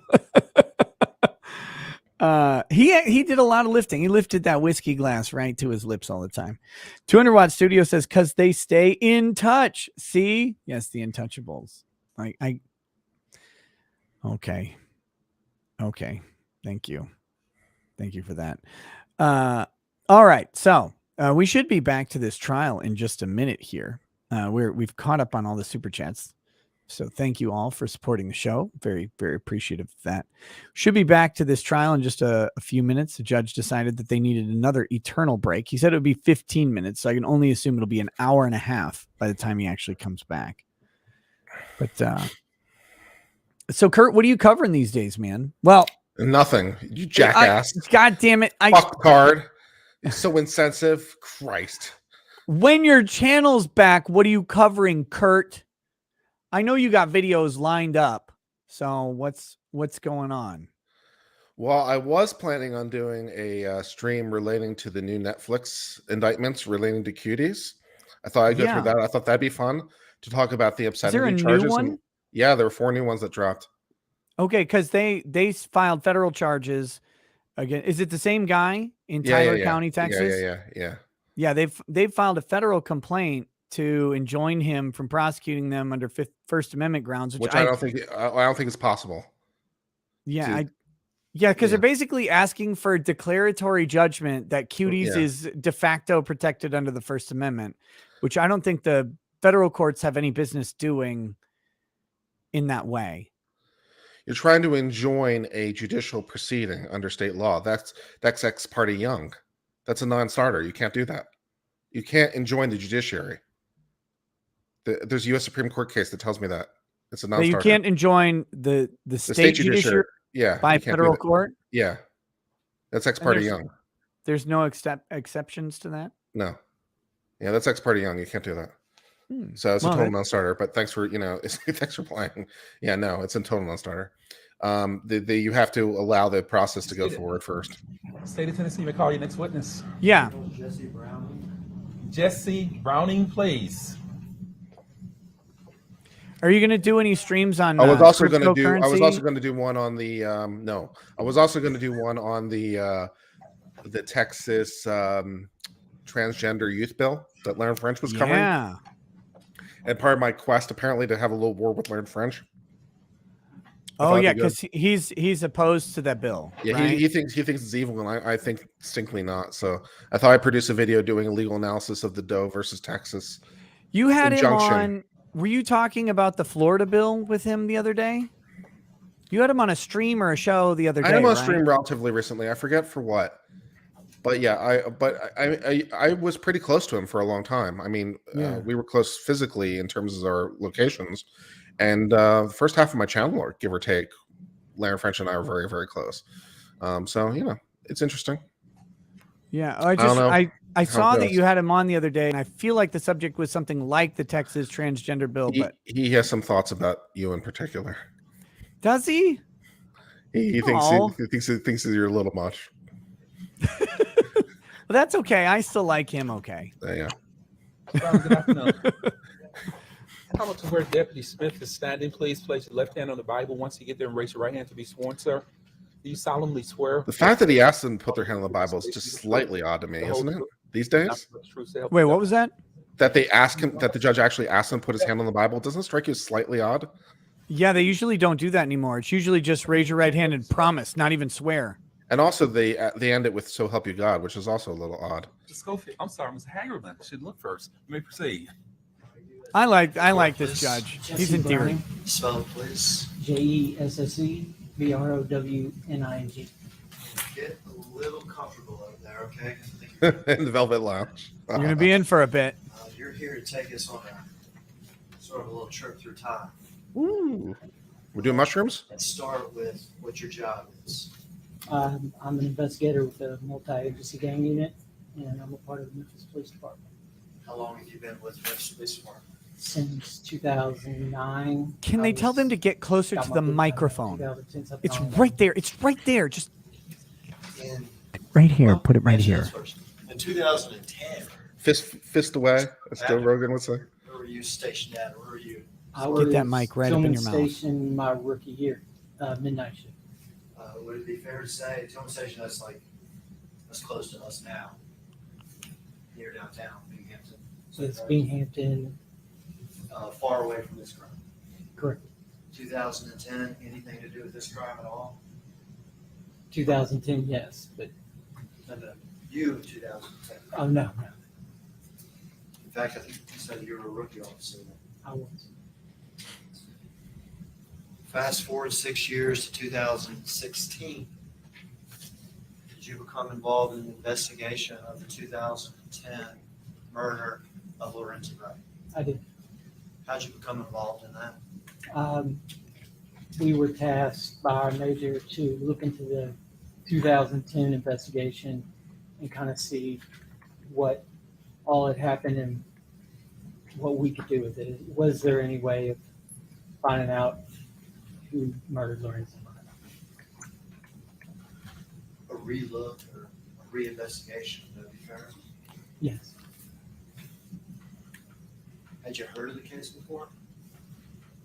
Yeah, on the news. I think maybe somebody went on my rookie year. I think it was mentioned because it came over the radio or something. In 2016, at the start, did you attempt to obtain all the information that had been available in the case before? Yes, For instance, did you review the 911 tape? I did. For instance, did you review the crime scene? I did. For instance, did you review the autopsy and evidence collected in the autopsy? Yes. Did you review witness statements, Yes. interviews, I did. photographs? Yes. Did you take a look back in the past, 2010, 2011, 2012? all Can you the years act like you before want to be at this trial at all, 2016? All the way. prosecutor? What's going to be your job here today is take us on that relook. Okay? So let's start. Did you familiarize yourself with the background situation in 2010? What I mean by that, the status of Lorenzen and Cher's relationship, where each party was living, things like that. Mainly just from the case file from the beginning of the missing persons report was really where we started. So that first page is where I started personally. Were you familiar with the status of their marital relationship at the time? No. Were you familiar with where, or did you familiarize yourself with where Lorenzen Wright was living at the time? Yes. And what city was he living at the time? Atlanta, Georgia, or right outside of Atlanta, Georgia.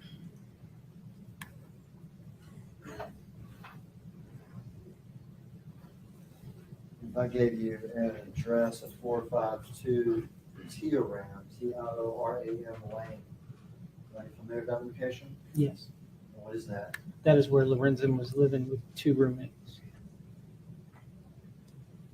I'm going to pass you a series of 5 photographs. And if you can tell Look me at what these picture photographs. each, set them down, face down on the desk in front of you. It's the first one is a Google Maps overhead view of 452 Tamarind Lane, and then there's also highlighted an IHOP on here. Suburb of Atlanta. Yes. Very good. Another one is just a further out view of that Google Maps, and it has the 452 Tamarind Lane. And the other is the condo that Lorenzen was living in, which is the 45 or 452 Tamarind Lane. Picture the actual condo there at 452 Courtroom Lane. Yes. And then there's a pulled back view of the apartment or the condo. Looks like it's from they're standing in the yard across the street.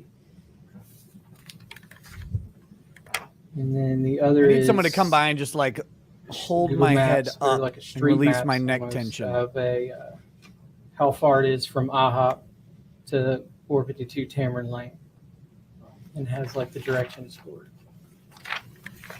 All right, introduce that. Whatever you want to This guy's arms are as short as Henry Cavill's. Ms. Ms. Thomas, any objections to this offer of proof? No.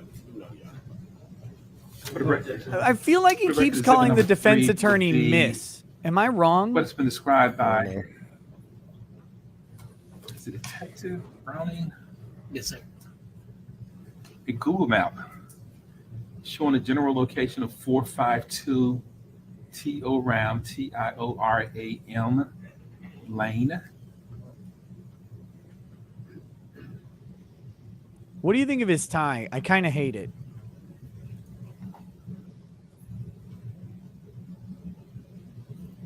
The witnesses? Yeah. Google Maps showing the location of 452 That stripe pattern's Tioram pissing me off. Lane, That's identified fine. by Detective Browning as a city suburb outside I of know it's my choice, but it's okay. exhibit There's a number long 4 tie to cover up his vagina. would be a wider view of an area photo showing the location of. Why would the Leonard address of French say I'm too much or a bit Tioram much? What are you Lane. talking about? I think Exhibit I think it 5 would be things like that. be a photograph showing what's described by Detective Browning as a condo located at his address of 452 Tioram Lane. Look at where it's hanging. It's just bad. Like, it's terrible. He needs to not do that. Exhibit Throw it up over 6, your shoulder the like you're about to photograph eat a described plate by of barbecue. Detective Browning as photographs showing the back of the condo at 452 Tioram Lane.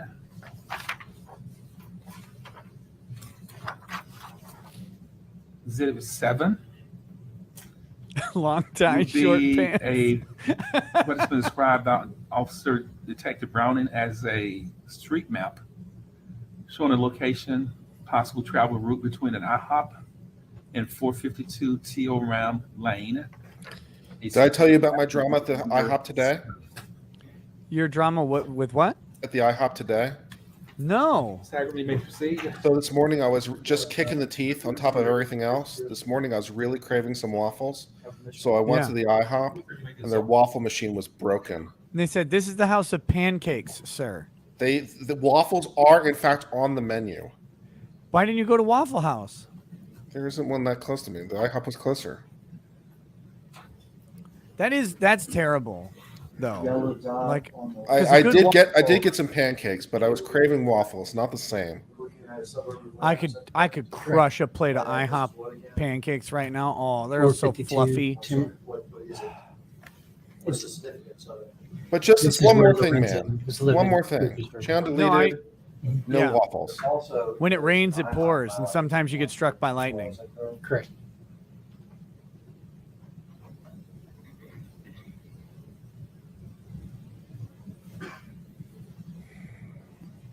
French toast is garbage. Further out view. The same Rash thing. Hero Is that says, "I'd correct? like to smash Correct. 5 guys right City now." of Atlanta. They want to consider the phrasing on that comment.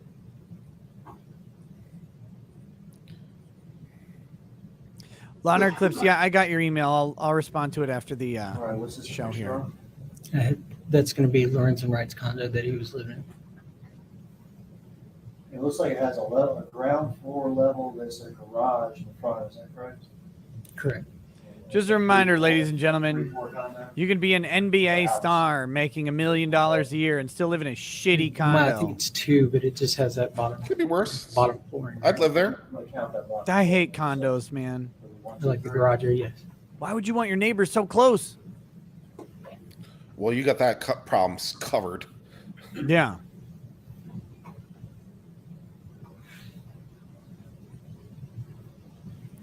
Whoever said 5 guys, I hate you so much. I'm so hungry.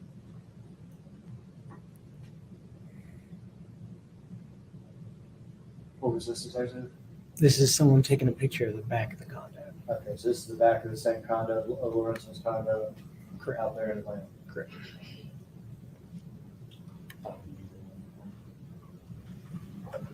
I'm just saying that the condo wasn't terrible, but you're making $1 million a year as a basketball player. Like, Did you also What are you doing? familiarize yourself with the location on Whispering Woods?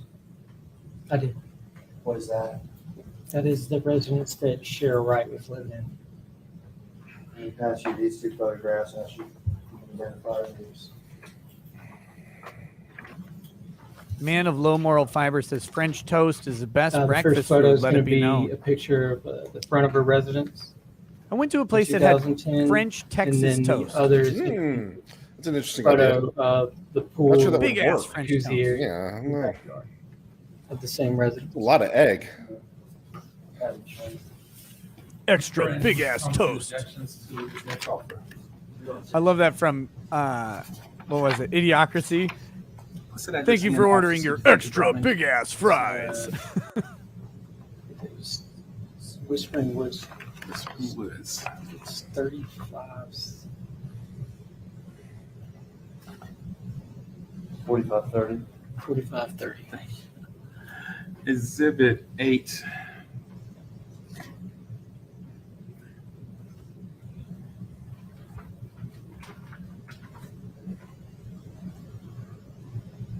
Photograph showing a property at an address of 4530 Whispering Woods, described as the residence of Cheryl Wright, exhibit number 8. Exhibit number 9. Photographs described by Detective Browning as a pool at the address of 4530 Whispering Lane, exhibit number 9. I hate. How do you feel about this witness stand, Kurt? I hate everything I hate about it. it. I hate it. I hate it so fucking much. No, I wasn't kidding. This whole couch reminds me of some sort of bad, like 70s diner. It's just There's bad jazz club bullshit. I don't know where you got this furniture. I hate it. Well, I hate the way the chair is up on top of this rug that Cheryl Wright looks all and completely just crap put Now, see, together. this looks like an NBA house, and this is where the These two. ex-wife was living. The ex-wife has the ex-wife what? The ex-wife was No, I living in that house. No, I understood all the words you said. I was just like, Yeah. I got lost in the comparison because it's like, wait a second, that doesn't seem fair. No wonder he wanted to put a hit out on her. She's Yeah, that doesn't seem leeching fair. all of his money. It It's doesn't just fair. sucking the Is she- blood out of this is she man's dead? life. She's not dead. He didn't even get his value for his money, did he? No, she killed him. But she's in jail now. Yeah, she's in prison 30 years. Okay, so there's some justice in there somewhere. All right, we'll call it even. We'll call it even. She took all his money and he's fucking dead. She gets 30 years though. But she has to go from a place where she had it all, and she has to sit quietly in a room day after day and be told what to do. I mean, that's a True. lot of satisfaction. I'm gonna call. I'm just saying, that's a lot of satisfaction. Tell the jury what that is, where that is, what we're talking about that. That's where Lorenzen Wright was located, deceased, which was at Callus Cutoff and Tournament Drive. And what, like, where is that in Memphis? It's going to be right off the interstate there at. Once I was walking in Memphis. Kind of just north of the interstate. Walking in Carterville, Memphis. In Shelby County. Yes. I love that near stupid headphones? song. Yeah. Stupid Mark Cohen. Is this street a big street? We'll say big street. So is it a big street or a little street? No, it's a small little cut through. I think even back then it was more of a wooded kind of area that you cut through. Is it lined with houses, yes or no? At that time, no. Lined with businesses, yes or no? No. Be fair to describe it as undeveloped, yes or no? Undeveloped, yes. Small, Small, yes. dark. Yes. The area around it, immediately next to it, adjacent to it, can you describe that? It's just a wooded area where the road cuts through. It's got 3-layered barbed wire fencing, and then it's just kind of got some open fields, and then the rest is just woods. Undeveloped, Undeveloped, wooded, wooded. but still in Shelby County. Yes, sir.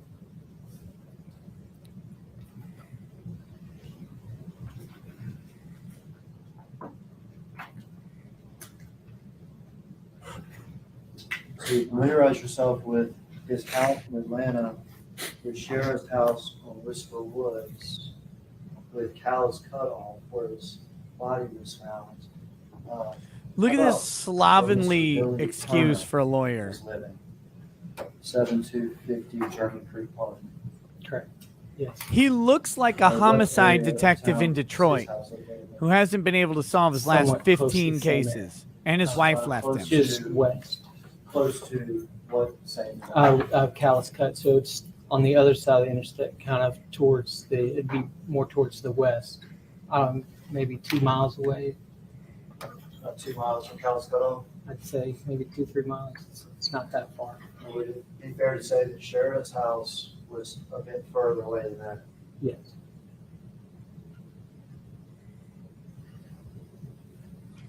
Well, the good news about this trial is Ryan Cannell's review of it will certainly not say there were too many good black people in it.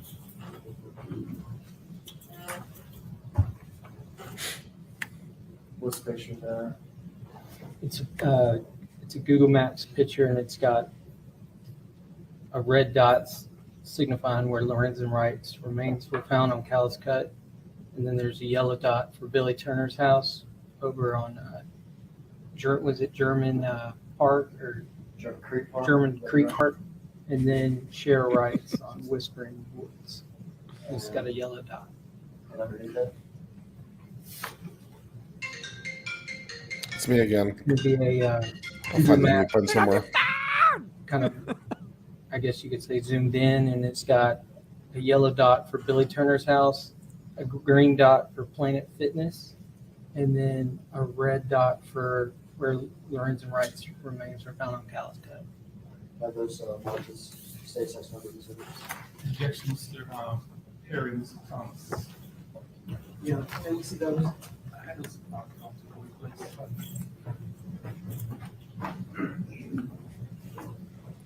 Ryan, how many inquiries have you gotten from Jody's Corner to have you on the channel?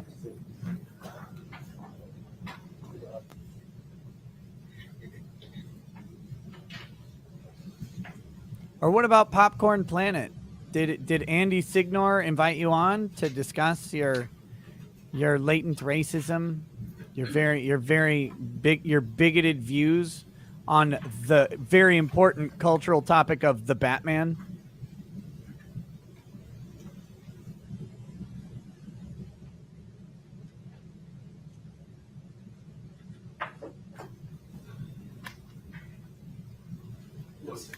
Ms. Thomas. For the record, exhibit number 10. Nothing latent about Ryan. True. Okay, your patent. Your patent Would big. be a what's been described as a Google area shot by Detective Browning, showing the locations of Billy Turner's house, Shara Wright's house, both marked by yellow dots, and a red dot marking the location where Lorenzen Wright's remains were located. Exhibit number 10.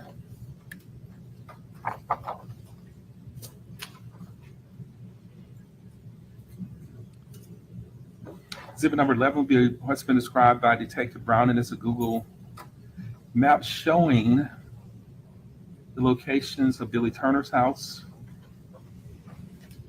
Hey guys, Planet should I interview Fitness. Ryan Cannell? What do you think? A green Kinnell? circle, yellow circle I for always Billy say Turner's Cannell. house, and a red circle for the location What's the of chat Lorenzen thing? Wright's remains. Should I have this very Exhibit offensive number man on the show? 11. You may proceed, Mr. Hagerman.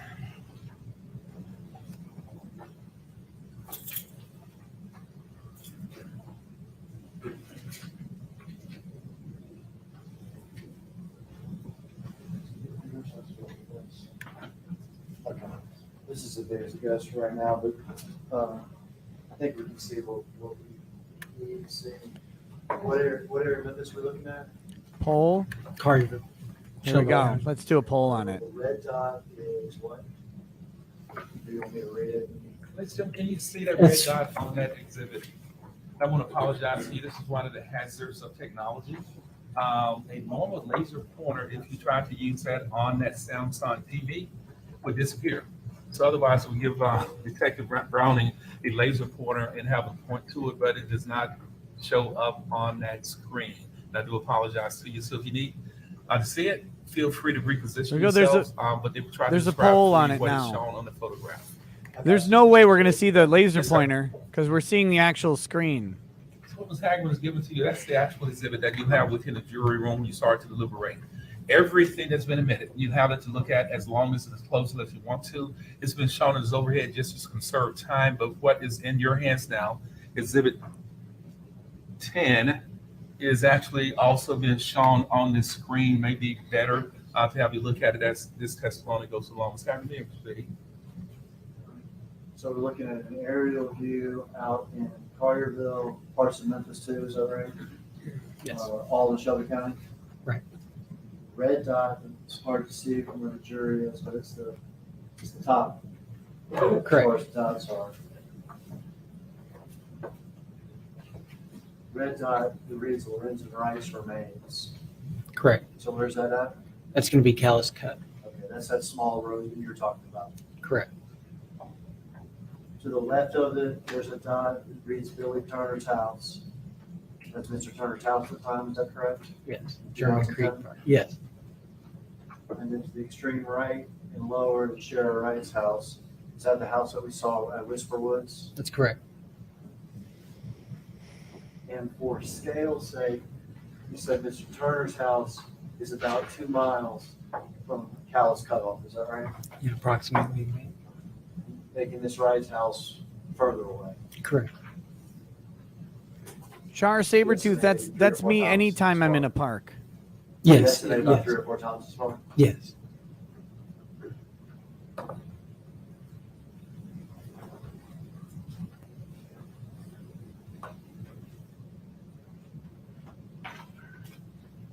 The next is a closer view, is that correct? Detective?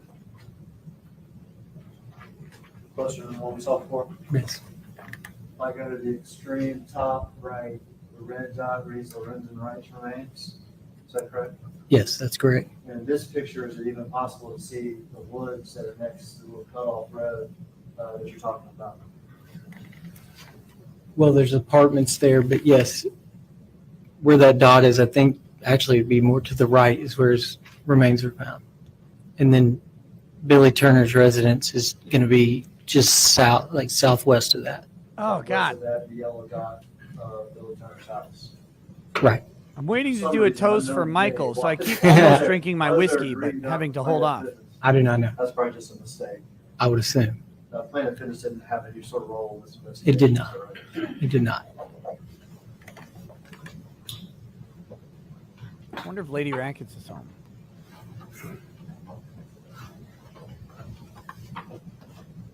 We're going to get up close and personal with that location there at Cowles Cutoff.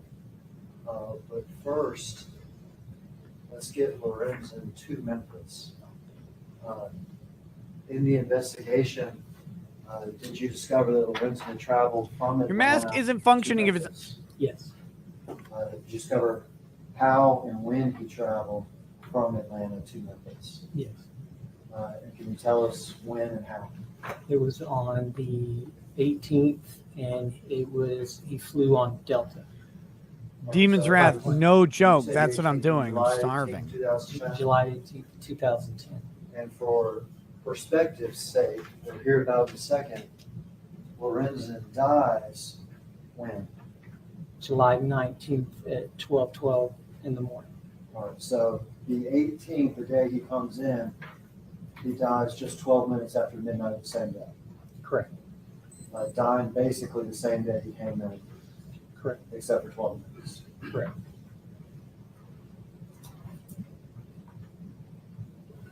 Was it determined? Were his whereabouts that day once he came to Memphis, were they accounted for? They were. Did investigators speak to various people that he visited with? Yes. Various people that saw him? Yes. Did investigators determine the last place he was that night before Cowles cut off? Yes. And did they determine the last place he was before that? Yes.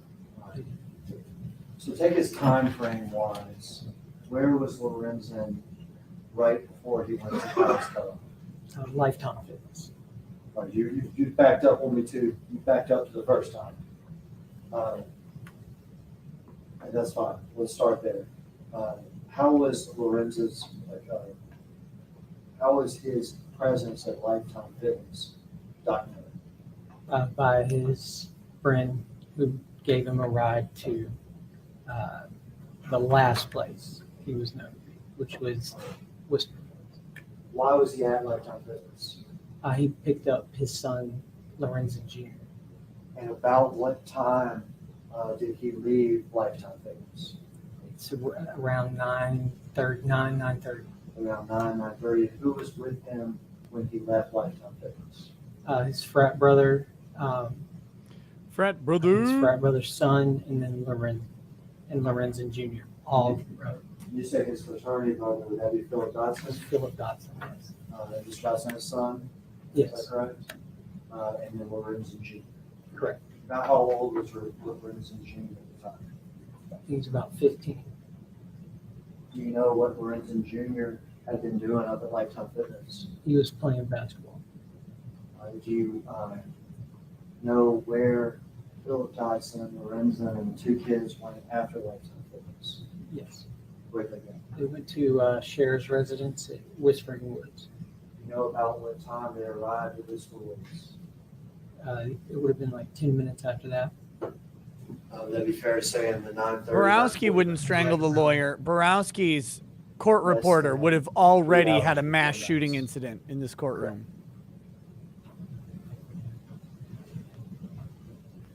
Pink Collar the Driving 8 says, has anyone pointed out it's wish.com, Will Wheaton? There you go. At that point, is it fair to say that investigators don't speak to anybody that saw Lorenzen Wright after that, other than Sheriff Wright? Correct.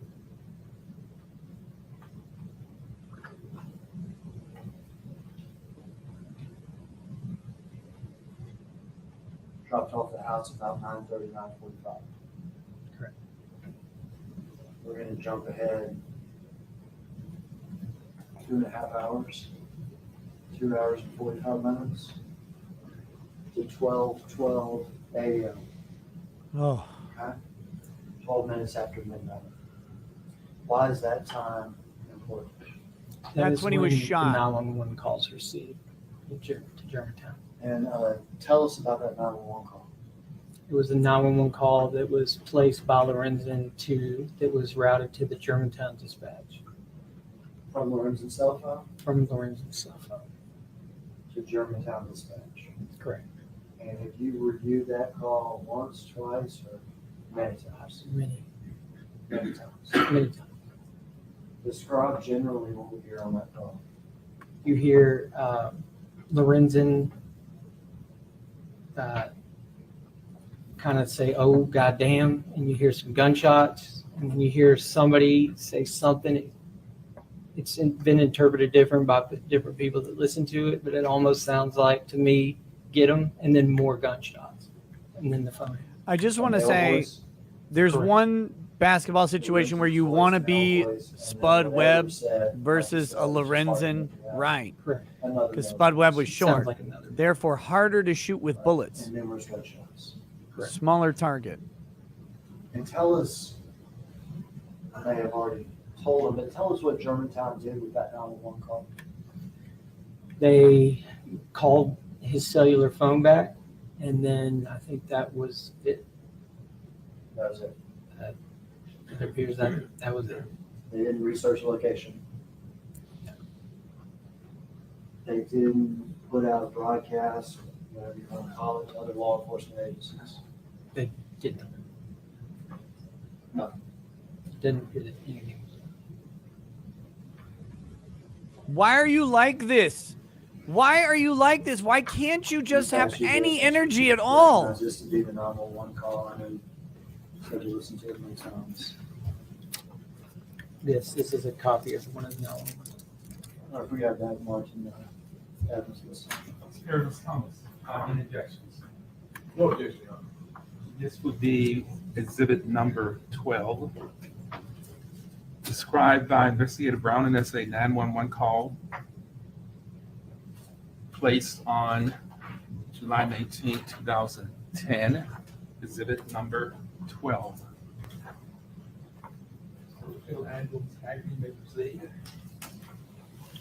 That was just one more time for the jury. Yes, sir.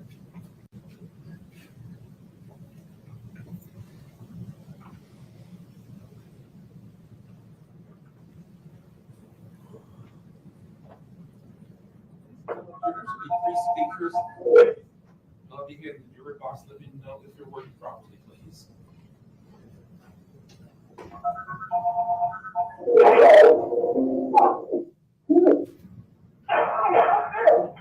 Georgetown 911, where's your emergency?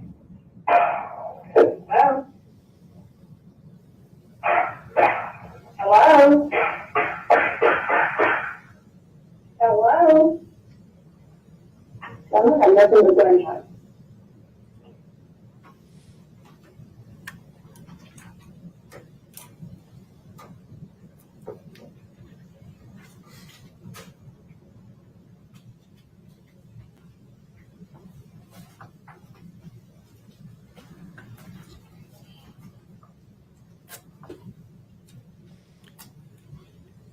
I don't want to get shot once. I Nothing certainly but don't want to get shot gunshots. like 6 times. But yet they do nothing about it. Correct. That frustrates you? It's presented.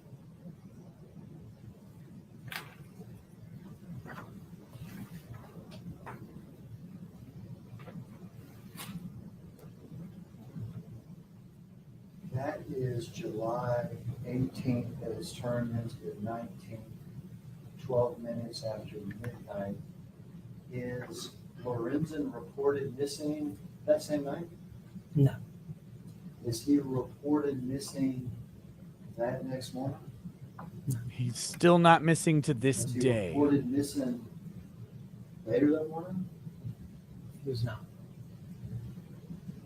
Did you determine where Lorenzen was supposed to be that next morning? He was supposed to be at Sheriff's residence. And why was he supposed to be there? He was going to be picked up by one of his roommates and with his kids, and they were going to go back to Atlanta. He and the kids had arrived back to Atlanta That's correct. that next morning, That's correct. but he wasn't there, He was not there. but he wasn't reported missing. He was not. Not that morning. Not later that day. Not later that day. Was Sheriff Wright reported missing that night? No. Did Sheriff Wright report him missing that next morning? No. Did Sheriff Wright ever report him missing? She did not. Because she's a bitch, right? His mother. That'd be Miss Deborah. Yes. You know how many days later until he was reported missing? It was on the 22nd of July, 2010. 22nd. 2 or 3 days later, he's finally reported missing. Is that right? That's correct. Oh my gosh. That same day as he's reported missing, is his body found? No, Is it found the next day? it's not. We're now at the 24th or the 25th. Has anybody discovered this 911 call yet? No. When did somebody discover this 911 call? On the 27th. It wasn't the Germantown police, was it? No. Who discovered the 911 call? It was an investigator with the Carterville Police Department. Carterville Police Department. Correct. And what kind of case were they investigating? Missing persons. Lorenzen's missing person case? Correct. Once they discovered this 911 call, what was done? They contacted Germantown, one of their inspectors, and that inspector in turn, I guess, said he would figure out if the call came through and if they could see what all was done. From there, are investigators able to do something with phones and location to try to figure out where this call came from? Correct. Yes, And did they do that? they did. And what did that result in? They had basically a geographical area which was over Hacks Cross, Callis Cut, and Tournament Drive. And what they do? They sent on the 28th they got together and had a meeting, and then they had a search party go out and start searching that area around Callis Cut, Tournament Drive, and Winchester. And we're going to get into the specifics when we see the pictures, the diagram, and the evidence. But generally, what did they find? They found Lorenzen. They found Lorenzen. And Generally, from what that did they time, find? this is at least Specifically the victim. 9 days after this 911 call. Yes.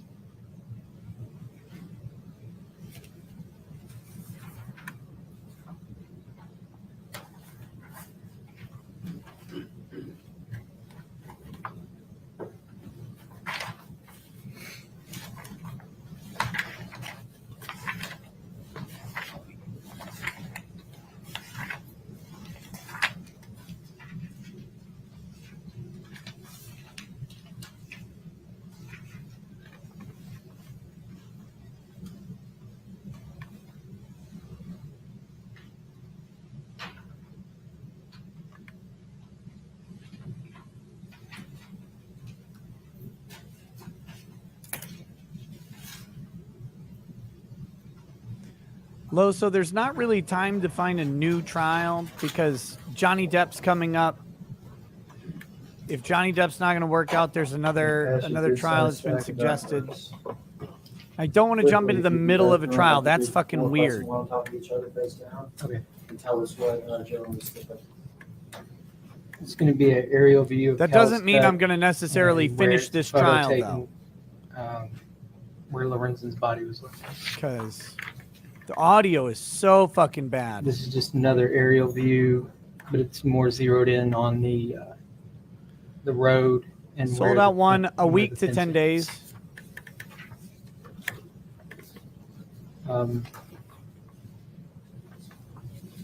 The next one is a crime scene diagram. It shows where Lorenzen's body was located, but also the pieces of evidence that were collected by crime scene. And then we have a picture of part of the Callus Cut Road, and then where it appears to be where some barbed wire was cut. And then we have a zoomed in photo of just barbed wire and some grass in the background. We have a long view of Callus Cut, and it looks about 5 rows of barbed wire that's been missing from a metal posting. We have a zoomed in photo of just the metal posting where it appears that, like, yes, you've got some of the metal left of where some barbed wire was cut. Barbed wire. And you have a metal posting where the barbed wire is attached and it's zoomed in on it. You have an even closer view of the metal posting where the barbed wire is attached or tied around. You On have the wall, I read in one of the more recent articles that their trials were actually combined, so I'm not sure if that's true. You have a zoomed in photo of those placards, about 4 placards, which was representing the evidence that crime scene found. We have a photo of a zoomed in placard labeled number 2. Say placard again. Say it again. I dare you. I double dare you, motherfuckers. Say placard one more goddamn time. You have just a different angle of the placards earlier, which is the placards are labeled 4, 5, 6, and 12. And then you have a zoomed out photo of the same placards, but instead of 4, 5, 6, and 12, you also have 3 and 7 in there. And it's a long view of Callus Cut. And then there's a zoomed in photo of the road at Callus Cut. This guy is bored to death at his own murder trial. Missing, and then you have placards 7 and 8. And then you have a zoomed out photo of all the placards that I just named. There's a hard R on every placard. And then you have a photo of Lorenzen Wright when he was located, deceased. You have a zoomed out photo where Lorenzen Wright was located, and then there's multiple placards around it. And then you have a zoomed in photo with a liquor bottle, and then it has 1 placard labeled 1.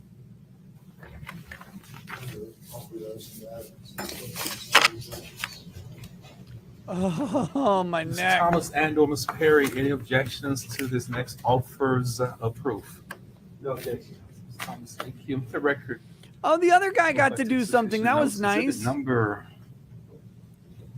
13. The photograph described by Detective Browning as showing a area of the Callus Cut and where Lorenzen Wright's body was located, exhibit number 13. Exhibit number 14.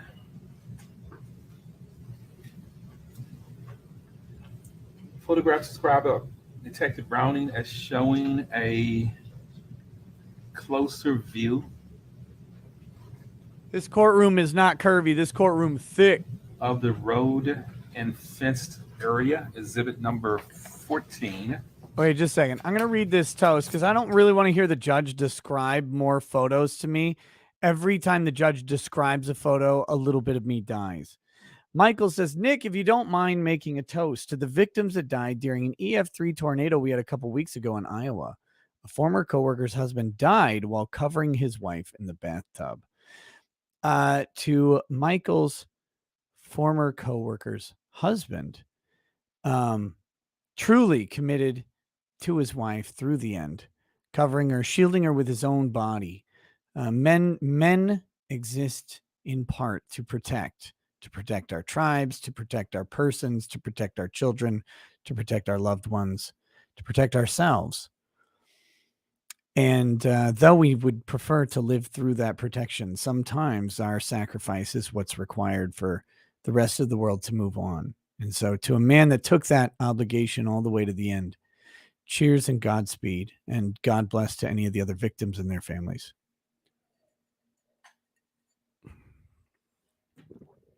All right, back to the very insightful judge reading descriptions of pictures. Exhibit number 16 will be a photograph described by Detective Browning as showing his callous cut and where Bob Wire was located. Cut, exhibit number 16. Exhibit number 17, the photograph described by Detective Browning as showing a closer view of zoomed-in view of barbed wire at this address. Location of callous cut, exhibit number 17. Exhibit number 18, the photograph described by Detective Browning is showing a longer view of callous cut with missing barbed wire, exhibit 18. Barbed wire. Exhibit number 19 is photograph described by Detective Browning as showing metal posts and remnants of barbed wire, exhibit 19. You hear him enunciate barbed this time. I think he's watching the trial. What up, Judge? Exhibit 20. Don't take us seriously. We Photograph love you. described by Detective Browning as showing metal posts with attached barbed wire, exhibit 20. Exhibit number 21 Barbed is a wire. closer view of a barbed wire, exhibit 21.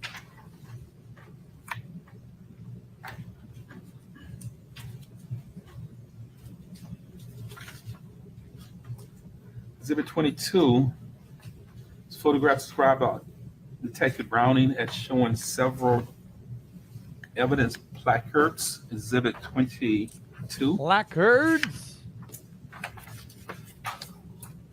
What up, my placard? Exhibit number 23 is photographs described by Detective Browning as showing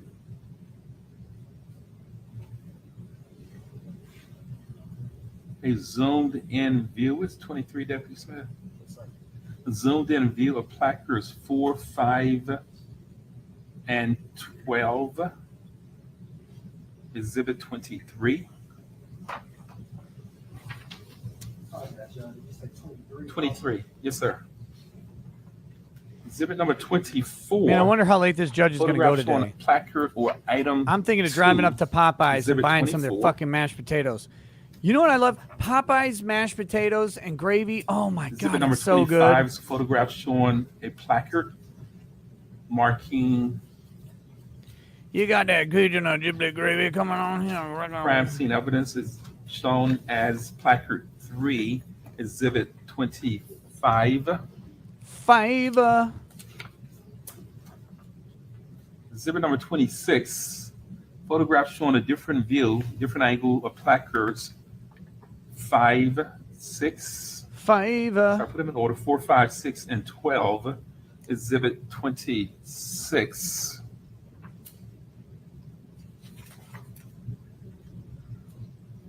Exhibit number 27 is photographs described by Officer Browning as showing placards 3, 4, and 6, among others. Exhibit number 27. Exhibit number 28. Photograph described by Officer Browning as showing placards or items 7 and 8. Exhibit 28.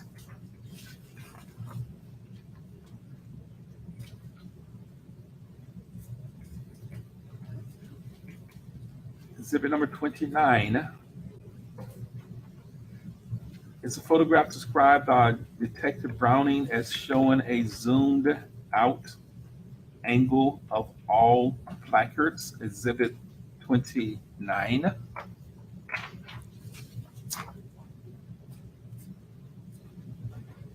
Nine. Exhibit number 30. I hate how he's saying these fucking Photograph described by numbers. Detective Browning as showing the body, decomposing body of Lorenzen Wright, exhibit number 30.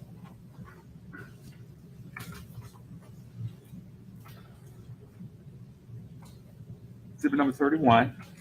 Photograph described as showing placards of placards 1, 2, 3, 5, appears to be 10, and also the body of zoomed out body of Lorenzen Wright, exhibit number 31. Exhibit number 32 is placard number 1, described by Detective Brown, and is showing a zoomed in photo of what appears to be a alcoholic or liquor bottle. Placard number 1, exhibit number 32. I think I took adequate notes. Hope I described it properly, Mr. Oh my God, that took forever. Probably shows in a second. Yes, sir. Some of the pictures we're going to see, detective, or that we talked about already, involves bullet casings. Is that correct? That's correct. Let me pass you these 3 envelopes. Pass you, do you recognize these?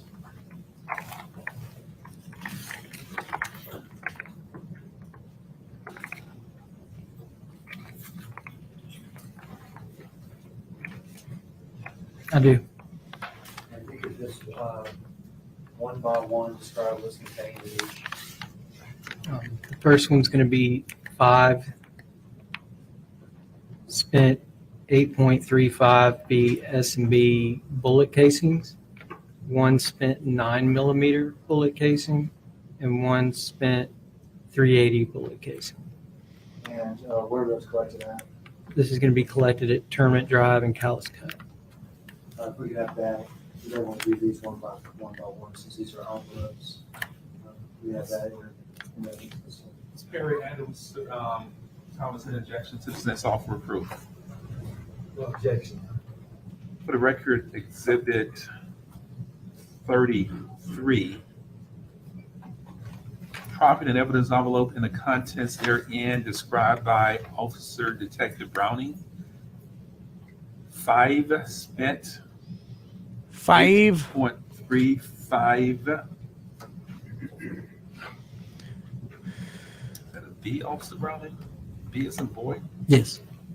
8.35 B bullet casings, 1 spent 9mm bullet casing, and 1 spent 380 bullet casing.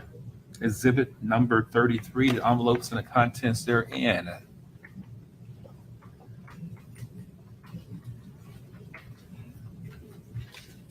The next envelope you have in your hand, Detective Browning, is? It's going to be 9 spent 9mm Luger casings. There's Callus Cut and Tournament Drive. Mr. Thomas Mustofa, I'm sorry, Mr. Thomas, so Mr. Perry, I apologize. In objection to this next offer of proof. No objection. This would be exhibit number 34. Described by Detective Browning as 9 spent 9mm Luger, Luger, shell casings. Exhibit number 34. Ms. Hagerman, you may proceed. Last envelope. The last envelope is going to be 3 spent bullets. And those were collected at Callus Cut off and Tournament Drive. Offer those as evidence. It's next one. Ms. Thomas, any objection to this next offer of proof? No objection. This will be exhibit number 35, described by Detective Browning as 3 spent bullets recovered at his location of Callus Cutoff. Callus, for the record, CALLIS Cutoff, Cutoff Road, west of Tournament Drive, exhibit number 35. 3 spent bullets. Hagerman may proceed. Skip away from the crime scene just for a second. To your knowledge, were bullets and bullet fragments recovered from the body of Lorenzen Wright? Yes. Attach these Oh. three.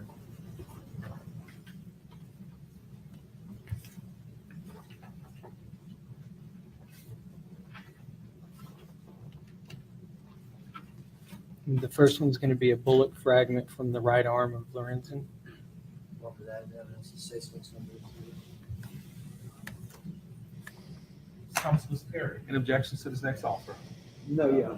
Without objection to exhibit number 36. Described by Detective Browning. That's a bullet fragment recovered from the right arm. This is that part of the trial that is absolutely insufferable. Regional 1.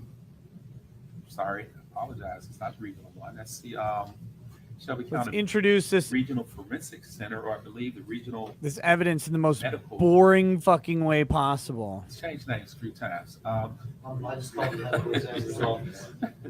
Regional 1 Medical Examiner's Office, exhibit number 38, a bullet fragment recovered from 36, can't read my writing, 36, a bullet fragment recovered from Lorenzen Wright's right arm. Mr. Hagerman, you may proceed. Proceed to the next one. It's one bullet from chest. Bullet from Lorenzen Wright's chest. Correct. I'll put that evidence to say what's Ms. Perry, Ms. Thomas, any objections? No objection. This would be exhibit number 37. 37. Envelopes and the contents thereof described by Detective Browning as one bullet recovered from the chest of Lorenzen Wright. And again, the location of recovery is 1060 Madison Avenue, exhibit number 37.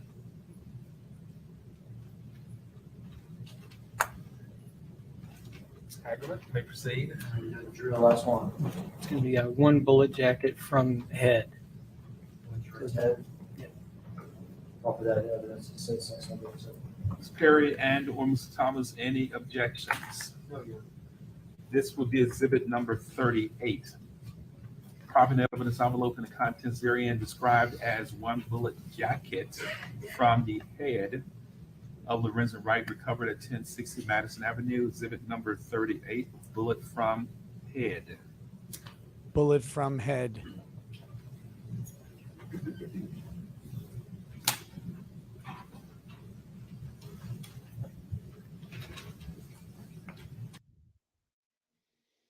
Oh, okay.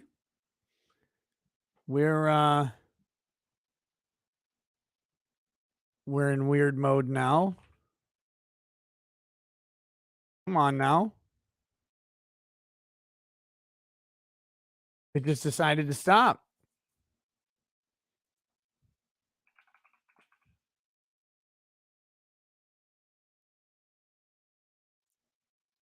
I don't know what's up with that. Let me see if I can. Hey, what's up, Joe? How you doing? Oh, I'm in. I was wondering what's happening. I was sitting back there for like 10 minutes, so I'm like, Sorry, I had another window up trying to resolve an issue. Okay, the court feed on the website I was at just stopped. Oh, it's back. Oh, good. I think. Did we get anything from witness Bob Wire? Nothing. Nothing of value at all. What did the state want us to take from it? What were they hoping we would take from it? I honestly, this is the guy who like picked up the investigation, I guess, eventually, because this thing sat for 6 years. Mhm. No one finding anything. And this is a guy who I guess picked it up and started piecing it together. they're just introducing evidence of, the bullet casings, pictures of the body, location of the body, and stuff like that. This is all just foundational stuff that they have to do to show that there was in fact a murder. I don't know that we're getting anything interesting out of this guy at all. You think it's going to tie to a weapon that they know belongs to the defendant? I don't know about that. So the weapon is sketchy in this case. How so? Well, the weapon was thrown in a lake. And again, it's the case of the unreliable assistant, Jimmy. Jimmy is the guy who led them to the gun in the lake that, no one should have been able to know where this gun was. So he's like, yeah, this is where we threw the guns. That's how they found the weapon. Yeah. Mm-hmm. Yeah. But again, Jimmy's a convicted murderer and might have been part of the plot, but as far as I know, is not charged with this actual conspiracy for murder. Speaking of conspiracy for murder, what's up, Ty Beard in the chat? How you doing, buddy? How's it going? Ty?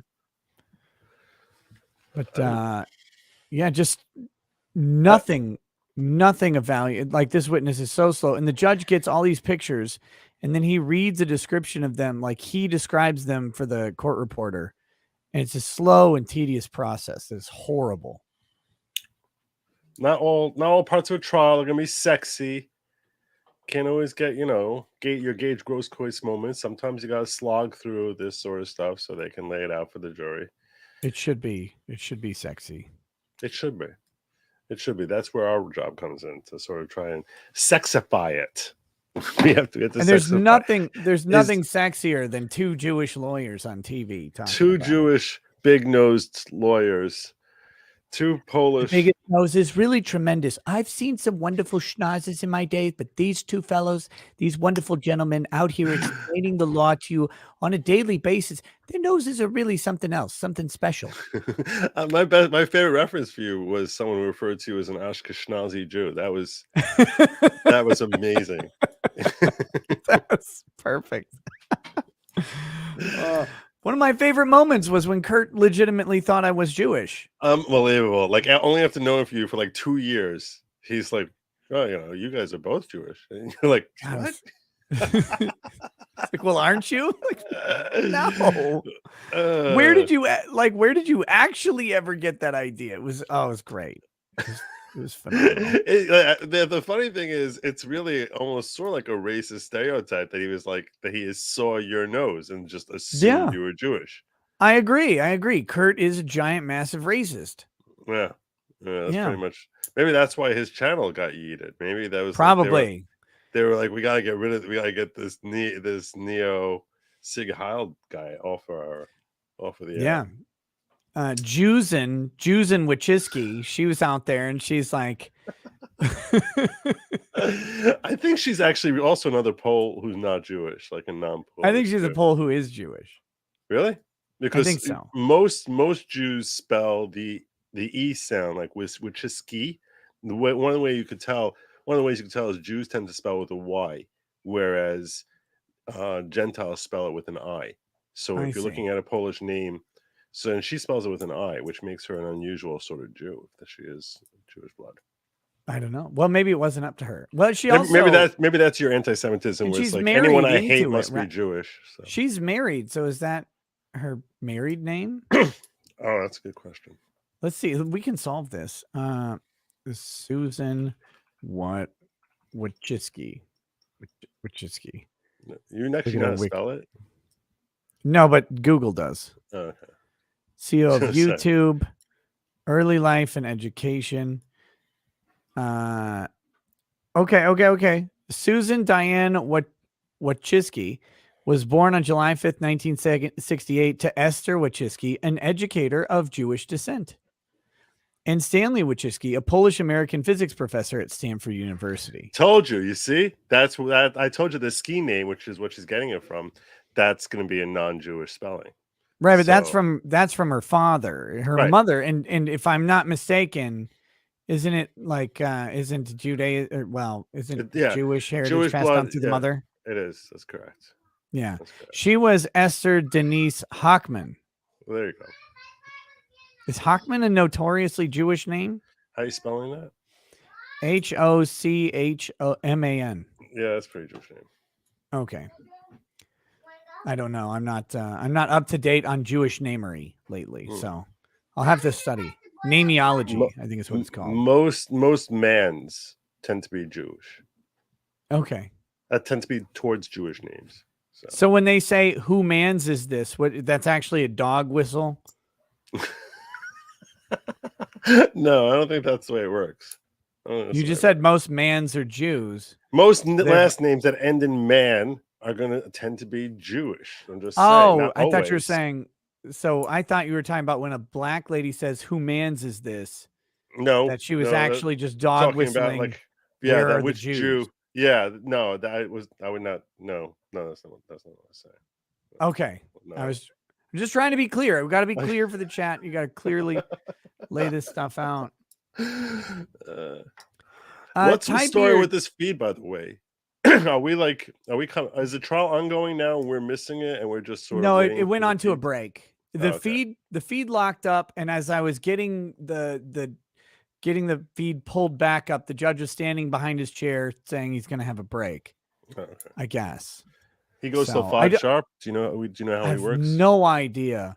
They didn't start this thing till almost 11 or till after 11. Yeah, because today. it's like they're on your time zone, right? Tennessee is central, they're right? central, yeah. So that means 20 minutes away from Right. I don't know why they're gonna have why even have a break at this point. Just finish the damn day out.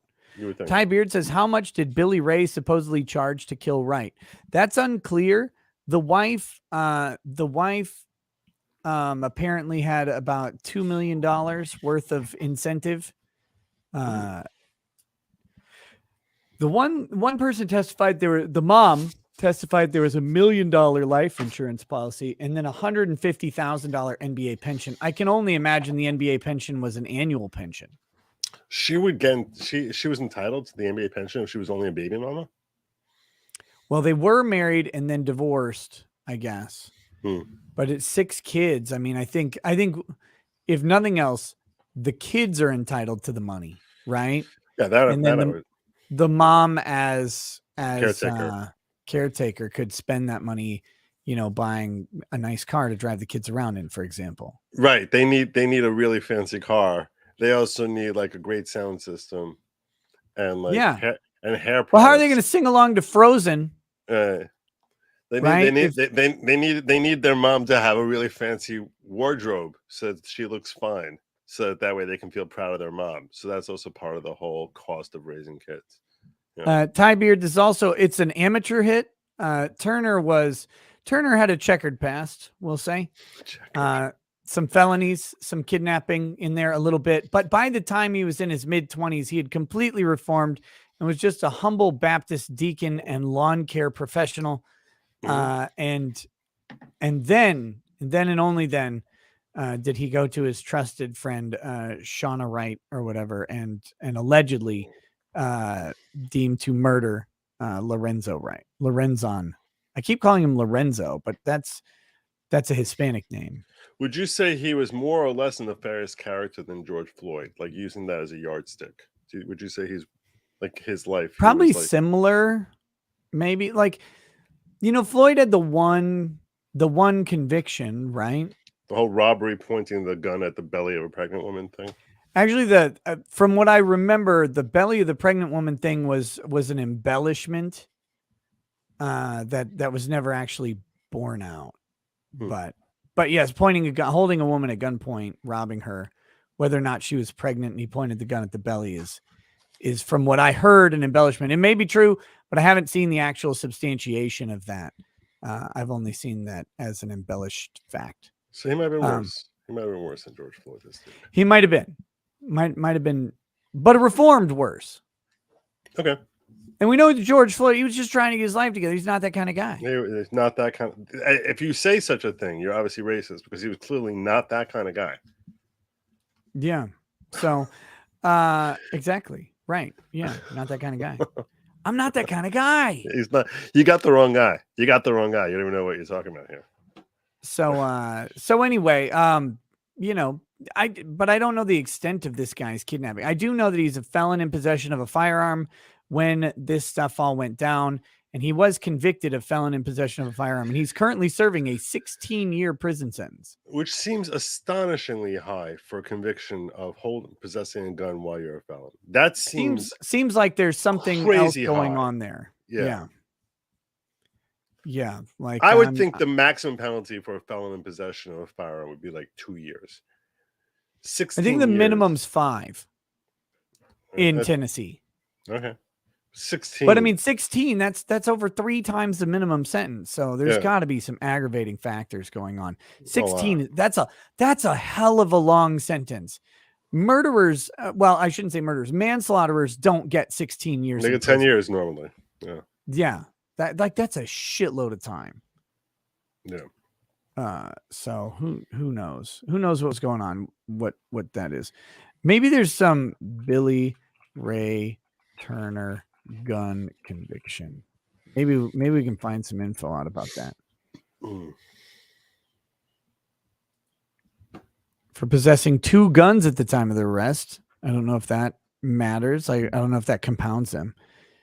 Another gun police said was the murder weapon in Wright's killing was found in North Mississippi Lake about 2 months before Turner and Lorenzen's ex-wife Cheryl Wright were charged and arrested. Is someone with 2 guns really that much more dangerous than someone with 1 gun? Is it really? So. I mean, no people. It's not the Wild West where people are like. That's not. Yeah, I would think they're less dangerous because if you put a gun in an offhand, most people are going to be worse at firing both guns. Mm-hmm. So I think that would make them less dangerous. Okay, so here we go. Judge Lee Coffey on Thursday sentenced Lorenzen Wright. This is back in 2019. Homicide suspect Billy Turner to 16 years in a gun possession case, citing multiple felony convictions dating from the early 90s and subsequent loss of the right to have a weapon. There's absolutely no legal excuses, the criminal court judge said.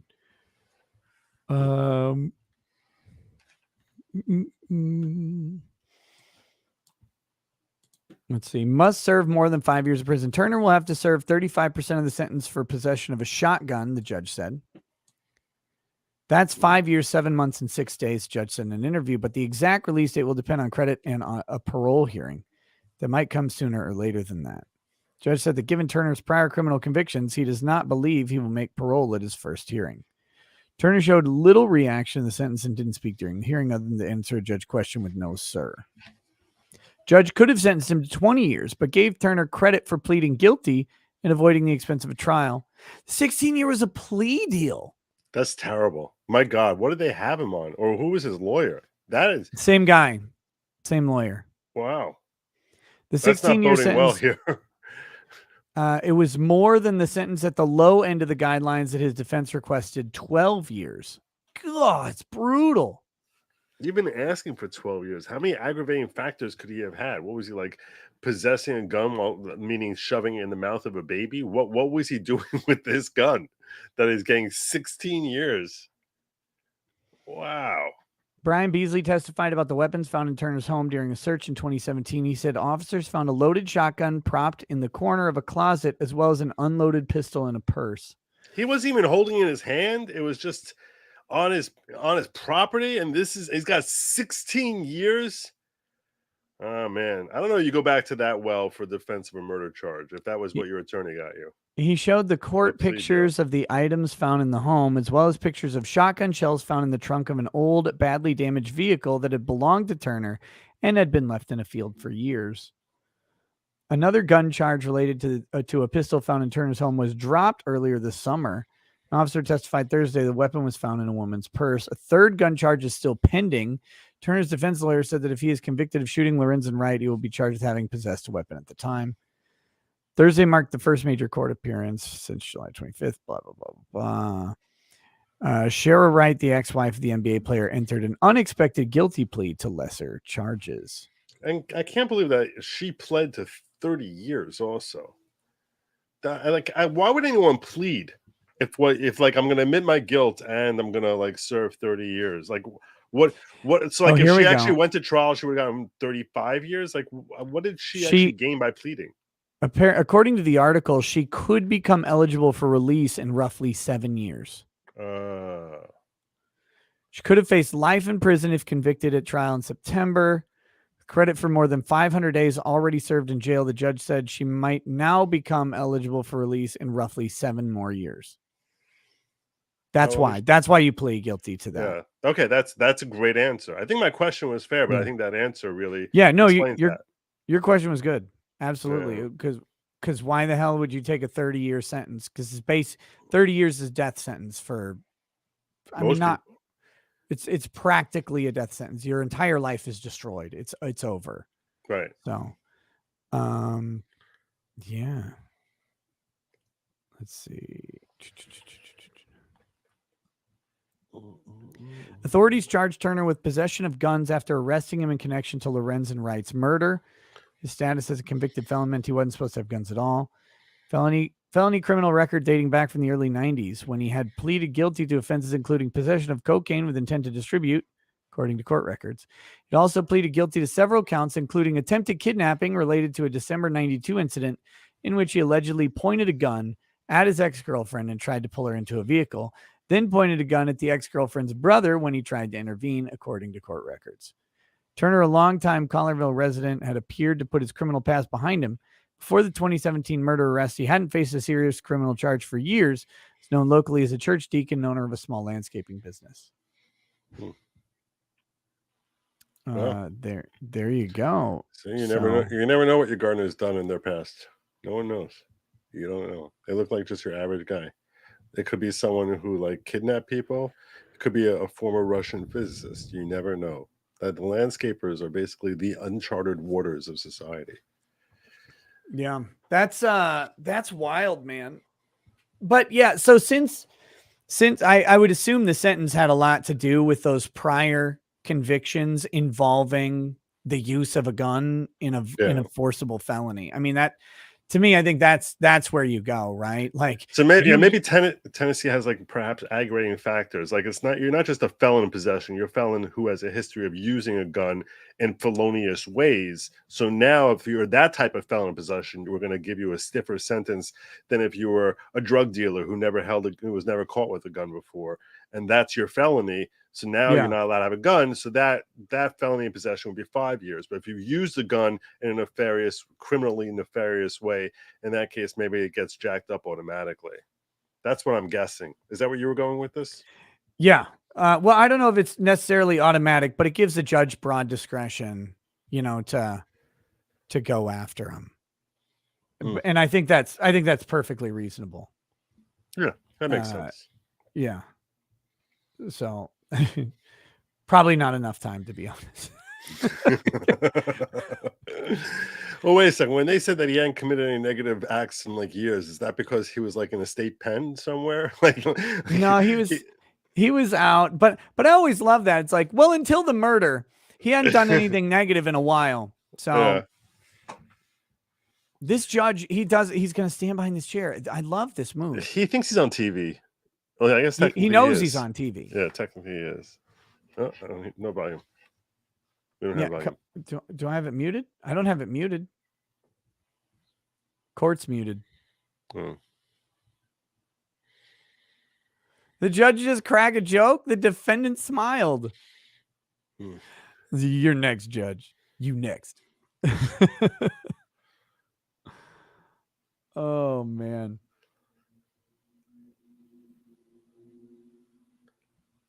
Nothing. Just nothing. All right. That's weird. Okay. You tried Long Cuck? They have this up, but I have not used their feed. I wasn't 100% sure whose cameras are in the courtroom, and so I've been waiting on that a little bit. I'll check them in just a second, see if they've got their stupid feed up. Well, now it looks frozen. Because you were beating them. You were beating Long Cuck. Oh yeah, I saw. I'm not petty, but I did check because you're not petty, but you'd have to be inhuman to not notice. Yes, sir. now we hear but no, don't see.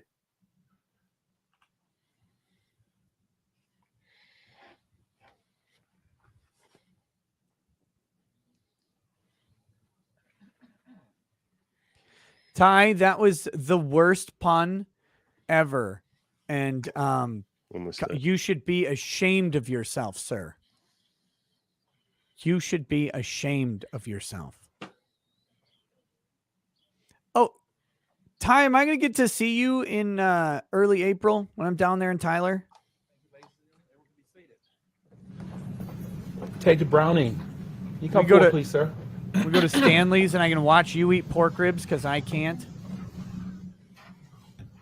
Take Browning, you can resume your seat on the witness stand. You were previously sworn in earlier today, and you're still under oath to tell the truth. And Tech Brown, I'm told by Deputy Phillips, that some of the jurors indicated they may be having a difficult time hearing some of your testimony. So make sure you speak up a little bit louder, sir. Thank you, sir. Mr. Hagerman, you may proceed. All right, we got some pictures to look at, some exhibits to publish. We have a little more evidence after that for you to look at, Detective Brown. And I think we're all maybe hoping to wrap you up in the next 30, 45 minutes, okay? 30 to 45 more minutes. So let's Oh, start fucking with, kill me. This picture here, Detective, what do we see? It's an overhead view of where Lorenzen's body was located. And you had named the street as Callus Cutoff, is that right? Correct. The street here at the bottom. Is that Callus Cutoff? That is Callus Cutoff. And you describe the area as a field with some woods and some trees, is that right? Correct. Thanks, Cindy.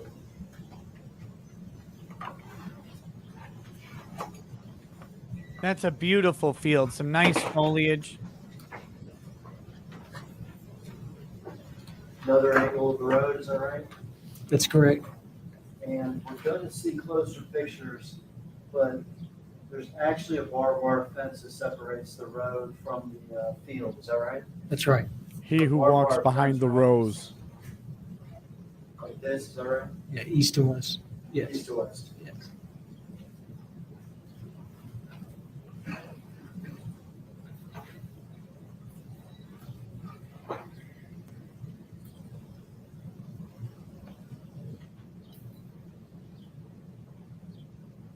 All right. Before we do this, let's skip ahead a couple of exhibits to the crime scene sketch.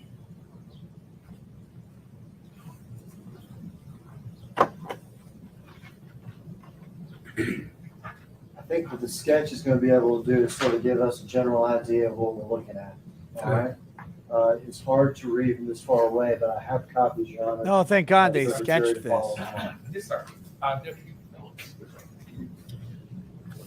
Ladies and gentlemen, Deputy Phillips is passing out to you a copy of what I believe is exhibit number 15, a crime scene sketch showing the location of Lorenzen Wright's body and other evidence placards. You may include that in your jury notebook also. And the fact that it's included in your notebook, have to admonish you that you cannot give any greater significance to that, do not place any greater importance on it because it has in fact been included in your notebook. It has been given to you just to assist you in following Detective Browning's testimony. You may include that in your notebook, but do not put any emphasis on it because it is in fact in your notebook. Mr. Hagerman, you may proceed. All right, we're looking at this sketch, Detective, is that right? That's right. The first top part of the sketch I'm going to call the key, okay? The key sketch describes what it is we're talking about. Okay. Is that right? That's right. Line across the middle is labeled Callus Cutoff. That's the road, is that correct? That's correct.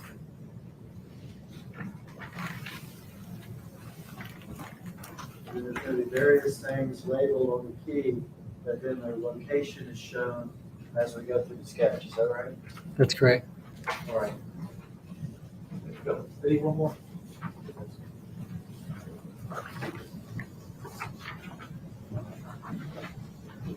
Okay.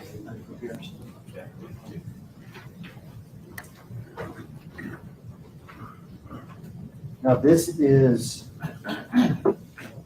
a sketch that was prepared, maybe some color added, but back in 2010, is that correct?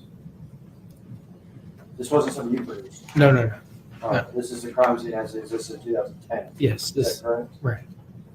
And various things that are located are things that crime scene, we'll see the pictures, put placards down for and or collected. Is that correct? That's correct.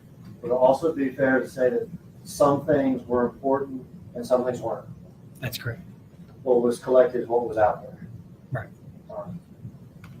Well, if you will, start in the road there at Callie's Cutoff.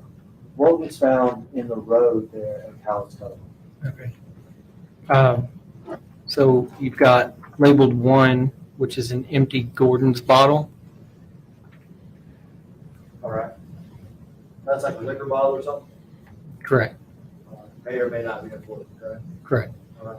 And then you've got number 16, and it's labeled as a piece of barbed wire, which is just below number 1. This diagram here indicates barbed wire with what looks sort of like barbed wire on the sketch. So, see that? Correct. Okay. And then you have number 15, which again is another piece of barbed wire. Oh, This appear to be like cut barbed wire? Correct, a loose barbed wire. Okay. And then you have number 13, which is an empty 24-ounce Ice House beer can. Is this a little loud for you? Correct. And then you have number 2, which is one old spent 380 bullet casing. So this is a bullet casing from a 380, is that correct? Correct. And you said old, what do you mean by that? It was rusted and had mud and dirt on it, so it just looked like it'd been there a while. Looked like it'd been there a long time. Correct. And then you have number 3, which is going to be the 25 spent 25 caliber shell casing. And then you have number 4. They have it labeled one spent 8.35B SMB bullet casing. And then number 5 and number 6 are labeled the same, which is one spent 8.35B SMB bullet casing. You have number 7, which is one spent 9mm bullet casing. And then number 8, which is one spent 8.35B SMB bullet casing. It's up on counting here. okay. On the road. We've got the cut barbed wire, but we have 1, 2, 3, 4, 5 25 caliber casings. Is that correct? Correct. And they're also described as 8.35Bs. Right. But that's the same thing. Those are the 25 caliber Correct. casings. Correct. And what kind of guns is 25 caliber? It's just a small handgun. Small handgun. Yes. Okay. And then we also have listed, also on the road in between some of those casings, a spent 9mm casing. Is that correct? Correct. And 9mm is a handgun as well, is correct? Correct. Larger than the 25. Correct.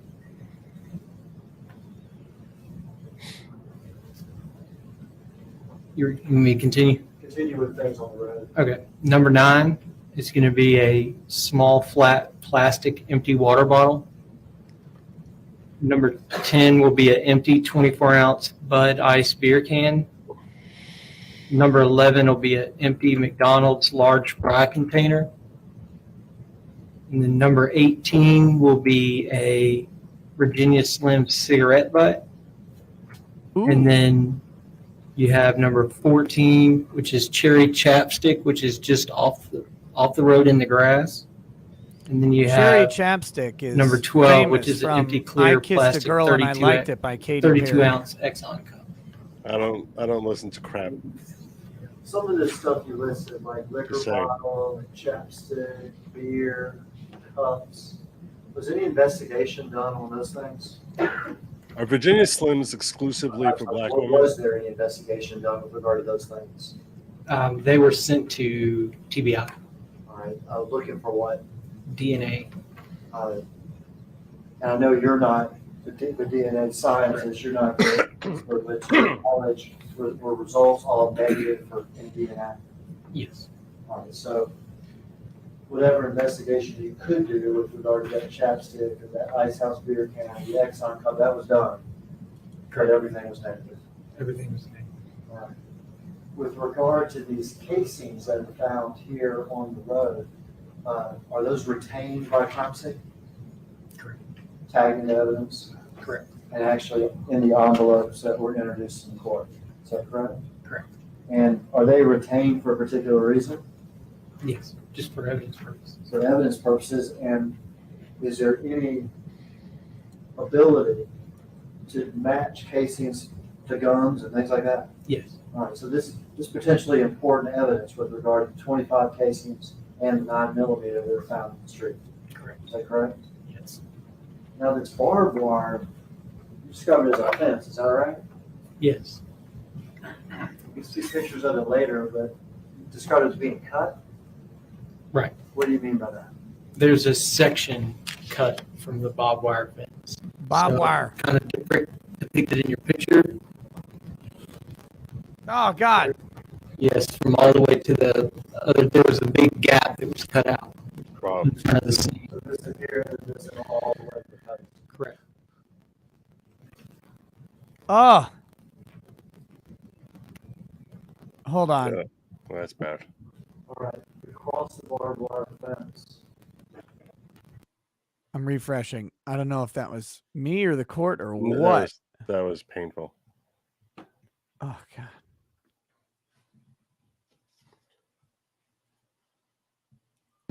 You're gonna, they've got it labeled 6. It's them.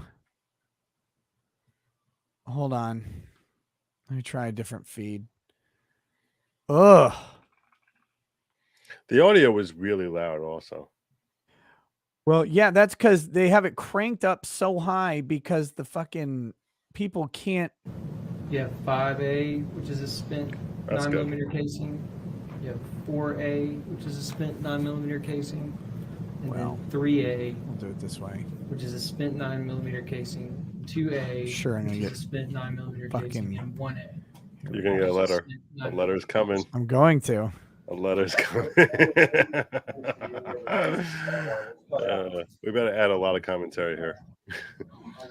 Help your defense. Trees adjacent to a field. That's where we find 6A, which what was 6A again? That's going to be just a blue wrapper. Let me see. To a series of casings, is that correct? Correct. I'm counting right. Since they're fucking mile from the microphone. 9mm casings, is that correct? Correct. And these are all found right around the circled area where it says this is the area where the victim's body was found. That's correct. So 9mm casings right around the victim's body. Correct. And also in that same circle with the victim, I've got 2 were labeled as spent bullets. Is that right? Well, 12A is 2 spent bullets, and then 13A is 1 spent bullet. Three spent bullets. Do we know how many holes are in the body? And are all those things retained by crime scene? I don't remember, but quite So a that later few. they can be tested?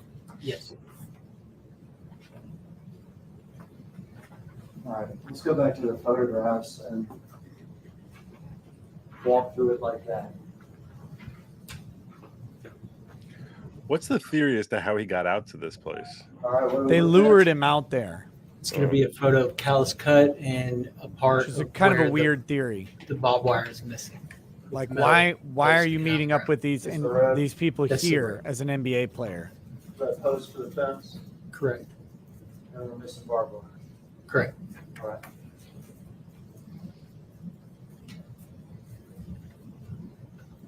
What's this here? Is that- It's a zoomed in photo of the barbed wire. Is this, do you know if this picture is this picture of the fragment? How many or- barbed wires are out there in New Jersey, where you are, Joe? A lot of barbed wires. Not too many. I do not know. It honestly. looks like it's been either zoomed in. It just appears to be. Most of part them are the barbed wire. surrounding the toxic Maybe waste a site fencing. that are littering our entire state.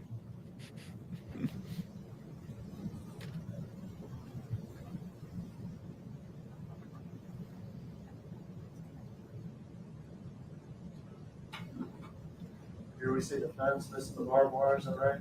That's correct. Looking down, cow's cut off. Correct.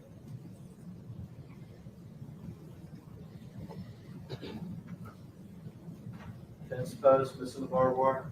Correct.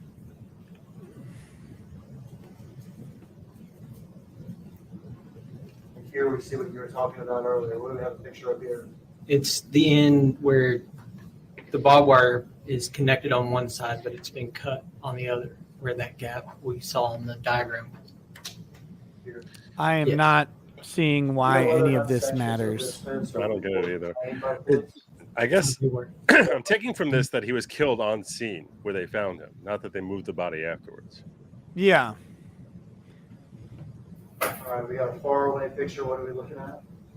It's just a zoomed out photo of the placards that were on the diagram that are listed on the road. These placards correspond to the things in the diagram, Correct. including the casings and other stuff that was collected out there. Correct. What the hell are placards? What? Over the fence, not being on wooded area. The placards mean something in the Midwest different than what they mean over here in the East? No. Okay. More of the placards. I see 12 here, which is a cup, and other placards there on the road. Is that right? That's correct.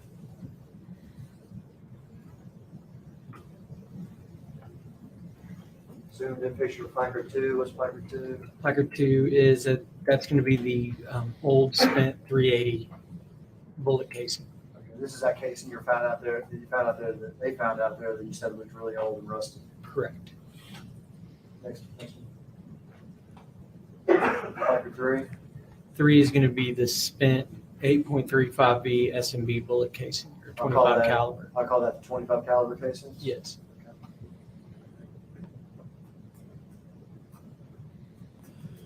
See a collection of the 25 caliber cases here. Yes. Okay. Same thing. 3, 4, 5, and 6 are all the 25 caliber shell casings. I learned from Reacher, always collect your casings. 7 and 8, which is going to be the one spent 9mm shell casing, and then 125. So 7 is the spent 9mm casing, and then 8 is the another spent 25 caliber. 7 is the one 9mm casing that we find on the road. Correct. We're going to find 9 more nearby. Correct. And 8 is another 25 casing that's a little bit further down the street than the other 25 cases. That's correct.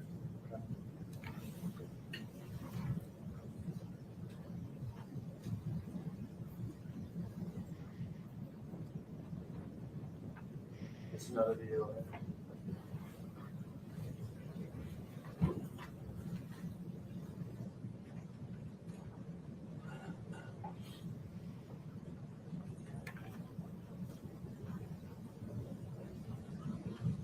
All right. We've gone over the fence and we've gone through the wooded area.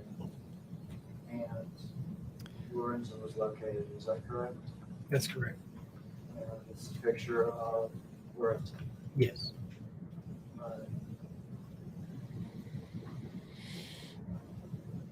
9 or 10 days. Alexander Kelly says Eric July is the killer. It was his Bud Ice. That's correct. July. He was great. I love that interview you had with him. So they see That was a the good. body, That was a good show. Yeah. As it was found. Last night's show was really good too. You were I aware didn't catch you last night. What did you I do last interviewed night? Larry Correa. I don't know who that is. He's a fiction writer. It's cool. Good dude. I know he had some necklace and jewelry. In fact, were you aware that he was wearing an expensive wristwatch Yes. that was still on the body? Yes. Other jewelry that was still on the body. Correct.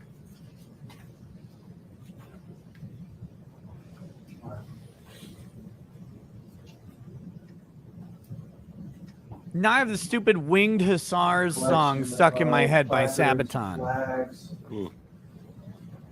And if I'm right, these things denote various places that the 9mm cases were found, or the spent bullets around the bodies, all right? Yes. Yeah, Joe, read a book once in a while. Goodness gracious.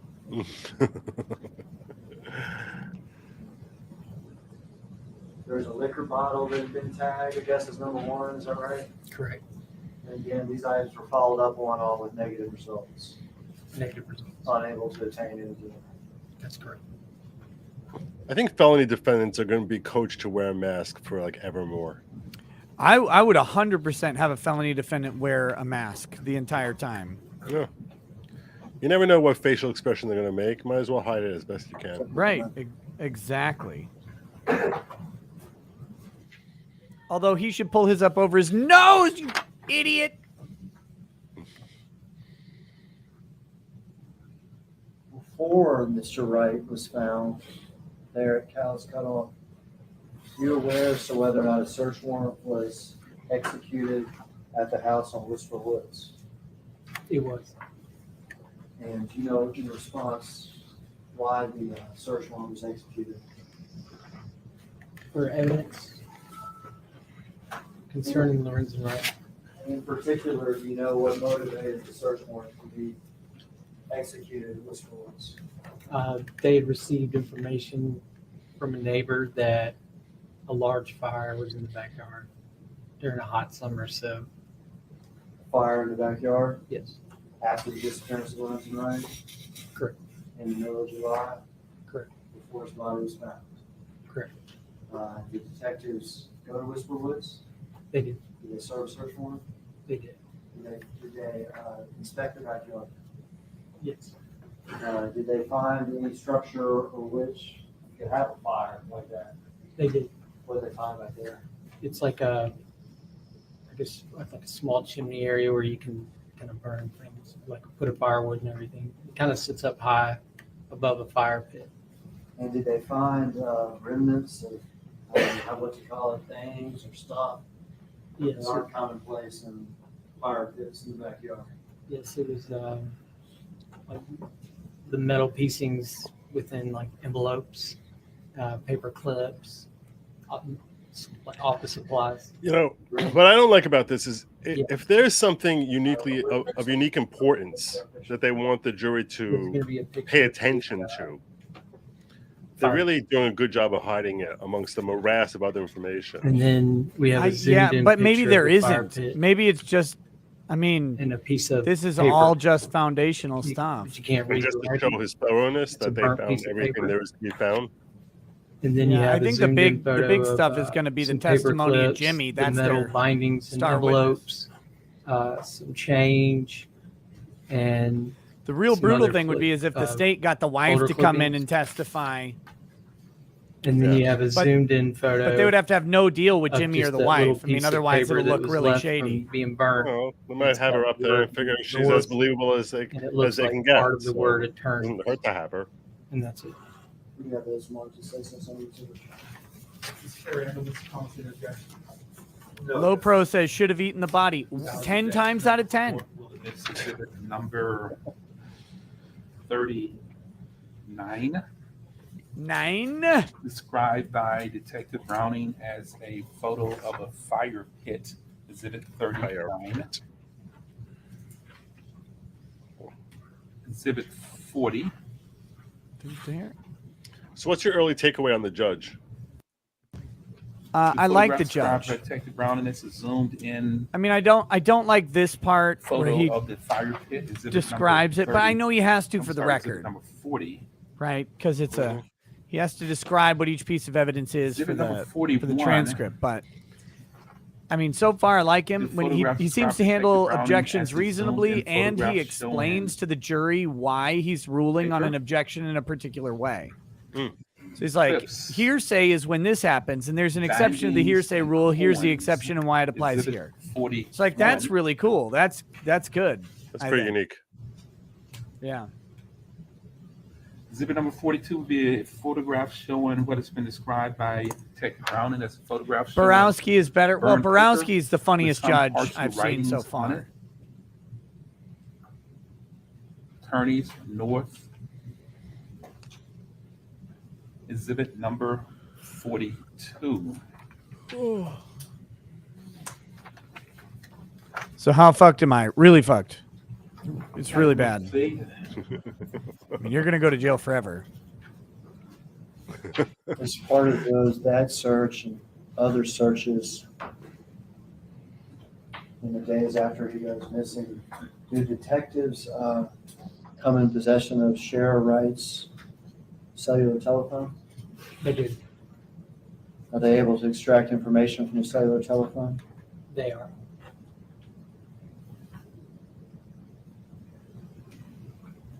Pass you this document.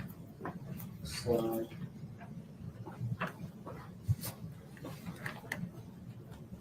Are they able to find evidence of a text message from Sheriff Wright the night of this murder? They are. Are they able to find evidence of a text message from Sheriff Wright to Billy Turner the night of this murder? Uh-oh.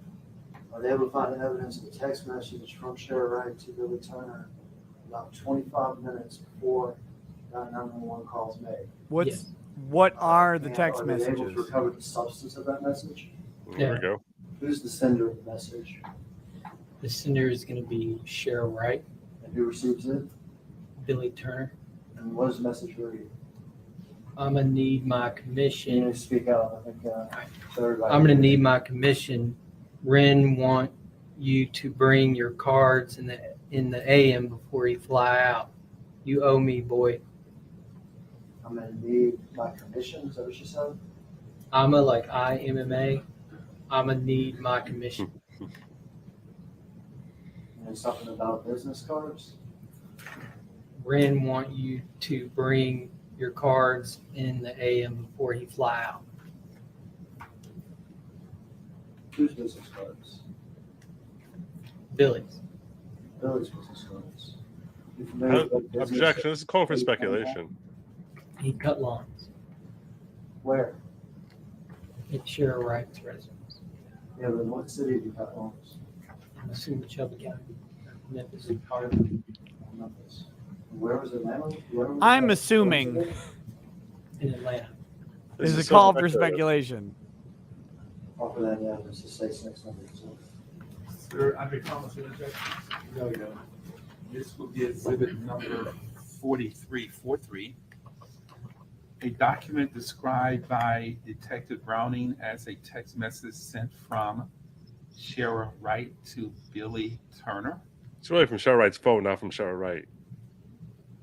And it's to his phone. On 18th, Details are very 2010. important. Time is indicated 11:47:17 p.m. Exhibit number 43. Hagen, you may proceed. Yeah, just say agree or Also disagree. found That from gets you Sheriff past Wright, any Lorenzen questions. Wright, beginning on all 7/17, the day before Lorenzen Wright was killed. Yeah. Generally, I don't need you to read them. They generally describe to me what Sheriff's text to Lorenzen about.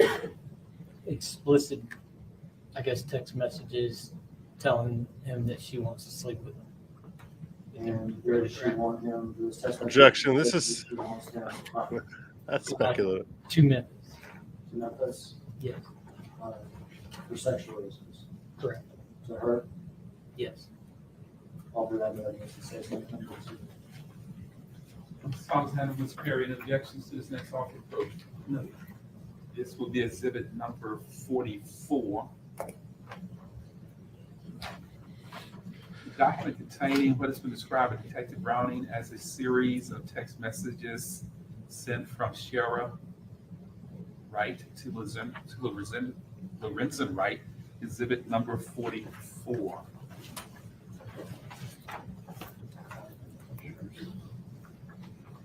Proceed, Mr. Hagerman. I'll publish those real quick, Your Honor. Yes, sir. Yeah, please. Mr. What are the Fire other pit backyard, messages? Yes, That same house we saw pictures of, Whisper Woods. that's correct. All right. Why is there a baseball bat in there? That was weird. Same fire pit, Yes. And the piece of paper. there's a piece of paper next to it Yes. that's been burned up. Correct. It would have been funnier if there was a Sound of the whole fire body crammed in the Yes. fire pit.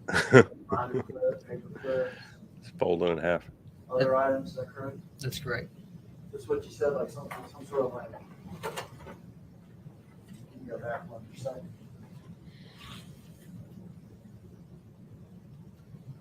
Some sort of like metal binder items or something? Yeah, it looks like it'd be something on top of a file folder, or maybe even in the. Yeah, it's spine one of it. those little clips that look like a purse. Straight. Obviously. A binder clip, they call them. On attorneys and board.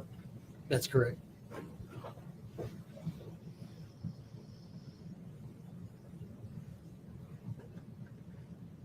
This fire was reported afterwards and went missing before it was found. Right. Correct.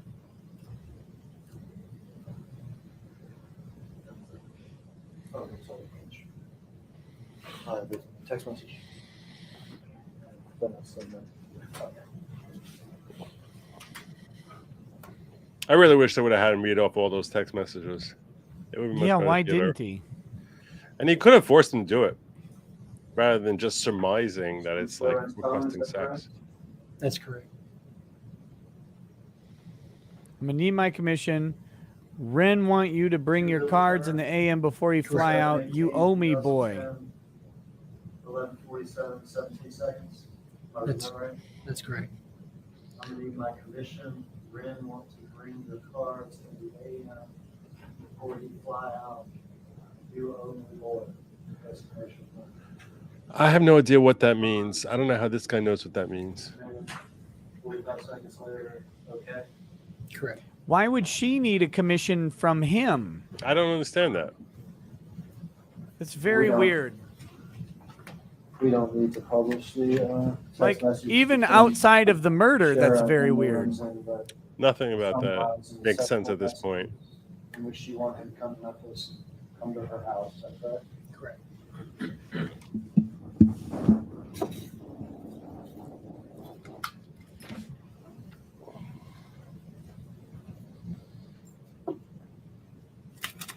Correct. You suggest evidentiary stuff in 2010.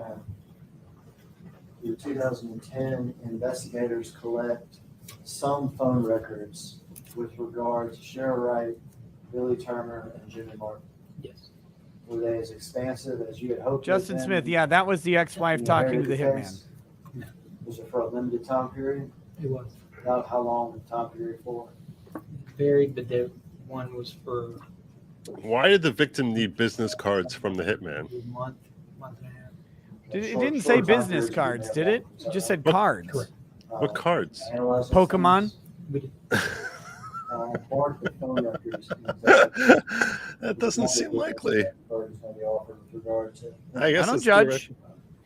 That's why this is so speculative. I don't know what the hell is happening here that the defense counsel is allowing him to just speculate what's going on in this conversation when I have no idea what he's talking about. Any objection to this next offer of proof? No objection. Exhibit number 48. Describing Officer Brown, Detective Browning as phone records conversations between Sheriff Wright, Billy Turner, and Jimmy Martin. Jimmy Martin? Jimmy Martin is the third person. Yes, it's shared. I mean, Sheriff Wright, Billy Turner. Billy Turner, and Jimmy Martin. Correct. Exhibit Is number. That's Jimmy Martin? That's Jimmy? Is it Martin? Yeah, Jimmy's a shady other dude. Right. No, Martin's his last name. That's why I'm careful. Exhibit number 45.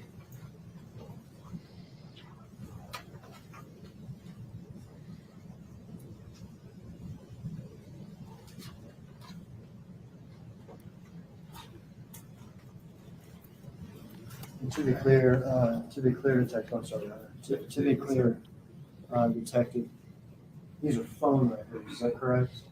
Correct. They don't. Maybe he was one of those unusual hitmen who took like Amazon cards as payment. They contain records of who called who, when, where. Yeah. They contain some location information. Correct.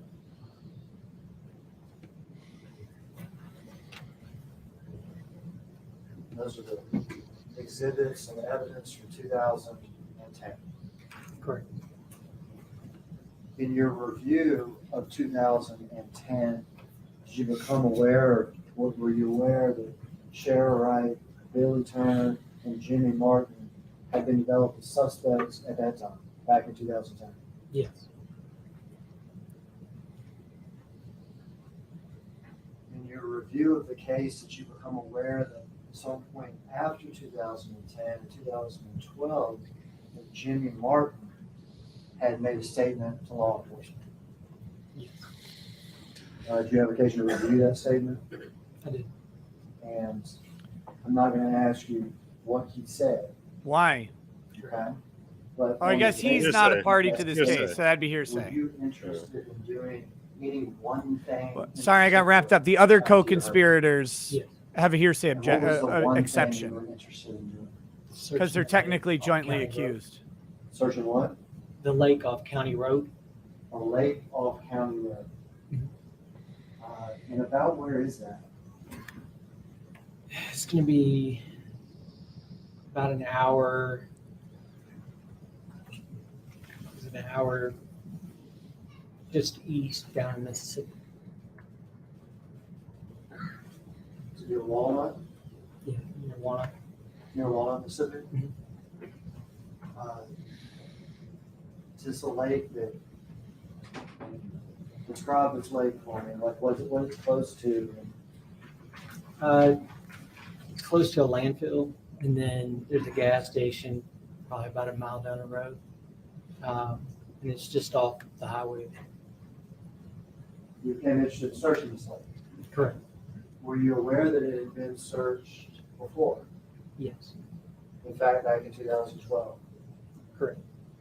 Were you Correct. aware of, not naming names, but who searched and how they searched this lake in 2012? It was I think it was the Holly Springs Fire Department. Was it had volunteers at the fire department? Correct.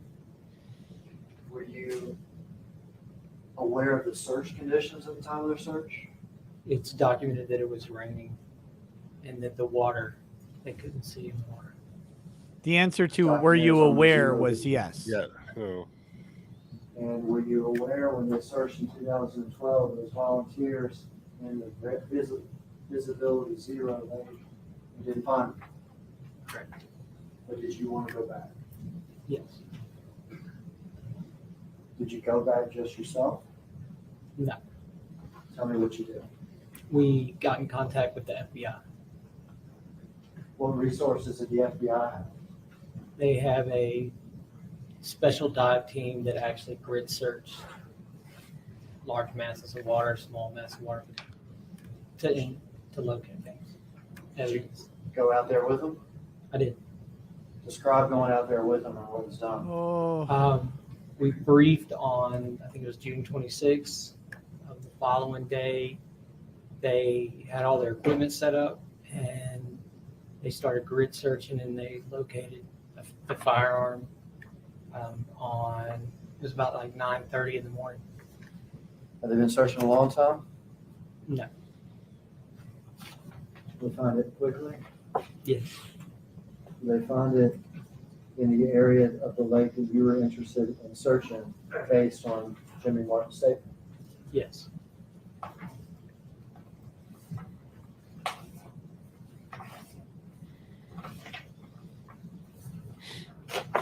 Got you a series of photographs. Basic Rebel says, nice to see you back, Mr. Voice. I haven't been gone, though. I do my nighttime show every day. It's going to be a photo. So there, you can always catch the It's- nighttime show or the it's a replay photo of it. of the driveway going down towards the lake. Thanks, sir. And there's the golf cart. This is the end of that road, and then it's a photo of the lake. It's more of a, then there's another zoomed in photo of the lake. We've got a photo of the FBI team that's out there that's doing the grid search next to the lake. God, my whole body is And tightened there's up. a photo of the FBI dive team in a small boat. I need to go to get a massage or something. And there's a photo of the FBI dive team in the water with their diver. Another zoomed in photo of the diver. The feds found it quickly, sus. And Well, then there's a photo. they had searched of before, but I think they 2 got FBI more agents specific holding up a info from plastic Jimmy. container. And then there's another photo of the FBI agent bringing that plastic container towards the shore.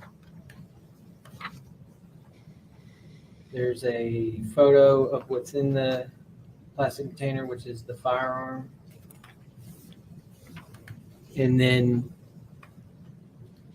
it's a photo zoomed in of the FBI agent holding the firearm to render it safe. These plastic containers, that's something the FBI brought with you? Yes. Do you know why the gun was put in the container versus just in the agent's hands? It was placed in there because if you take the firearm out of the water, it'll soon just start to decay. So they have to keep it in the water until they can do In the water until what? They have to do some chemical processing. Didn't know that. Have those boxes say something. Yeah, that's cool. Jason Ash, Deshaun Watson was not charged with any of the pending criminal acts. The grand jury refused to indict him. Perry, in objections. He's not guilty. There you go. You want to pull a This would be Deshaun for Watson. record exhibit number You want to 4. touch all the masseuses and not get charged for it. Photograph described by. Is that what he was charged with? Say photograph What? of the driveway. Is that what he was charged with? Inappropriate Yeah. touching? Yeah, inappropriate sexual contact with massage therapists or something. That's expensive joy right there. Photograph described by Detective Browning as a photo. I think the of grand jury had the problem with the ideas that these FBI massage team therapists were at going the out lake. to his house in like Exhibit lingerie or 47. whatever. and not expecting to be touched. No, a $900 massage is reasonable. Exhibit number Yeah. 48. Photograph described by Detective Browning as a zoomed-in photo of the lake. Exhibit number 48. You would think an NFL quarterback wouldn't need to pay Browning as a photo showing the FBI dive to relieve his team. tensions. Exhibit 49. Exhibit 50. Maybe Photographs that's an easy describes way for him to Captain do it with like trying to showing avoid members of the dive like team the on gold a digger boat. phenomenon, right? Exhibit It's like, well, I'll just 50. have an agreed upon price with some hot masseuse Exhibit 51. or like 30 of them. What was that line from Bad Boys or Bad Boys 2 when Veronica or whatever comes over to Will Exhibit Smith's 51, house and Martin photograph Lawrence described by answers the Detective door? Browning as showing She's a members of the masseuse. FBI dive Oh, team really? She entering massages the shit. lake with water. Exhibit 51.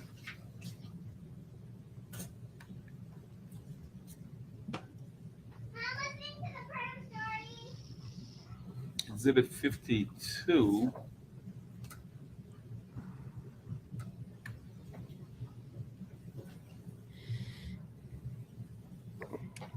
Photographs described by Detective Browning as a zoomed-in photograph of a FBI dive team member. Exhibit 52.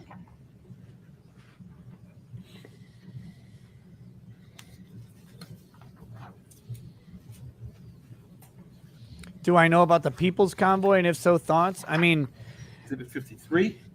if they're going to D.C., Photographs described by I wish Detective them Browning as the two FBI the best agents of luck. And You see how they treated holding, Jan rather, 6 a people. plastic container. They're not. The police aren't letting them get off the exit to go into DC. They block them off. Yeah. I keep looking at the set of this courtroom and expecting the witness to be asked a question about making whoopee. Photographs described by Yeah, it's Detective so fucking Browning weird. as the FBI agent with Look at how low the plastic table is, container too. Returning to It's so shore. low Exhibit that the low 54. chair's low arm is at the table height. That's weird. Exhibit 55. Photograph described by Detective Browning as a photo showing a firearm in this plastic container. Exhibit 55.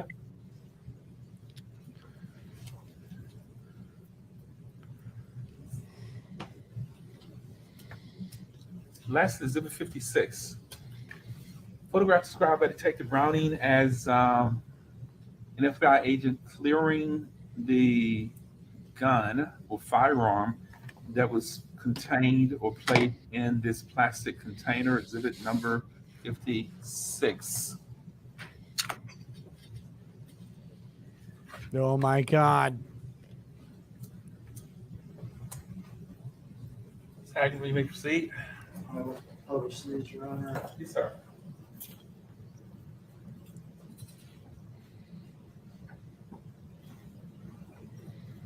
Is that the little road going to the lake That is off the highway?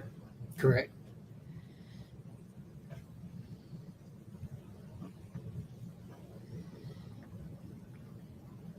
You see the lake now, is that right? That's correct.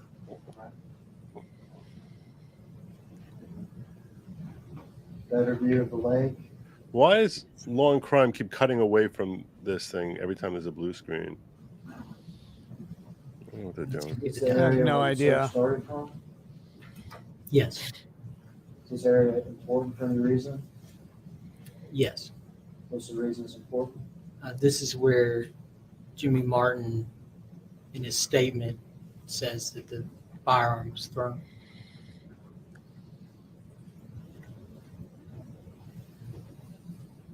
Agents on the lake? Correct.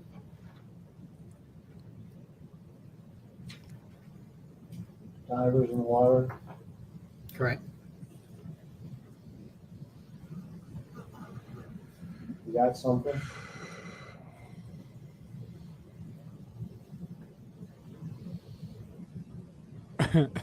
Look at this fish I got. A big one. Oh, gee. Throw it back. See, the limit restrictions.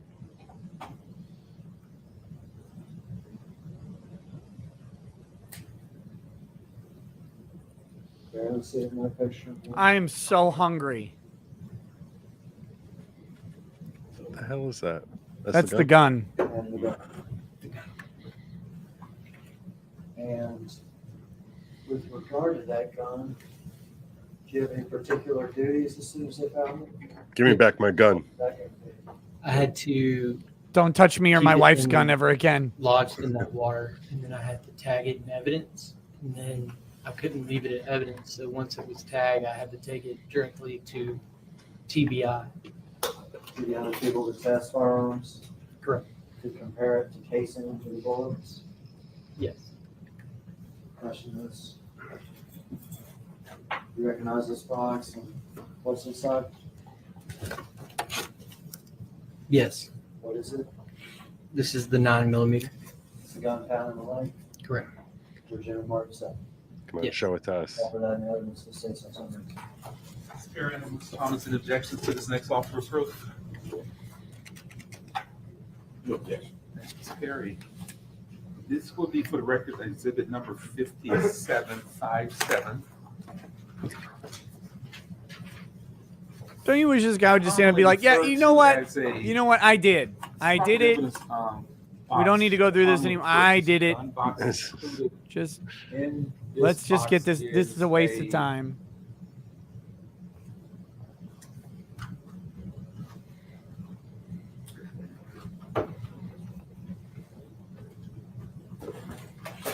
Firearm, handgun, described by Detective Browning as an item that was recovered from this lake. Exhibit 57. That cleans up nice. Contents of the box for the record, the gun is has been rendered safe. It does have a restriction, a gun lock with restriction on the gun. Zip Will not tie. fire. There are no bullets in that gun for the record. Exhibit number 57. There are no bullets in that gun because they're all in the body of the victim. What caliber gun is this? 9mm. What'd you say? 9mm. A 9mm.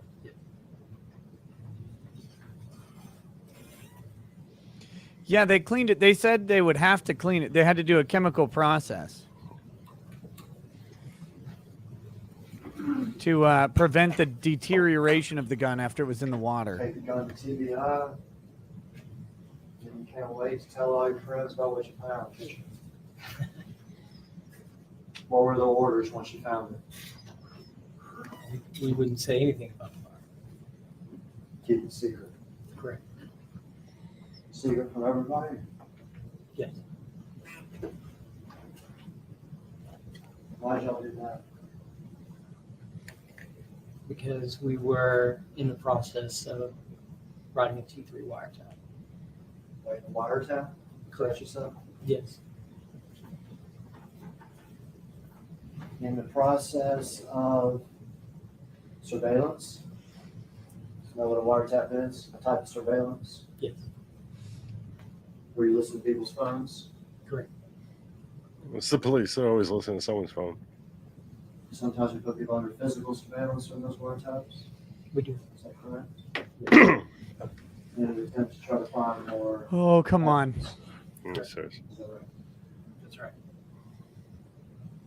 Did y'all also try to Oh, here we go. chase Let's down add some other criticism parts and of the commentary Chicago to the stuff? actual quality of law and crimes work here. Were you able to Their locate camera work is shit.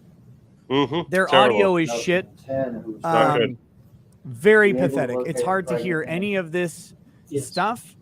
They really need to work on. All I hear is a bunch of white noise static and then some muffly voices. This is pathetic to look work at other things from a that garbage Jim company Martin who's told really Uh, bad at doing what they purport to do. And I think They're someone's wheezing into this thing. Did you notice also how they cut away from the screen? It's like we want to see the pictures that were being displayed, and we couldn't see it. It was. I was it going to say dreadful. useless cuts to the defendant and to the witness when they're afraid of what's on the screen, even though we know it's just a blank blue screen behind there because the attorneys have very carefully scrubbed any potentially bad stuff from the display, from the desktop display. So it's really pathetic of them to do that. All around, a terrible job by them. So And the logo now they needs know work that I've also. The logo- sufficiently commented and criticized about their specific artistic interpretation of this public event, of which they've had almost no artistic input, but whatever input they had was garbage. Now we can go ahead and make sure and round out those fair use factors for them.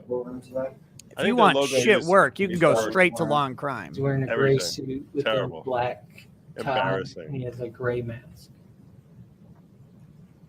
The same Billy Turner that we saw the text message to. Correct. The yard service. Correct. And the house that was the dot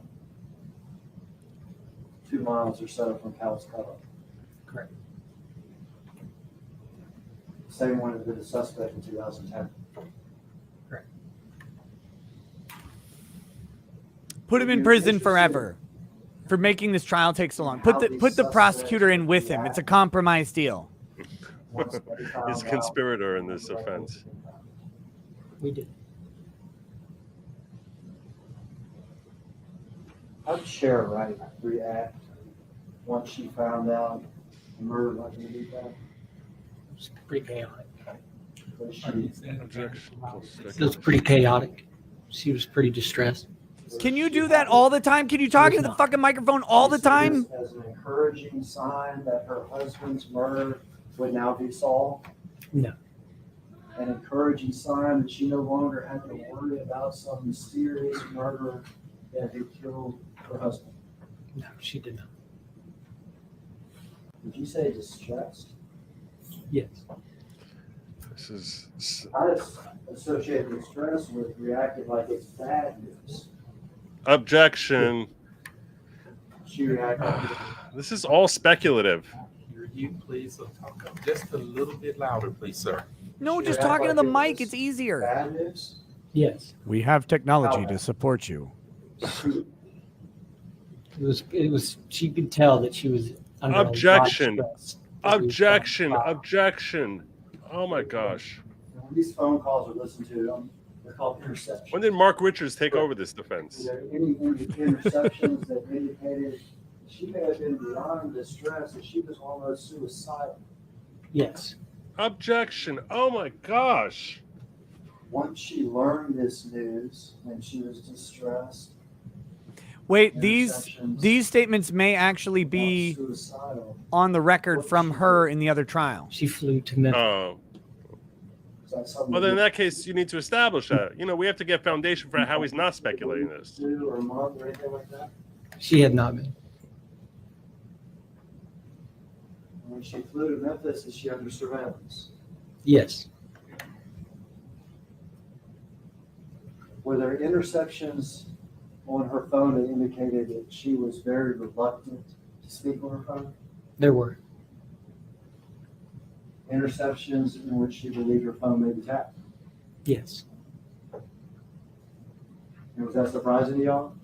No, Why was it not surprising to y'all? because she had been a part of a previous wiretap in 2010. Because she's not a complete idiot. Were there any interceptions once she got to Memphis that indicated who she wanted to meet with so bad? Yes. What kind of interception was that? It was text messages and calls. From her phone? No. From someone else's phone? From someone else's phone. Well, then how were they intercepted if they were from someone else's phone? Because they were coming across Billy Turner's interception. Oh, What? she was messaging Billy Turner. Not Shara, but the other lady. She was going through a third party to message Billy Turner Correct. once she came to Memphis, Correct. all of a sudden. Correct. Did they meet? Yes, Did y'all have surveillance there? we did.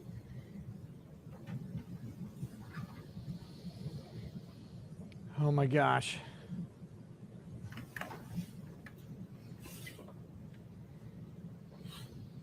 I'm so We'll hear from that hungry. officer later with regard to surveillance. I can take over, bro. Go grab some food. There's nothing to eat. Is Billy shortly thereafter arrested? Yes, Was he arrested before or after Sheriff? before.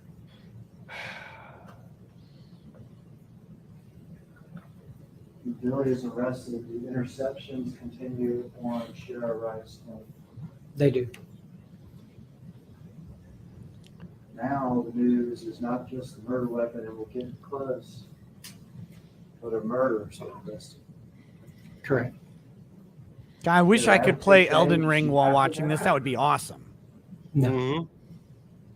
Just It's put about as Elden Ring boring- down in the corner over Law and Crime, reaction. stupid logo. It's about as boring as driving. More intense. More intense, Yes. good or bad? I would take it as bad. There are more interceptions that she's suicide. Correct. Speak up so we can hear. Correct.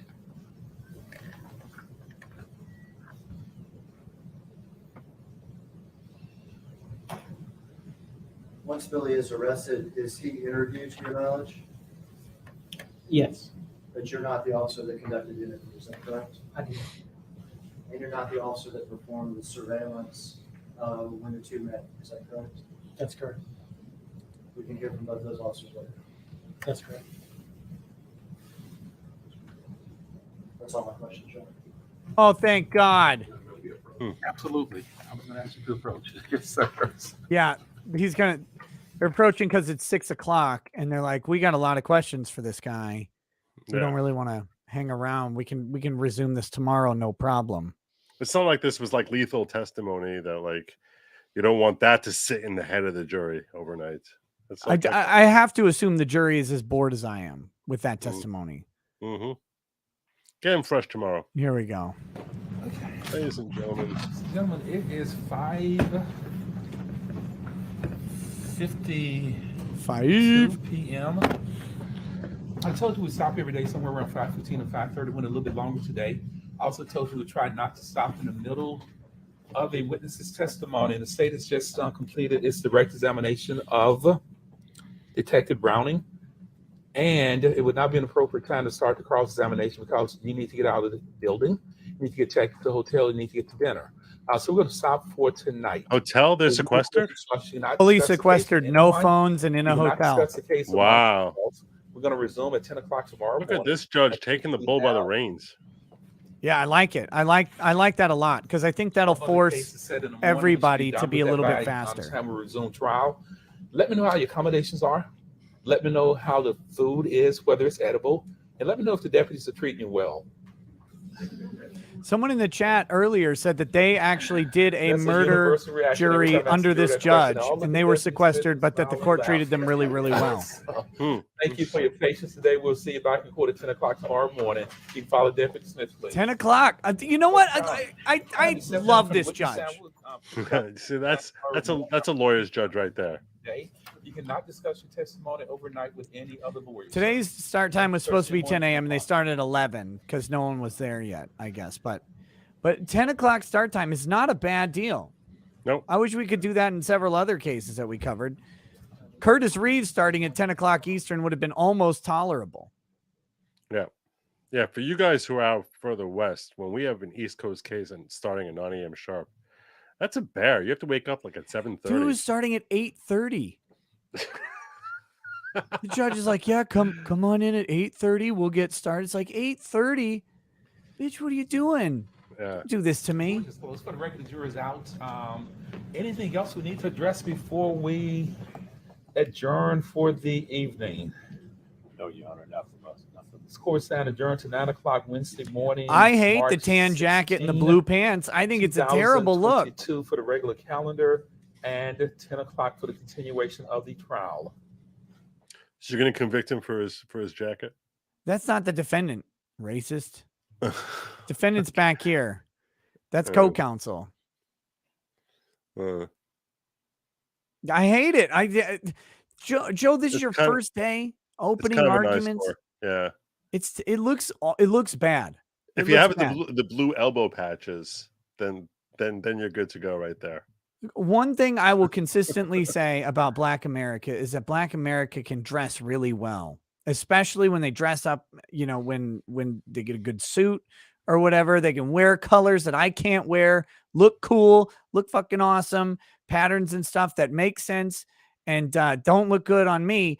And why do you think it wouldn't look good on you? I think a maroon suit on you. You shut your mouth. Stop it. You would rock a maroon suit.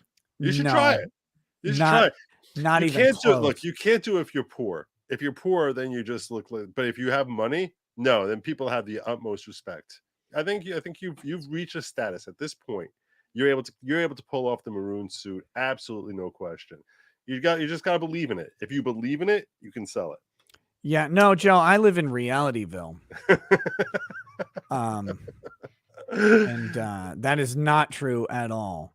But I mean, I would be taking full advantage. That's all I'm saying of like how cool you can look.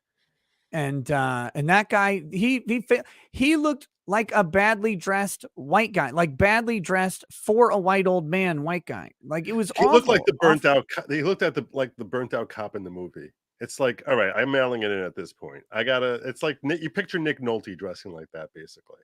That's a Nick Nolte burnt out cop 48 hours kind of look. It was terrible. I don't like it. Not good. Still better than the tie and the thing. Oh, that was embarrassing from this. You're an agent of the state, Joe. Yeah. This dude's coming out here unbuttoned. Yeah. Tie like, oh yeah, it's holding my neck in. It just burst out of my like, did you lose the top button? What happened? You swallow a whole Jimmy John's before the thing? It burst the tie, and so you're like, oh God. I've done that one time. It was not to a court hearing, but I had to wear a suit somewhere, and the only shirt I had that day, I think I was traveling or whatever, and I grabbed a shirt that was a half inch too small around the neck. I'd bought it, years prior. Right. And I went to put it on, and I was like, I was dying. Right. And so I had to leave it unbuttoned, but I tied that tie pretty tight to keep it closed. I tried to not tell. But while we're talking about fashion faux pas, can we talk about that tank top you're wearing that ran from the other day? That is not a fashion faux pas. That was very intentional. What the hell was that? What the hell? You look like it's a Baywatch tank top, Joe. All right. Well, I thought you looked like you were trying to be like you were from the 76ers or something. I didn't know what the hell that was. No, it's a Baywatch tank top. Why are you wearing a freaking Baywatch tank top? You don't have the shoulders for a tank top. I'm sorry. That's the joke. Oh, you were trying to be like That's the joke. that one That's went like- right over my that's- head. that's what cracks maybe me if you're up. watching the whole stream in context. See, like that's the whole like. I started wearing tank tops on Twitch a while. Like I used to wear a tank top on Twitch all the time as a joke because that's like the thought stream type idea. Like all these chicks wearing their like low cut tank tops So and you're stuff. wearing And so here I come in with my pathetic shoulders and like flimsy arms and put on a tank. That's funnier. Okay. Right. Right. It's All also it was 1 billion degrees. I was super warm that day. So I was like, I'll throw on a tank top as for the laughs. Right. But yeah, so that's the best part about people there are some people who legitimately don't like me trying to use that as like an own or a gotcha on Twitter. They're like, look at how he looks. It's like, yeah, I know. I live in this body, you dummy. The funny thing is I laugh at me.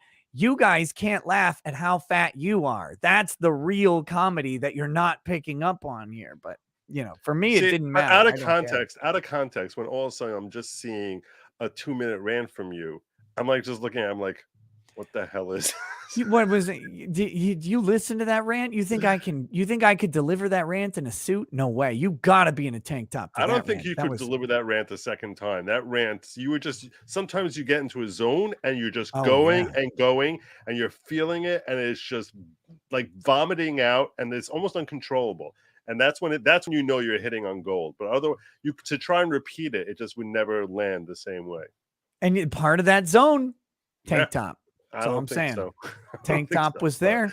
If that's did it. Look, if it put you in the mood, if you had to dim the lights, whatever it is you needed to find that mood, I guess it worked. So you got to wear a muscle shirt when you don't have muscles because that's why you wear the muscle shirt. Right? Like that's how that works. Okay.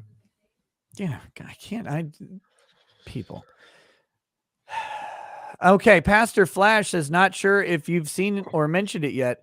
You have 20,000 followers on Twitch. Nice. Oh, baby. Now Nice. I got to, oh man, that happened faster than I thought. Now I got to. Does that monetize? You make money from doing that?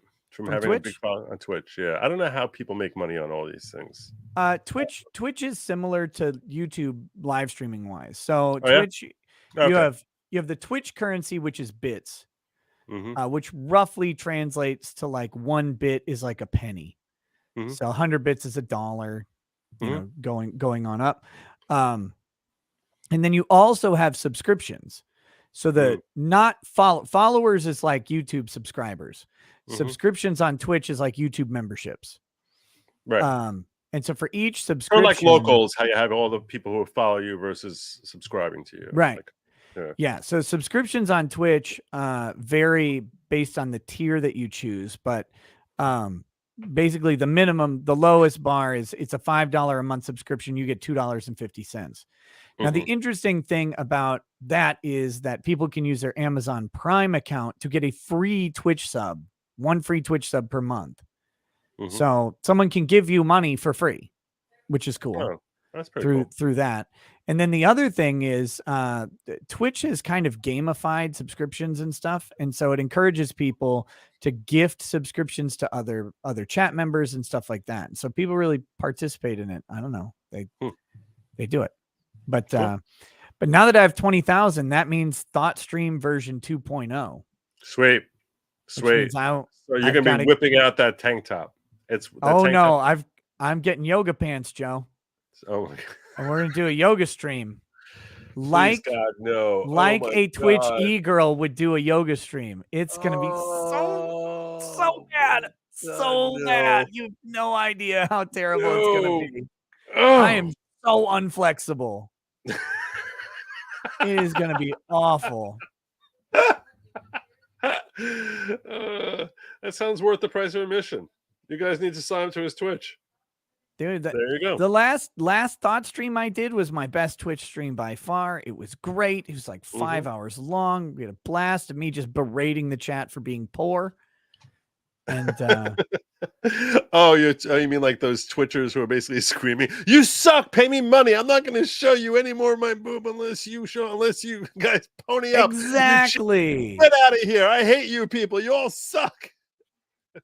Yep. So that's what's gonna happen. The precursor to that your audience is probably most of them are too young to know is they used to have, like, in the late 80s, early 90s, they had these infomercials with this Asian guy who is like walking on an island surrounded by like these bikini models, and you say, "You sucker, you loser, you make no money, you know rich like me, I have money coming out of my ass, I am so filthy rich, you buy my course, you become filthy rich like me, otherwise you loser, big time loser, you're all losers," and screaming at basically, and it was so captivating. You could not stop watching this guy just screaming at you. What the hell was? No, I was trying to focus on you and I failed. Never mind.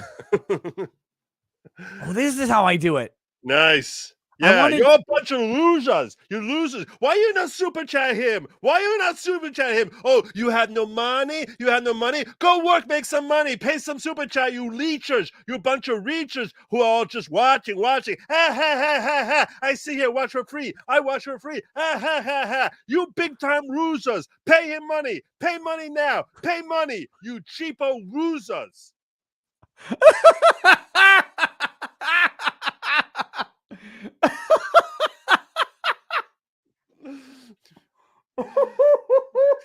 Whoa! Oh, that was fantastic. That's what those commercials were like. I'm not saying anyone should talk like that. I'm just saying that's right. No, you're just doing the infomercial, of course. Obviously, I was just reminding for the old timers what those commercials were like. They were great. Yep, that was perfect. Okay, Dustin Sipe says, "What's Talk's favorite bad movie? I cannot stop watching The Postman." I think you mean Chats. It says Talk's favorite bad movie. What's your favorite bad movie, Joe? Like a movie you know is bad, but you'll watch it anyway. I need to think on that. I really need to think on that. A bad movie. I don't know. I only really like really great movies, but what I call a great movie is not what other people call great movies. Like, yeah, I know. I like Guy Ritchie movies. Okay, so like Those are Snatch, okay. Lock, Stock, Smoking Barrels, Fight Club, Inglourious Bastards is up there. That's a really good movie. I don't know if I have any like terrible movies that I'm a big fan of. Although sometimes I'll watch movies like that I used to, when I first watched them decades ago. I thought like, wow, that was a great movie, and then I watch it again. I'm like, this is pretty lame. Like Die Hard. Like Die Hard is like that. Wait, what? Yeah, it is. I hate to ruin it for you. I'm like, this is so not amazing. When I was a kid, I thought it was like, wow, this is genius. This is the greatest movie ever. I cannot believe this comes. You come onto my stream and say these things. I mean, okay, Joe. Oh, it's not terrible, I guess. It's just not what it was. Okay, here's a bad movie that I actually really could watch. Armageddon. See, that's a good one. Yeah. That's a good choice. Yeah. Bad movie that I just like it, and I don't know why. It's so stupid, and everything about it is kind of idiotic. But I really like. What was Bruce? I'm noticing you just don't like Bruce Willis. What was his name in Armageddon? Who remembers? What was his name? Because that line was so good. Bruce Willis character Armageddon. No, I just picturing all them singing, leaving on a jet plane, and Harry. No, that line at the end, right? When he throws Ben Affleck back in the, he rips his patch off or whatever, so he's leaking air and he has to go back. And then they're like, "What's gonna happen?" He's like, "Harry will get it done. Harry doesn't know how to fail." It was like, yeah. Oh, what a Harry's like the coolest fucking dude on the whole planet. Harry doesn't know how to fail. Well, he failed at living through the movie, but yeah, it was a good well, I mean, listen. No, that was a good flick. I like, it's not good, but it's a good watch. Right? Yeah. For me, what's your favorite? Yeah, what's yours? Out for Justice with Steven Seagal. Okay. I could watch that movie. Any Steven Seagal movie probably would fit, but not as newer. Any Steven Seagal movie prior to like 1996. Well, Bloodsport was actually really cool. That was Van Damme. Oh, That was Not Van Steven Damme. Seagal. That was Jean-Claude Van Damme. What was the one where he was on that ship? Under Siege. Oh, look Great at you. movie. Is it? I haven't Under seen it Siege yet. is fantastic. I haven't seen it in forever, so I don't remember if I Oh. saw it. All those movies start to blur together after a while. Exit Wounds is great. Him, DMX, Tom Arnold. Perfect. Perfect movie. And Michael Jai White. Perfect bad movies, but they're great to watch. Oh, Fifth Element is another movie that I kind of always enjoyed. I hate watching Fifth Element. What I'm saying is, I'm not saying it's a good movie. I'm saying it's a movie I kind of enjoyed watching. But I don't even like watching it. And they're both Bruce Willis movies. Yeah, all of the every movie you've mentioned is Bruce Willis movies, and now I've got much concern about you. No, that's my point. I'm listing bad movies that are watchable. So, as opposed to movies that I really like, which end up having way too many Brad Pitt movies. So. Romeo Must Die with Jet Li. So good. Yeah. I just look, the Fifth Element, the super advanced alien race looked like a retarded armadillo waddling around. Like, what is this? What can you super race yourself into some legs that function? I just hated that. I hated a lot of it. I hated Chris Tucker. I wanted to rip his legs off and beat him to death with them. I get that. That's definitely something. You're not the first person to have that visual in their mind of just having the ability to like rip his. Yeah, he's annoying. He's annoying as all get out. But Daquan says I was in love with Aaliyah. Well, so was R. Kelly when she was a minor. Tor Theo says the courtroom looks like I can merge personas in it. Morgan Dossett says, I'm from Memphis, and there's no way this guy's going to be proven innocent. Let's see. You kill a tiger and a grizzly, you're done. We're all about basketball here. It's very dangerous. Very dangerous. He's saying that this guy was a grizzly. Yeah. That's who he played for? That's who Lorenzen played for, the Grizzlies? At some point. He played for 6 different teams. That was one of them. Mm-hmm. Was he any good? He was the first round draft pick, 7th overall, drafted by the LA Clippers. I think he was pretty good. I mean, they keep calling him like an NBA star, but I don't know. Lorenzen Wright. It was a long time ago, right? It's 12 years ago that he's dead. So his career would have been at least 6 years to a decade prior to that. You know something funny? I just got a Cash App notification that someone sent me a donation for my rant on your stream. That's pretty funny. That's never happened to me before. Which one? Oh, your just Asian now, one? The very my whole offensive Asian. one? That was offensive? I didn't think it wasn't. No, I mean, it was not offensive at all. What are you I wasn't talking about Asians. Well, where did you come up with Asians? You said the Asian guy. Did I say that? Crap. Yeah. He says professional career. As a rookie, he scored what would be a postseason career high 17 points in a game 2 loss against the Utah Jazz. I mean, that's not that great. Career statistics. 6,100 points, 4,900 rebounds, 622 assists. So 8 points per game, 6.4 rebounds per game, and 0.8 assists per game. So it's not like he's not like a superstar. Not a superstar. He's serviceable. He's usable. Yeah, let's see. Yeah.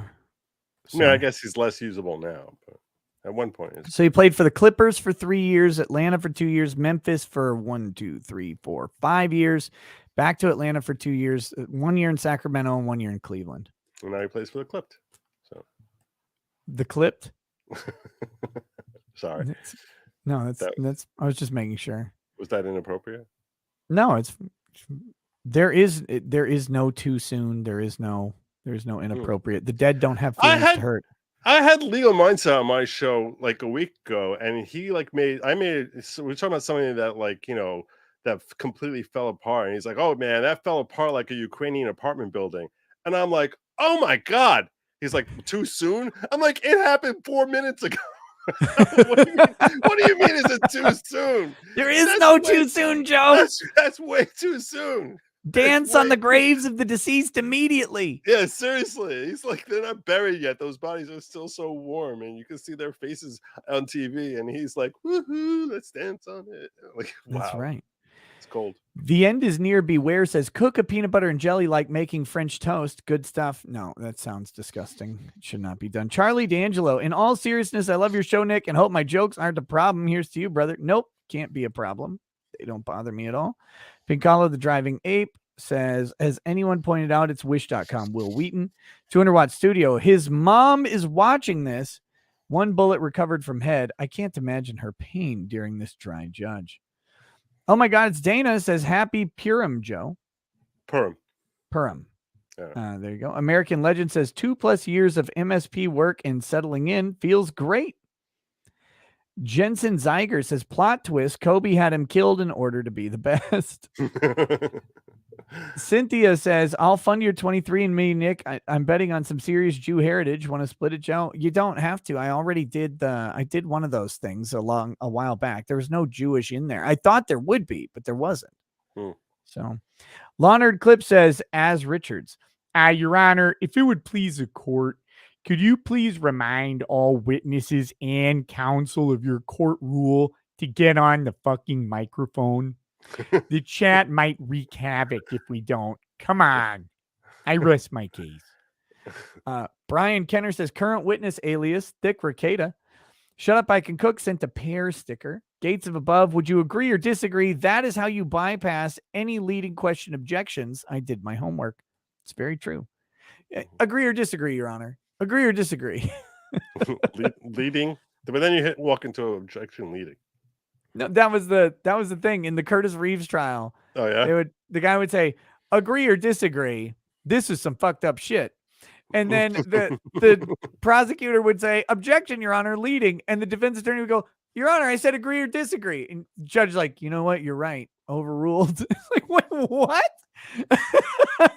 That's exactly what leading is. It's exactly a leading question. You couldn't make it more leading. There's no way to make that more leading. He ran an entire direct examination with every question was agree or disagree. This, like, it was like, oh my gosh. A Huggy Bar says generic great full chat. Thanks. Thank you, Huggy Bar. Goodness gracious. Doom Crow says, I thought that you could find the location of a person based off their cell phone and the cell towers they ping off of. Kind of.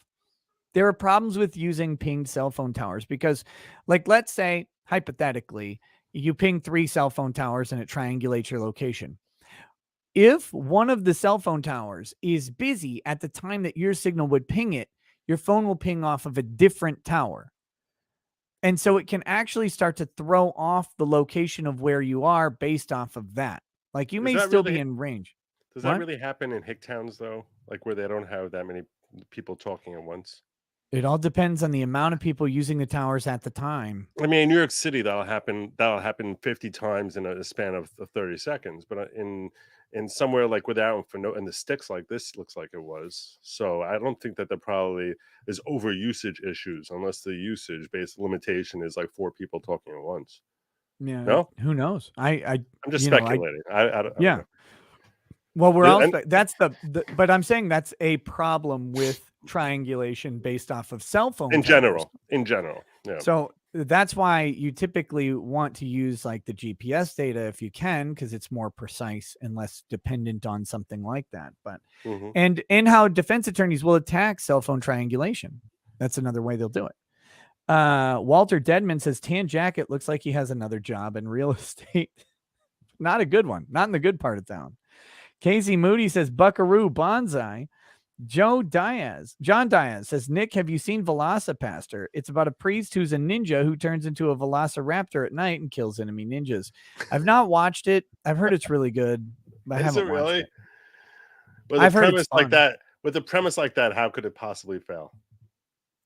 Look, I did watch Nude Nuns with Big Guns. That was pretty good. That was on Amazon Prime for a while, but it's not there anymore. Waiting for it to return. Nicholas Cruiser says, did Joe have a Brit Milah? Is that a normal Jewish thing? Yeah, that's all. That's a circumcision done in a customarily Jewish way, which is okay. Yeah, of course. Yeah, everyone has. Rumble username sucks says Joe is like 50% based, 50% moron, and it's great. That came in right around your Die Hard talk. I'm just saying. Nice. Objectively, I think I'm very, very polarizing. People tend to really love me or hate me, and even those who hate me along the way, like 50% of those will start to love me. So it's like I'm very polarizing like that. No one's neutral on Joe, and it's not just here. It's been like that my whole life. So I'm okay. Yeah. Well, with takes like Die Hard isn't any good. I mean, I could see why. I slept through the first season of The Wire. It's no, the first episode, like amateur twice. show. They're just Twice. terrible pilot. I keep trying to go back to it because that pilot, like I gotta get past that pilot. Try taking a nap first and have a Snickers bar ready or something. All right. I'll see what I can do. Spatula says, "How much cleavage do I get for $1, Joe?" What? How much cleavage do they get for $1? $1. There's no cleavage for $1. No, sorry. Okay. My mama raised me better than that. She said you work in multiples of tens. So Me Flower. the jokes they write themselves. Me Flower 66 says, "I just love Joe. That rant was epic. Joe, I'll drive you anywhere." You know what? Offer accepted. Offer accepted. As long as I don't have to drive. Like I said, it doesn't have to be the wife. If I found a homeless person willing to drive me around, God bless. Think of this. How much money do rich people pay to chauffeurs that they don't have to drive themselves? Ooh. Yeah, no, you got it. You got it. It was good. Johnny Reb says, "Hey, what about ice pirates and sci-fi 80s movies?" Eris Legacy says, "Gun to your head, name a Nick Cannon song." Can't do it. No. I can't do it. Never once. Nick Cannon is. Wasn't he married to No, someone wait. famous? Yeah, Beyonce. I can't name the Nick Cannon song, but I can't name the song, but I'm pretty sure he wrote. Beyonce or the blonde chick he was married to? No, Beyonce. He wasn't married to that blonde chick, Simpson. Jessica Simpson? No, that was Nick Lachey. Oh, jeez. All right. Do you know who Nick Cannon is? I don't know. They're not even the same race. I know who Diane Cannon is. I don't know who Nick Cannon is. Do you ever see Drumline? No. Okay. Well, I'm out of ideas. All right. He was in Drumline. Oh, okay. No, Mariah Carey, not Beyonce. So, thank you. I knew it wasn't Beyonce.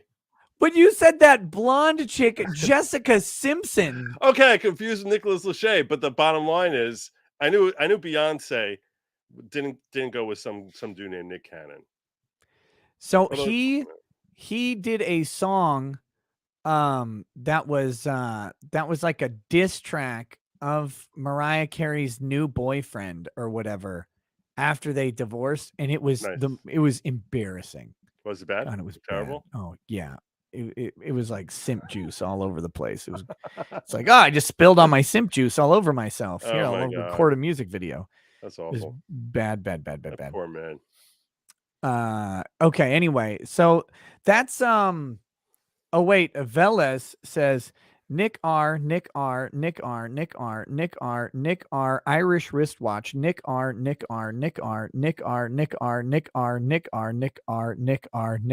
you know what that is? Nick R. You know what that is? That's It's my name with my initial, Joe, is what it is. Yeah, I know what they're doing there. They're basically doing a takeoff of Luke Skywalker doing gay. That's what they're doing with the Nick R. That's pretty funny. There you go. That's what it is. Hey, did you get that $50 super chat from Huggy Bear, or are you gonna just leave that? I did. It's a generic grateful chat. I missed it. It was too short. Okay. I said, I just want to make sure you didn't miss it. I did not. Thank you. Well, to the chat, that's the end of the show for the day. I guess I'll be back tomorrow, and then we're going to take it one day at a time. If this audio is consistently bad and the trial is consistently boring, I may drop it. But I'm going to try. Well, one thing I do want to. I do really want to just make fun of law and crimes trial numbers. I'm petty a little bit. It's not petty. No, they've asked for it. They have literally asked. They've begged you to dunk on them. They have begged you.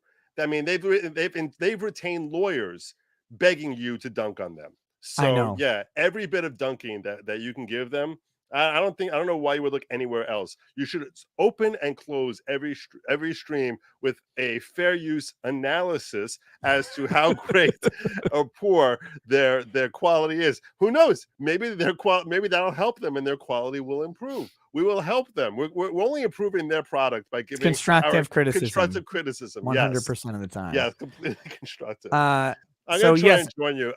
I'm looking to step into that Branco role because this case looks more interesting to me. Although I won't be able to be here Thursday because that is the Jewish holiday Purim, and even I'm gonna just be too busy getting drunk off my ass. But I'm going to be late on Thursday anyway but, because I've got I teach in the morning, but I'm gonna try and step into this wingman role because I'm kind of enjoying it. It's fun.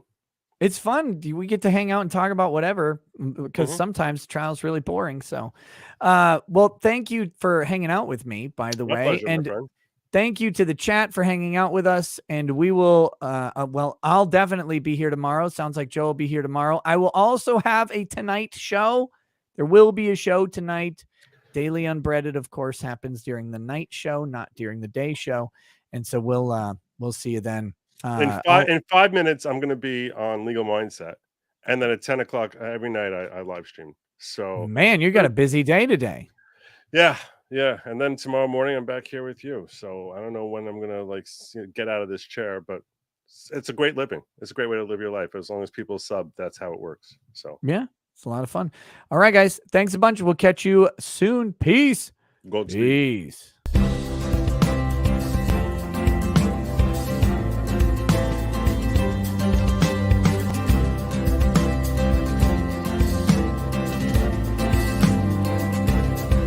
Oh, he drinks a fair bit, but you realize that it just helps get his noggin jogging along. With his glass by his side and his kids asleep tight, we'll hear some law-splaining tonight.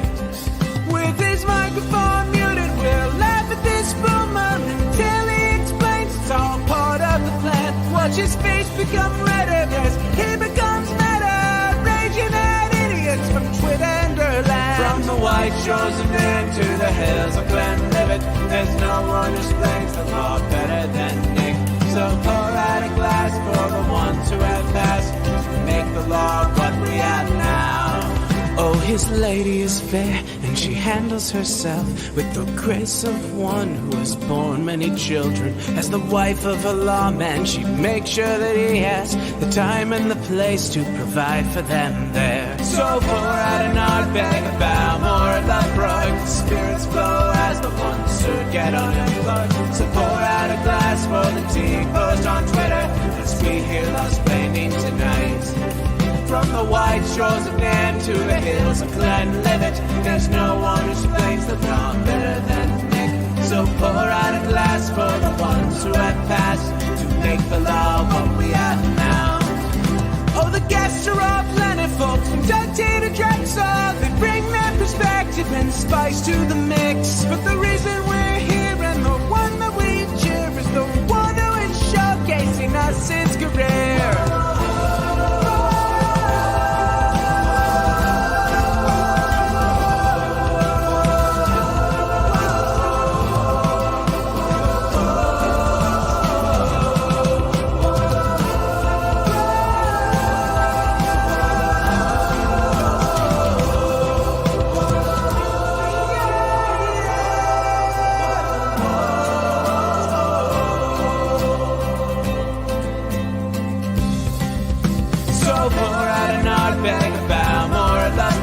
Spirits flow as the ones who get unemployed. So pour out a glass for the tea post on Twitter as we hear law-splaining tonight. From the white shores of Nam to the hills of Glenlivet, there's no one who explains the law better than Nick. So pour out a glass for the ones who have passed to make the law what we have now.